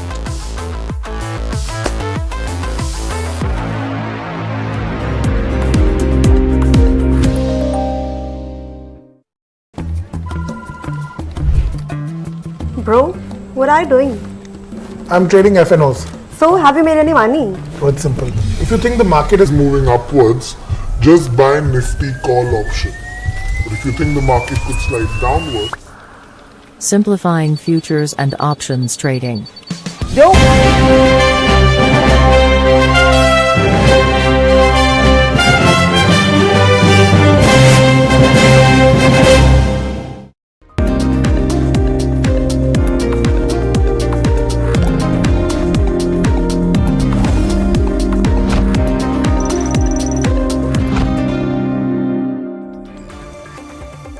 It's tough out there. You don't need me to tell you that because it is looking weak. The only respite, if you will, from the brutal selling that we've seen today is that we are off from the lows of the day, if that is any solace. The intraday of the Nifty will show you that we are no longer as weak as we were sometime during the lows of the day. Though I must say the Bank Nifty is steadily headed lower, and it was down about 0.6, 0.7%. Now the Bank Nifty is trading in or around the lows of the day, if you will, about 1% lower. So here there is a small issue, of course. The VIX has jumped up in trade, so India Volatility Index is certainly higher, was up about 7-8% and still about 6.5% as we speak, and the market breadth has looked terrible, really. But Tamara, let's speak about the broader end of the spectrum. Just get the advanced decline ratio once before we get to the heat map, because the market breadth has a yawning gap and it's only stayed wide. So 1:4.5 or 2:9 maybe in favor of the decliners. Let's get the heat map there too. Maybe 2 or 3 stocks. Oh, okay. There's 7 stocks in the green. M&M and Tech Mahindra standing out. There is Cipla. So M&M and Cipla both have a brokerage note to themselves. But aside of that, hardly any solace there. On the flip side, look at the kind of cuts. It's not really 7-8% to a heavyweight, etc. It's across the board. You're seeing some serious gashes with upstream oil plagued by ONGC and Reliance Industries, and even BPCL, so downstream, upstream oil and gas, as a sector which has been one of the worst performing sectors in our series gone by, also has a tepid day today. Hero MotoCorp brings up or sums up what's happening to autos. So Hero, Bajaj Auto looking very wobbly in the session today, and consumption names like Titan as well as new specific names like Sun Pharma also down. So net, when Reliance, HDFC, etc. are all looking so wobbly, you wouldn't have anything else, the market do anything else but stay lower. Tamanna, broader markets though under a vicious grip of a sell-off which is not quite abating. You know, it's very tough to find the silver lining today, Neeraj, and unfortunately it has continued its slide. There seems to be no factor which will actually give any real relief. So while we're looking at the small cap about 2% down, we should pull up all the sectoral indices for a second just to give you a sense of how painful the market is today. The India VIX is the only thing which is in the green, which is not a good sign at all. That's up about 6%. Energy stocks, oil and gas, energy being hit the most. Slight bump up in crude prices. Remember, OPEC Plus has decided to push forward its date for production increases from December. They were supposed to start in December. They've said they'll push it by a month. So you've had an increase in crude prices, but does it justify the kind of cuts here? Perhaps not. Some impact on your HPCL, BPCL because of LPG prices, but really no real reason for this. The Nifty reality, look at that, about 3% down. Infra stocks, media stocks. I mean, there's nothing which has been spared. The broader indices really taking the brunt of it. In fact, IT relatively looking better, one of the weaker segments from the morning. I want to just pull up the market breadth for a second before we go to the top gainers and losers in the broader market. No point of talking about specific stock stories because this is today a wide sell-off. Look at that. 413 advances to 1,775 declines, and that gap is only yawning. Look at some of the key gainers and losers, and you will just see, maybe if you're looking for a reason, those who have declared results even a few days ago, the market really coming down heavily on those companies whose numbers were not up to the mark. I mean, that's probably one of the reasons that Poly Medicure would be seeing an 8.5% cut. Vodafone, complete pullback. It was, remember, up in the Diwali Muhurat trading session. No reprieve there. PVR Inox, one would have thought decent kind of an upside, and for the Diwali movies, Singham, etc., but no relief there at all. And Imami, is this a consumption story? Is this something else which is hurting it? Not too sure. Brigade, Bharat Dynamics, there is really no relief here. On the other side, some stocks which are showing a spot of green, and let's talk about some of them. Gillette, again, good number. So if I had to draw some kind of a reasoning for this, perhaps that could be one.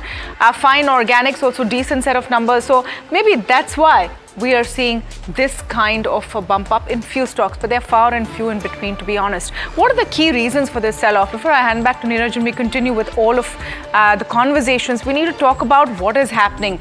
Disappointing Q2 earnings. The reason we picked this as number one as a reason, even though there's so many global issues right now, because the underlying problem and weakness in corporate earnings doesn't go away. Let's move on and see some of the other factors. Nervousness ahead of the US poll definitely is one. It's too close to call.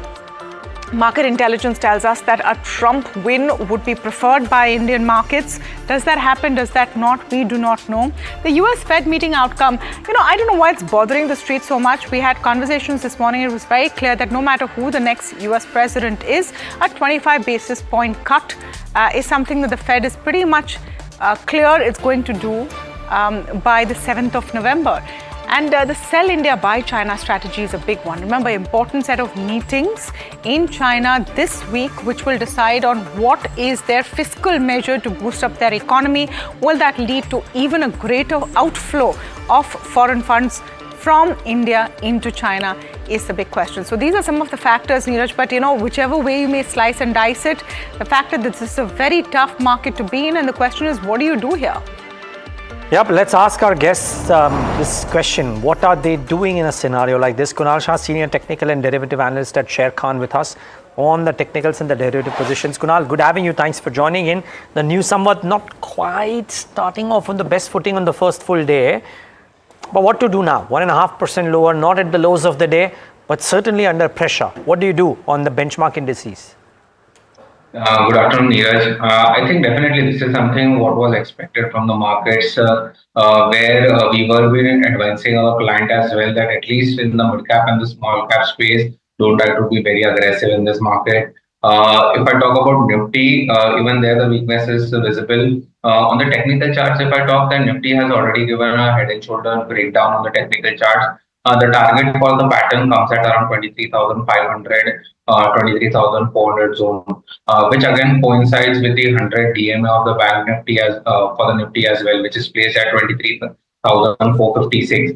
So I expect this fall to continue towards 23,500, 600 zone to test that 200 DMA for Nifty index.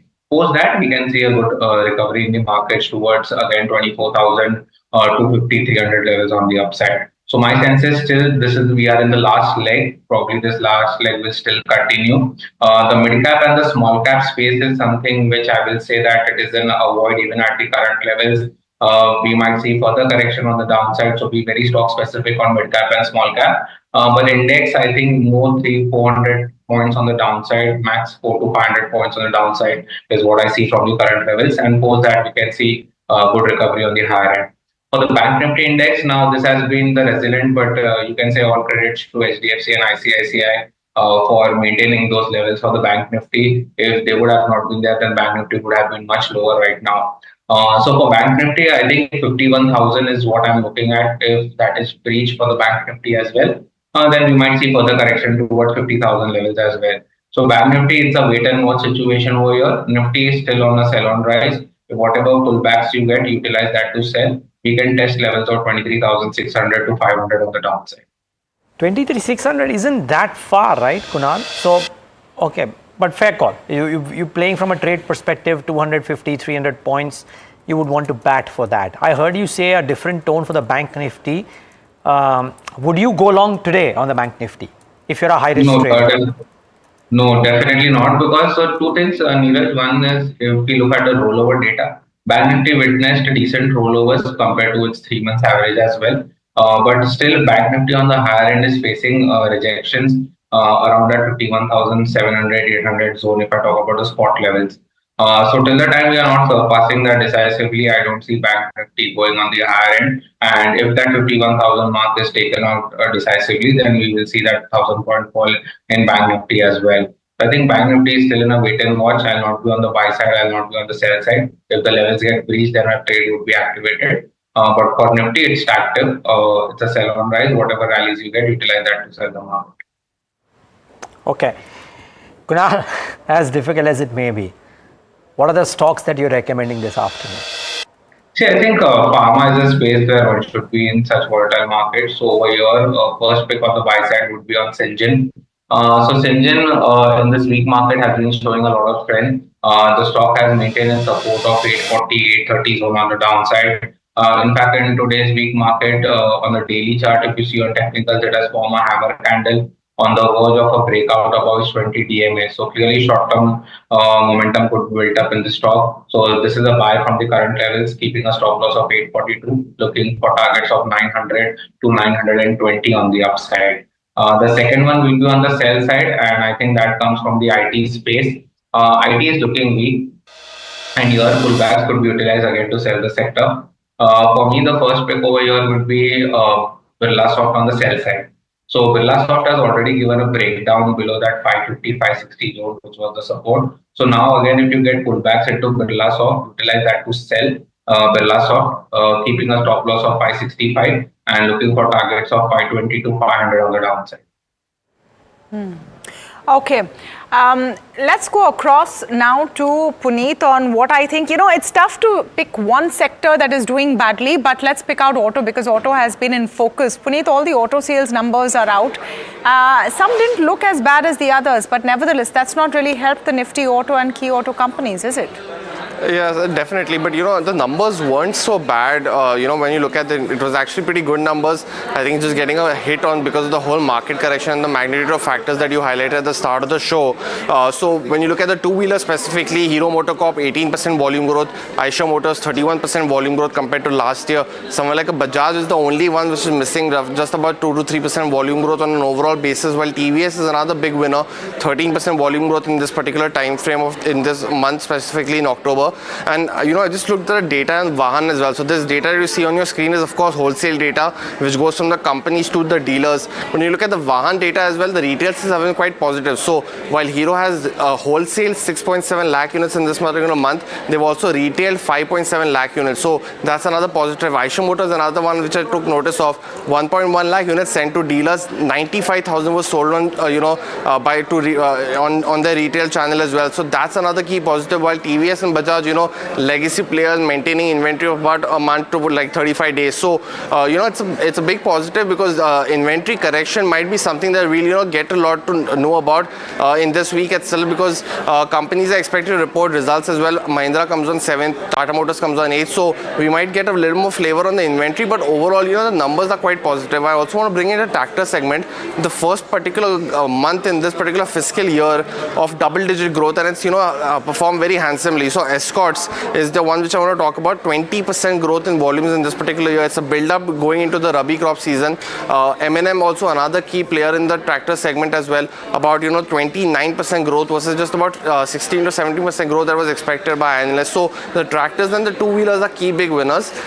Within the four-wheelers, it's of course just Mahindra that's driving the growth. 25% growth in this particular month itself, and that's on the back of 20% growth in the last 2 months also. So overall, they've built up inventory, and that's retailed faster as well in this particular month. So another key positive, while commercial vehicle is a sector that's not picking up at all. We've seen Ashok Leyland report a 10% fall, but overall I think the tractor segment and the two-wheeler segment goes very hand in hand with lower inventory, newer launches, as well as faster sales that we've seen in this particular month. So it will be important to see whichever results are still left of what happens, and I think commentary from both Mahindra and Tata Motors by the end of this week, both expect to report results, will be something to watch out for. Okay. We in fact spoke with Bajaj Auto's Rakesh Sharma on the numbers, the sales numbers for October, and he talked about his focus on the 125cc category and the growth outlook for the second half of the year. Listen in. In our area of focus, which is the 125cc plus segment, in this 30-day festive period, compared to the similar period last year, our growth in retail terms is above 20%. And at an overall level, it is, 11 or 12% in motorcycles. In electric vehicles, it is in triple digits. Now, so that is what the festive is. Now, obviously, a festive period, if the average sales in a month is about 8.5%, 9% for the year, arithmetically speaking, the festive period is about 12%. So obviously, there is advancement or postponement of sale, which bumps up the sale like in the festive, like you're saying. But when you start to see the festive could have gone worse, and then that would have put some question marks about the months to follow. But I think the customers coming back to the purchase cycle in such strong numbers indicates that after the sort of dip which is expected in November and December, things should be looking good back to the kind of forecast we were doing of 6 to 8% for the fiscal. So that was the view coming in from Bajaj Auto. Kunal, anything in the auto pack that you're seeing attractive at these levels? M&M, of course, is the only outlier, but anything else? Definitely from the current levels, if I look for the entire autos as a sector is looking quite weak. So I think it's a sell on rise rally for the sector in whole. Today the sector has taken the support at 200 DMA, but I think even that will be eventually breached on the downside. So I think utilize pullback to again sell the sector. We might see further downside for the auto sector towards 23,000 mark. So for me, yes, apart from M&M on the technical charts, nothing is looking great at the current levels. Even in Tata Motors, TVS Motors, or an Eicher Motor, these all are looking weak on the chart. Pullbacks could be an opportunity to sell them.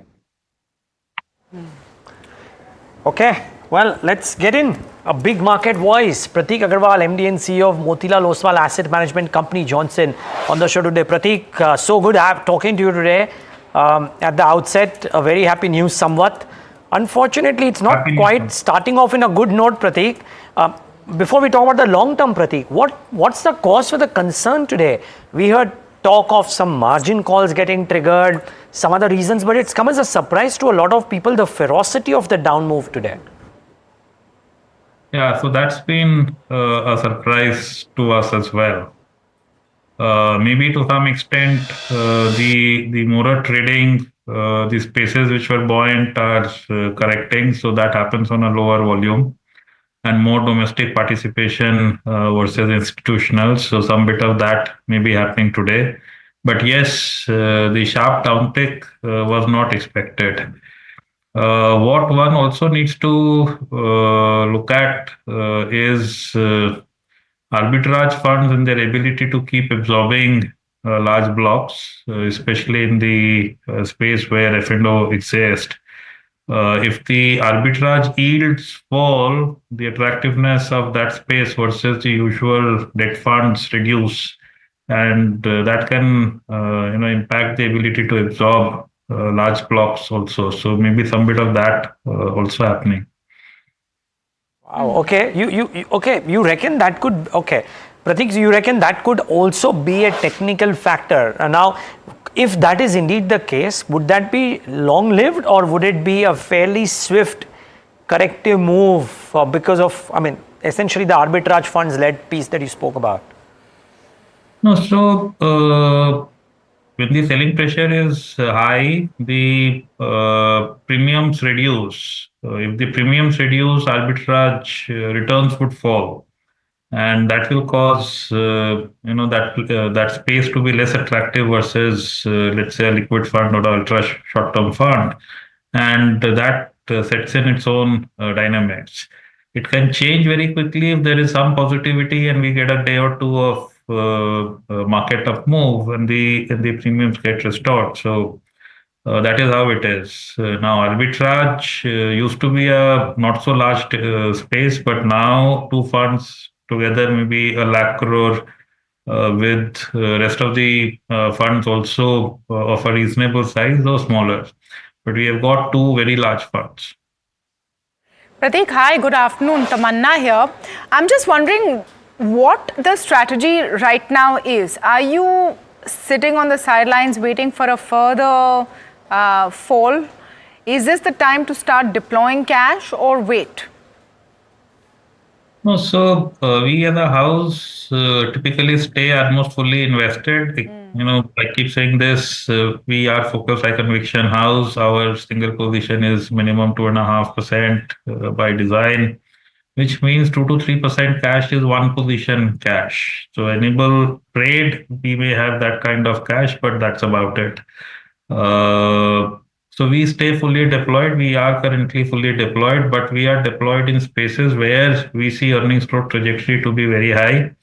Not for 1 quarter, but for 2 to 3 years, a large delta over index. Our belief is over time, market follows earnings growth. And I think that is the source of outperformance.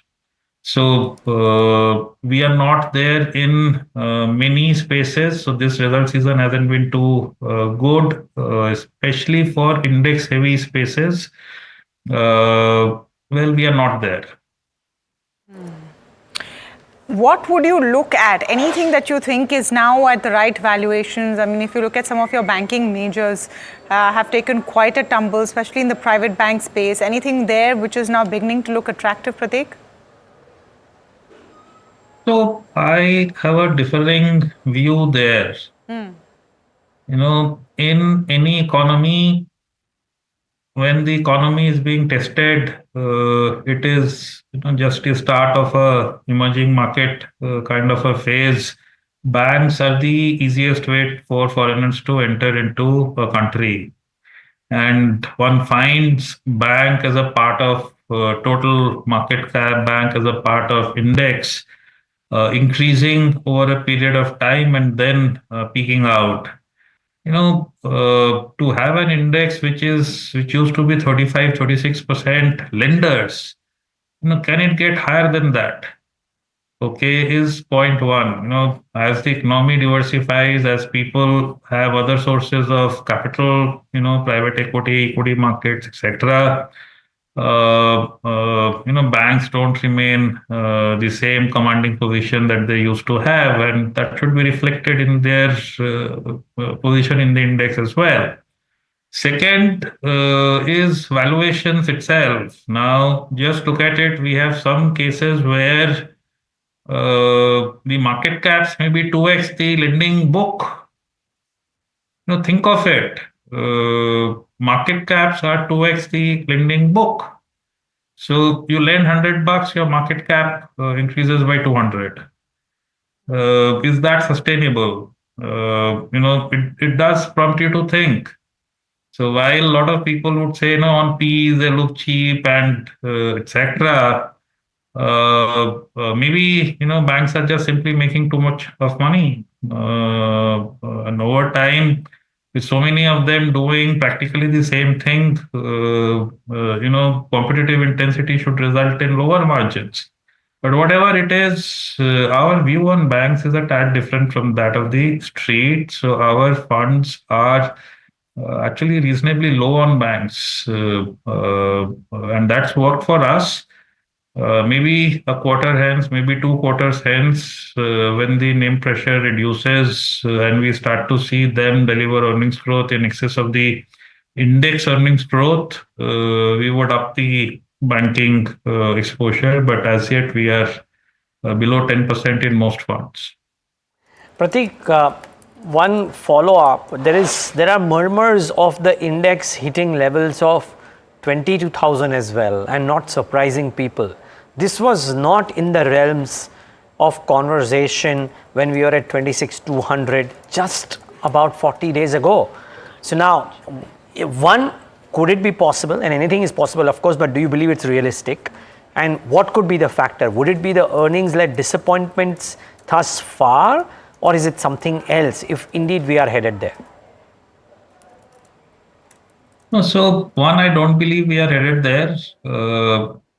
Two, I think the market has digested most of the difficult news, difficult phase that was presented before it. So, the result season, everybody knew monsoons are very good. If the monsoons are very good, we tend to work a tad lower. For example, coal would be mined a tad lower. Etc. So there is a small slowdown in economic activity. Now, post monsoon, the reverse happens. You get a good crop. The farm incomes go up. There is cheer all around. So it is one phase to the next. Then in first quarter, you got general elections. Obviously, government spending did not happen. We looked at government balances with RBI high and liquidity in the system being low. Now you have seen the deficit figures in the first half well under control, which means in the second half government spending should also increase. Third, you were looking at very large NFOs, IPOs, QIP kind of a supply of paper. Now, some of the largest are behind. One or two are left. That's about it. So, one more source of investing, which was probably reducing the flow to the secondary market, would also be out of the window. So many things which impacted market sentiment over the past 2 quarters are now behind us. Yes, one new thing has emerged, which is US bond yields moving up and sharply. So just a month back, there was cheer. They had cut rates by 50 bips. Bond yields had come down to 3.75. And people thought there would be more cuts, and we will get even lower. But now, as we speak, they are at 4.3 in the US, and that is what is causing a lot of money outflow from the country into probably back into the US. So I think that is something that we need to look at. As we see bond yields there stabilizing, I think the selling pressure here should also stabilize. That said, we do believe the bulk of the selling pressure, in terms of intensity, is probably behind us. We can't be getting 7,000-8,000 crore a day kind of outflows. I think if 3,000 to 4,000 crores a day kind of outflows happen, it should prove to be way more sustainable. Okay. Thank you so much, Prateek, for joining us. It's a tough afternoon, but we'll have to wait and see what the next few days are looking like. Mainly, OMC and gas stocks also in focus. They are sinking in trade. Mihika joining us now with what the key triggers are for the fall. Yes, Mihika. You have the Nifty oil and gas down about 3.8% intraday. When you talk about the top losers, you have companies like IOCL, BPCL, HPCL and Reliance Industries, and the Indian oil marketing companies have fallen over 4% intraday. Now when you talk about what's not working for the OMCs, well, up first is the volatility in Brent prices. While they do stand lower on a one-year basis, they have seen almost a 4% uptick in the past week itself, and the OMCs also posted a weak Q2 earnings. They have extended LPG losses. Now they did announce a commercial price hike by 62 rupees for the 19 kg cylinder. However, when you talk about while this could offer some relief on the LPG losses that the companies have been facing, they have been facing majorly losses on the retail part of it, which is currently played on a subsidized race. So the market's not, you can see while this would be positive for the realizations, the stocks have corrected. When you talk about what's not working for Oil India and ONGC, well, production outlook remains uncertain. The companies are yet to post their Q2 results. And lastly, when you look at the city gas company pack, well, IGL, MGL, GGL all fallen 2 to 4% on an intraday basis. One of the major headwinds for the sector is the lower APM gas allocation, which impacts their operating costs and thereby their profitability. Analysts also expect near-term margins to remain under pressure, and the PNGRB notice to end network exclusivity is also a key overhang. Okay, well, that's OMCs for you, though. It's pointless singling out any one bucket because everything is done really, really badly. The only contrast is, interestingly, that two-wheelers are down under pressure today, and we have a four-wheeler name in Mahindra & Mahindra right at the top of the pile when it comes to the Nifty 50 gainers. Nevertheless, we'll take a break on that note. On the other side, try and get you some trading ideas, more trading ideas. Kunal is with us, of course. Joining us will be Siddharth Khemka on the fundamentals.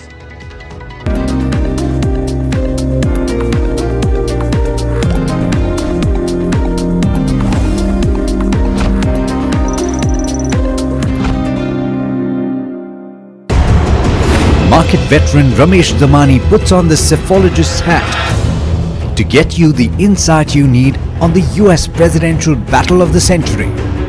Will Kamala Harris claim a historic victory, or will Donald Trump march back into the White House? According to polls, if Biden and Trump were running, I think Trump would have handily won. He was almost measuring the drapes to the White House even before the election. What are the stakes for India and its investors? The road to the 1600 Pennsylvania Avenue goes through Pennsylvania this time. Tune into US Election Watch with Ramesh Damani exclusively on the NDTV network.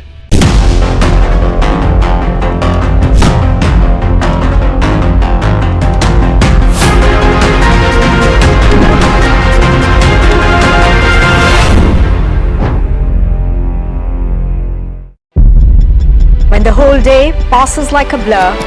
The news just whizzes past. And you're trying to stay informed. It is our job to bring you news that truly matters. At Profit 360, we cut through the clutter. The Wall Street deals, finance and policy news that could shape your tomorrow. The newsmakers, the trendsetters, and the innovators. In 30 minutes, we've got you covered. So stay ahead, stay informed, and stay profitable with Profit 360.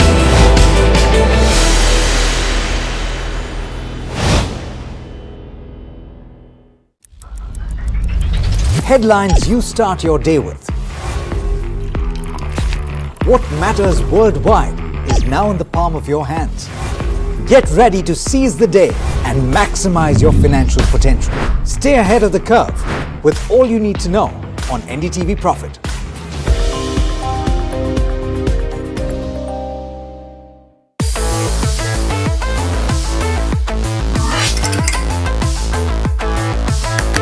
Listen to the voices of reason as they talk about corporate health and investing principles with me, Neeraj Shah, on my show, Talking Point.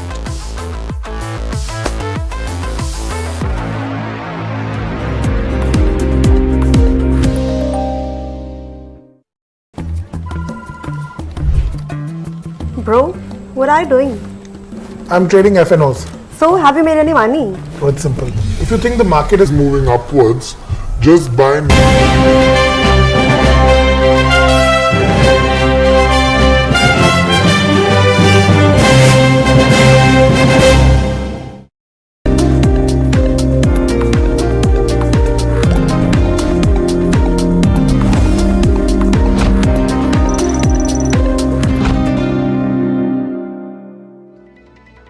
Back with India market close, and let's get before we get to this, let's just get the intraday of the Nifty, because for whatever it's worth, we are now above 24,000 on the Nifty. So should pull up that piece before we get to this. Not that it's big solace, but I think today the street was scared that we will close below 24,000. If you remember, viewers, Kush Bora in the morning said that if a close happens below 24,000, then it's a big negative. Now again, different people may view this differently, but you certainly view this as an afternoon of a little bit of a recovery from the lows of the day, for whatever it's worth. So this is one part. I do want to see if we can pull up the European indices and just see what they are doing in trade today as well. There are some internal pressures, of course, because of which India has reacted the way it has. Europe is absolutely flat. So the world markets are not gyrating as badly as the Indian markets have corrected. So a bit of recovery that should be cheered for sure. Okay, we'll get to that and some specific stocks which might be bouncing. So we'll show you some breakout alerts as well. But before that, I think an important piece to note is what the what the election, US election impact could be on the US Fed impact. So Gavekel Research has put out this note, and they put out the two scenarios. Obviously, Kamala Harris win versus Donald Trump win. Kamala Harris win, they say the Fed could choose to sit on its hands, not literally, but just do one rate cut. And even if they do that and then do anything further, Democrats won't bash the Fed for exercising its autonomy, because that's their allegation that Donald Trump will harm the autonomy of the US Fed. Let's move on. So they say that if this victory happens, that the Fed may signal that further rate cuts will be data dependent, and the scenario is bullish for the US dollar and possibly for treasuries as well as growth stocks. Now what happens in the case of Donald Trump victory? Again, Gavekel view, but they say that the Fed will deliver the expected November cut, possibly following up with a cut in December, even if the economic conditions may or may not warrant it, because the Fed will want to show that it's autonomous. It is something that Fed has guarded very, very zealously, their autonomy. And if they don't do that, then it will open up the Fed to accusations of political meddling. They also say that it's uncertain whether Jerome Powell will choose to stay on after this victory were to happen or no. So it's really interesting, because this one election outcome will have multifold impact on multitude of things and not just the US economy, and hence it becomes so important to look at and analyze. You know, very, very interesting Neeraj, on what the Fed could do. I don't know if the Fed is going to change its stance depending on who is POTUS, and by 7th of November, you might not even have a full picture, because remember, it's possibly going to be quite a close contest, but we have also pulled up what the key promises are from both sides, and that becomes important as well. Trump, for example, is saying universal tariffs on all imports from all countries. He wants sweeping immigrant deportation programs. He wants to deepen corporate tax cuts, so that perhaps good from the corporate's point of view. Kamala, on the other hand, Kamala Harris wants a hike in corporate tax rates, a federal ban on price gouging in the grocery sector, and she also wants subsidies and tax credits for housing, childcare, and other segments like that. So which one is better for India, which one is worse, really becomes a big question. Siddharth Kemka joining us now, Motilal Oswal Financial Services. Siddharth, great to have you on. A bit of recovery in the market perhaps in the last few minutes, but do you think that you will wait and watch before saying that there is some relief happening? Yeah, hi, good afternoon, Tamanna. So if you see, yes, I think what Neeraj was saying, that the entire street is hoping for a close above that key psychological level of 24,000. But nonetheless, today's market definitely shows the weakness, the inherent weakness that we are going to witness. So I'm not too sure how the technical levels are going to support, but definitely if you look at from a fundamental perspective, there is not much of support. We are in the midst of the earnings season, and we did an interim review of shorts for the coverage companies, and for the 166 companies that are within our coverage, we saw earnings declining by about 8% for the quarter so far, which is lowest in the last 17 quarters. So you can see the kind of pain we are seeing in the quarterly results, and the pain is also there in a lot of large cap names, and we have seen the punishment that the market has given. So I would hold on to my horses and say that the market is likely to consolidate for some more time. There are global headwinds in terms of who will become the next US president, what will the US Fed do, and following that we also have the RBI, and when will the RBI rate cut cycle start. So I think the major event trigger for the market would be the budget, which would now be only in the 1st of Feb, where we could find some solace in the terms of the government spending, which has been lacking in the H1 of this financial year, and which is a major factor driving the slowdown in the economy. So I would say that the market is likely to consolidate for some more time. Okay, so Siddharth, is there anything that you would want to pick up right now? Some of the heavyweights really getting pummeled today, especially on the banking side. You have RIL as one of the top losers. Would you wait to find the bottom in this market right now as far as the heavyweights are concerned? So it's very difficult to say where the bottom is. My approach would be to look at the results. Companies where the results are already out and they have come out good, that is the space or pockets where I would like to be in. For example, we got very strong numbers from ICICI Bank, so I would say that that's a good stock to keep accumulating. It's very difficult to keep an hazard on what the results may come, and we have seen the kind of disappointment and punishment once the results are out, and even a slightest of miss, the market is very harsh this time to kind of punish any disappointment in kinds of numbers. So clearly, wherever the results are out, which are strong results, valuations are comfortable, those kind of pockets are places where I would start looking at accumulating over the next few weeks. Okay. Kunal, just one quick follow-up to you. This little bit of a bounce that we've seen from the lows, right? We are no longer 2% lower, 1.23, 1.25%. Are there any stocks which are showing strength which interest you enough to make a small trading position on the long side?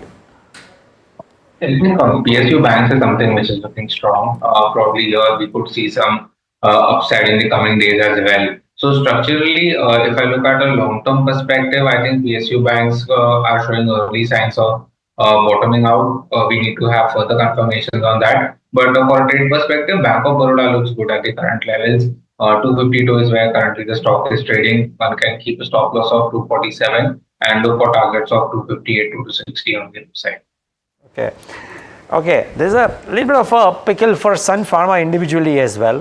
The stock has certainly fallen post the US court putting an injunction on the launch of one of the company's drugs, apparently in the hair treatment space. Varsha Johnson with the details. Varsha, 2.5% lower. Is this a big deal or is this a one-day event that will pass?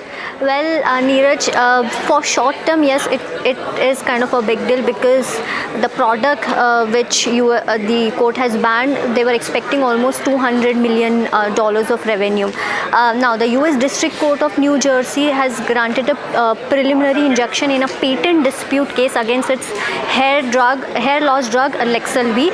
Now, Sun Pharma cannot launch this product until court ruling or patent expiry. So basically, the company has disagreed with the decision and they plan to appeal further. Now, US FDA had given approval to Sun Pharma for this product with plans for July to August launch, and the expected sales were around $200 million over the next few years. Now, just to give a background, Lexelvi was initially developed by Concert Pharmaceuticals, which Sun Pharma acquired in Jan 2023 for $576 million and so basically because of this product, management was expecting good revenue from this product, and even analysts were expecting almost $200 to $250 million of revenue from this product. So maybe the launch will be delayed. So because the expiry of the patent is around December 26, so they won't be able to launch this product before that. But a few of the brokerages are actually bullish on this company. So for example, Citi has maintained buy with target price of 2080 with upside potential of 12%. They say that the delay may impact the near-term earnings of 3 to 6% of EPS, and they may impact competitive dynamics as well. While MK has a buy rating with target price of 2,350, upside potential of 31%. They say the Lexelvi's EPS contribution in FY26 will not be that meaningful considering launch-linked costs, but patent expiry and potential settlement will support FY26 launch as the base scenario as per MK, and they are expecting $40 million in FY26 from this product and $124 million in FY27, which is expected from this product. So overall, for short term, yes, the pain will still persist. Okay, Varsha, thanks a lot for that. A specialty segment comes under a bit of a cloud. Siddharth, anything on Sun or any other pharma names? I mean, this is a setback, but pharma is technically defensive. Did I hear you say that? And therefore, my question to you is there a pharma company back on results otherwise that you like? Also, if you have a view on Sun because of this development. Yeah, so Neeraj, yes, I think overall, if you look at from a results perspective, healthcare